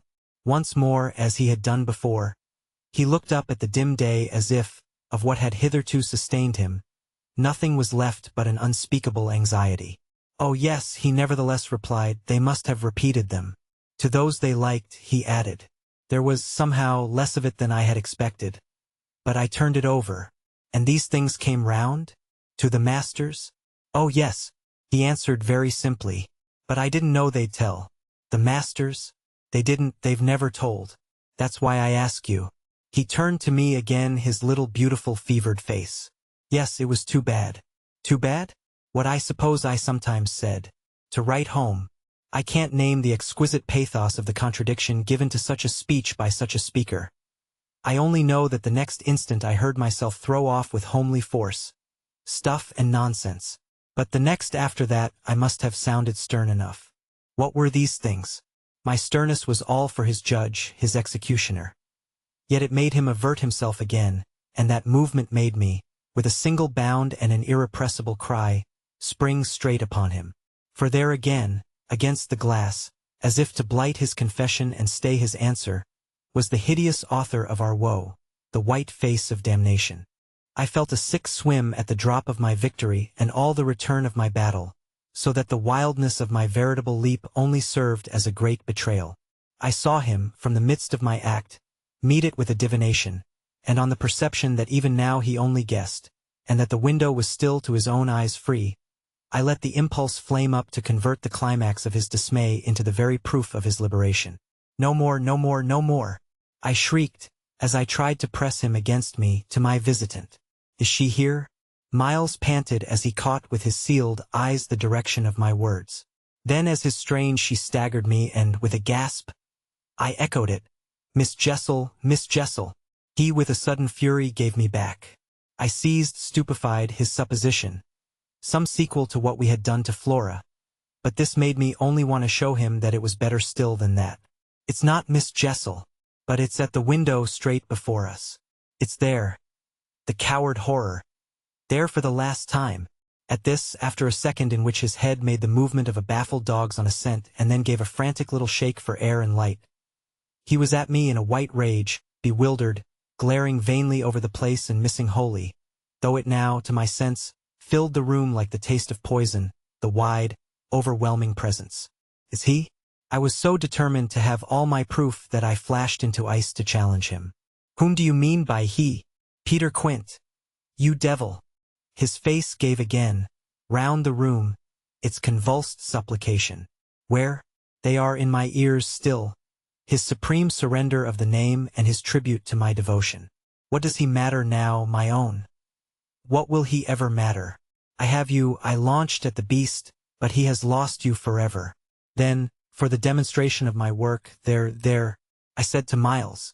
But he had already jerked straight round, stared, glared again, and seen but the quiet day. With the stroke of the loss I was so proud of he uttered the cry of a creature hurled over an abyss, and the grasp with which I recovered him might have been that of catching him in his fall. I caught him, yes, I held him, it may be imagined with what a passion. But at the end of a minute I began to feel what it truly was that I held. We were alone with the quiet day, and his little heart, dispossessed, had stopped. End of the Project Gutenberg ebook, The Turn of the Screw. Updated editions will replace the previous one. The old editions will be renamed. Creating the works from print editions not protected by U.S. copyright law means that no one owns a United States copyright in these works, so the Foundation and you can copy and distribute it in the United States without permission and without paying copyright royalties. Special rules, set forth in the general terms of use part of this license, apply to copying and distributing Project Gutenberg electronic works to protect the Project Gutenberg concept and trademark. Project Gutenberg is a registered trademark and may not be used if you charge for an ebook, except by following the terms of the trademark license, including paying royalties for use of the Project Gutenberg trademark. If you do not charge anything for copies of this ebook, complying with the trademark license is very easy. You may use this ebook for nearly any purpose such as creation of derivative works, reports, performances, and research. Project Gutenberg ebooks may be modified and printed and given away. You may do practically anything in the United States with ebooks not protected by U.S. copyright law. Redistribution is subject to the trademark license, especially commercial redistribution. Start. Full license. The full Project Gutenberg license. Please read this before you distribute or use this work.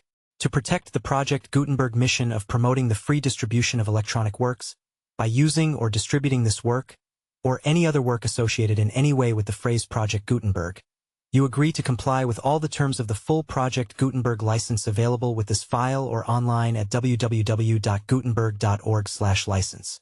Section 1. General Terms of Use and Redistributing Project Gutenberg Electronic Works. 1.a. By reading or using any part of this Project Gutenberg electronic work, you indicate that you have read, understand, agree to, and accept all the terms of this license and intellectual property, trademark/copyright, agreement. If you do not agree to abide by all the terms of this agreement, you must cease using and return or destroy all copies of Project Gutenberg electronic works in your possession. If you paid a fee for obtaining a copy of or access to a Project Gutenberg electronic work, and you do not agree to be bound by the terms of this agreement, you may obtain a refund from the person or entity to whom you paid the fee as set forth in paragraph 1.e.8. 1.b. Project Gutenberg is a registered trademark. It may only be used on or associated in any way with an electronic work by people who agree to be bound by the terms of this agreement. There are a few things that you can do with most Project Gutenberg electronic works even without complying with the full terms of this agreement. See paragraph 1.c below. There are a lot of things you can do with Project Gutenberg electronic works if you follow the terms of this agreement and help preserve free future access to Project Gutenberg electronic works. See paragraph 1.e below. 1.c. The Project Gutenberg Literary Archive Foundation, the Foundation or PGLAF, owns a compilation copyright in the collection of Project Gutenberg electronic works. Nearly all the individual works in the collection are in the public domain in the United States. If an individual work is unprotected by copyright law in the United States and you are located in the United States, we do not claim a right to prevent you from copying, distributing, performing, displaying, or creating derivative works based on the work as long as all references to Project Gutenberg are removed. Of course, we hope that you will support the Project Gutenberg mission of promoting free access to electronic works by freely sharing Project Gutenberg works in compliance with the terms of this agreement for keeping the Project Gutenberg name associated with the work. You can easily comply with the terms of this agreement by keeping this work in the same format with its attached full Project Gutenberg license when you share it without charge with others. 1.d. The copyright laws of the place where you are located also govern what you can do with this work. Copyright laws in most countries are in a constant state of change. If you are outside the United States, check the laws of your country in addition to the terms of this agreement before downloading, copying, displaying, performing, distributing, or creating derivative works based on this work or any other Project Gutenberg work. The Foundation makes no representations concerning the copyright status of any work in any country other than the United States. 1.e. Unless you have removed all references to Project Gutenberg. 1.e.1. The following sentence with active links to or other immediate access to the full Project Gutenberg license must appear prominently whenever any copy of a Project Gutenberg work, any work on which the phrase Project Gutenberg appears, or with which the phrase Project Gutenberg is associated, is accessed, displayed, performed, viewed, copied, or distributed. This ebook is for the use of anyone anywhere in the United States and most other parts of the world at no cost and with almost no restrictions whatsoever. You may copy it, give it away, or reuse it under the terms of the Project Gutenberg license included with this ebook or online at www.gutenberg.org. If you are not located in the United States, you will have to check the laws of the country where you are located before using this ebook. 1.e.2.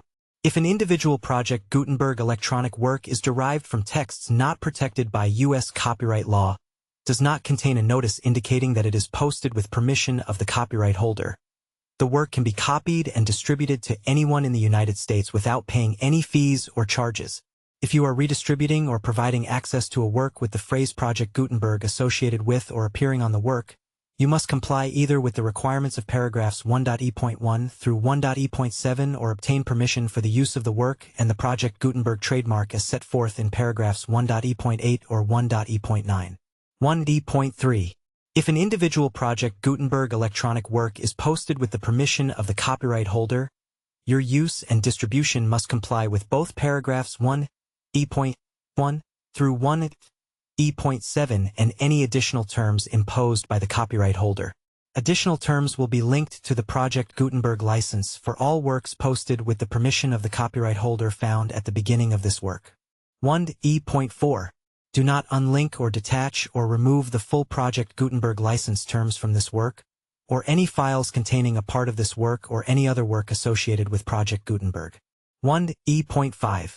Do not copy, display, perform, distribute or redistribute this electronic work, or any part of this electronic work, without prominently displaying the sentence set forth in paragraph 1.e.1, with active links or immediate access to the full terms of the Project Gutenberg license.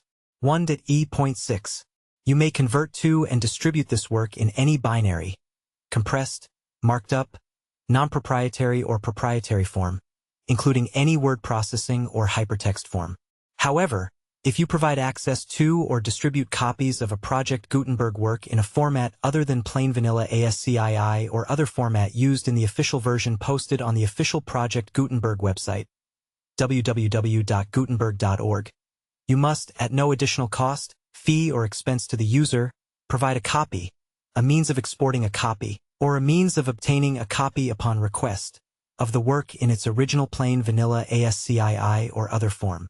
Any alternate format must include the full Project Gutenberg license as specified in paragraph 1.e.1. 1.e.7. Do not charge a fee for access to viewing, displaying, performing, copying or distributing any Project Gutenberg works unless you comply with paragraph 1.e.8 or 1.e.9. 1.e.8. You may charge a reasonable fee for copies of or providing access to or distributing Project Gutenberg electronic works provided that do you pay a royalty fee of 20% of the gross profits you derive from the use of Project Gutenberg works calculated using the method you already use to calculate your applicable taxes. The fee is owed to the owner of the Project Gutenberg trademark, but he has agreed to donate royalties under this paragraph to the Project Gutenberg Literary Archive Foundation. Royalty payments must be paid within 60 days following each date on which you prepare, or are legally required to prepare, your periodic tax returns.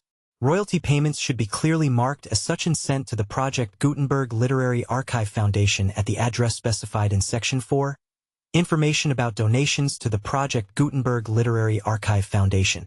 Do you provide a full refund of any money paid by a user who notifies you in writing or by email within 30 days of receipt that he does not agree to the terms of the full Project Gutenberg license? You must require such a user to return or destroy all copies of the works possessed in a physical medium and discontinue all use of and all access to other copies of Project Gutenberg works. Do you provide, in accordance with paragraph 1.f.3, a full refund of any money paid for a work or a replacement copy if a defect in the electronic work is discovered and reported to you within 90 days of receipt of the work? Do you comply with all other terms of this agreement for free distribution of Project Gutenberg works? 1e.9. If you wish to charge a fee or distribute a Project Gutenberg electronic work or group of works on different terms than are set forth in this agreement, you must obtain permission in writing from the Project Gutenberg Literary Archive Foundation, the manager of the Project Gutenberg trademark. Contact the foundation as set forth in section 3 below. 1f. 1f.1. Project Gutenberg volunteers and employees expend considerable effort to identify, do copyright research on, transcribe and proofread works not protected by U.S. copyright law in creating the Project Gutenberg collection. Despite these efforts, Project Gutenberg electronic works, and the medium on which they may be stored, may contain defects, such as, but not limited to, incomplete, inaccurate or corrupt data, transcription errors, a copyright or other intellectual property infringement, a defective or damaged disk or other medium, a computer virus, or computer codes that damage or cannot be read by your equipment. 1f.2. Limited warranty, disclaimer of damages, except for the right of replacement or refund described in paragraph 1 at f.3. The Project Gutenberg Literary Archive Foundation, the owner of the Project Gutenberg trademark, and any other party distributing a Project Gutenberg electronic work under this agreement, disclaim all liability to you for damages, costs, and expenses, including legal fees. You agree that you have no remedies for negligence, strict liability, breach of warranty, or breach of contract except those provided in paragraph 1, f.3. You agree that the foundation, the trademark owner, and any distributor under this agreement will not be liable to you for actual, direct, indirect, consequential, punitive, or incidental damages even if you give notice of the possibility of such damage. 1 at f.3. Limited right of replacement or refund. If you discover a defect in this electronic work within 90 days of receiving it, you can receive a refund of the money, if any, you paid for it by sending a written explanation to the person you received the work from. If you receive the work on a physical medium, you must return the medium with your written explanation. The person or entity that provided you with the defective work may elect to provide a replacement copy in lieu of a refund. If you receive the work electronically, the person or entity providing it to you may choose to give you a second opportunity to receive the work electronically in lieu of a refund. If the second copy is also defective, you may demand a refund in writing without further opportunities to fix the problem. 1f.4. Except for the limited right of replacement or refund set forth in paragraph 1f.3, this work is provided to you ASIS, with no other warranties of any kind, express or implied, including but not limited to warranties of merchantability or fitness for any purpose. 1f.5. Some states do not allow disclaimers of certain implied warranties or the exclusion or limitation of certain types of damages. If any disclaimer or limitation set forth in this agreement violates the law of the state applicable to this agreement, the agreement shall be interpreted to make the maximum disclaimer or limitation permitted by the applicable state law. The invalidity or unenforceability of any provision of this agreement shall not void the remaining provisions. 1f.6. Indemnity. You agree to indemnify and hold the foundation, the trademark owner, any agent or employee of the foundation, anyone providing copies of Project Gutenberg electronic works in accordance with this agreement, and any volunteers associated with the production, promotion, and distribution of Project Gutenberg electronic works, harmless from all liability, costs, and expenses, including legal fees, that arise directly or indirectly from any of the following which you do or cause to occur. A. Distribution of this or any Project Gutenberg work. B. Alteration, modification, or additions or deletions to any Project Gutenberg work. And C. Any defect you cause. Section 2. Information about the mission of Project Gutenberg. Project Gutenberg is synonymous with the free distribution of electronic works in formats readable by the widest variety of computers including obsolete, old, middle-aged, and new computers. It exists because of the efforts of hundreds of volunteers and donations from people in all walks of life. Volunteers and financial support to provide volunteers with the assistance they need are critical to reaching Project Gutenberg's goals and ensuring that the Project Gutenberg collection will remain freely available for generations to come. In 2001, the Project Gutenberg Literary Archive Foundation was created to provide a secure and permanent future for Project Gutenberg and future generations. To learn more about the Project Gutenberg Literary Archive Foundation and how your efforts and donations can help, see Sections 3 and 4 and the Foundation information page at www.gutenberg.org. Section 3. Information about the Project Gutenberg Literary Archive Foundation. The Project Gutenberg Literary Archive Foundation is a non-profit 501(c)(3) educational corporation organized under the laws of the state of Mississippi and granted tax-exempt status by the Internal Revenue Service. The Foundation's EIN or Federal Tax Identification Number is 64-6221541. Contributions to the Project Gutenberg Literary Archive Foundation are tax-deductible to the full extent permitted by U.S. federal laws and your state's laws. The Foundation's business office is located at 809 North 1500 West, Salt Lake City, Utah 84116, 801-596-1887. Email contact links and up-to-date contact information can be found at the Foundation's website and official page at www.gutenberg.org/contact. Section 4. Information about donations to the Project Gutenberg Literary Archive Foundation. Project Gutenberg depends upon and cannot survive without widespread public support and donations to carry out its mission of increasing the number of public domain and licensed works that can be freely distributed in machine-readable form, accessible by the widest array of equipment including outdated equipment. Many small donations, $1 to $5,000, are particularly important to maintaining tax-exempt status with the IRS. The Foundation is committed to complying with the laws regulating charities and charitable donations in all 50 states of the United States. Compliance requirements are not uniform and it takes a considerable effort, much paperwork and many fees to meet and keep up with these requirements. We do not solicit donations in locations where we have not received written confirmation of compliance. To send donations or determine the status of compliance for any particular state, visit www.gutenberg.org/donate. While we cannot and do not solicit contributions from states where we have not met the solicitation requirements, we know of no prohibition against accepting unsolicited donations from donors in such states who approach us with offers to donate. International donations are gratefully accepted, but we cannot make any statements concerning tax treatment of donations received from outside the United States. U.S. laws alone swamp our small staff. Please check the Project Gutenberg web pages for current donation methods and addresses. Donations are accepted in a number of other ways including checks, online payments, and credit card donations. To donate, please visit www.gutenberg.org/donate. Section 5. General information about Project Gutenberg electronic works. Professor Michael S. Hart was the originator of the Project Gutenberg concept of a library of electronic works that could be freely shared with anyone. For 40 years, he produced and distributed Project Gutenberg ebooks with only a loose network of volunteer support. Project Gutenberg ebooks are often created from several printed editions, all of which are confirmed as not protected by copyright in the U.S. unless a copyright notice is included.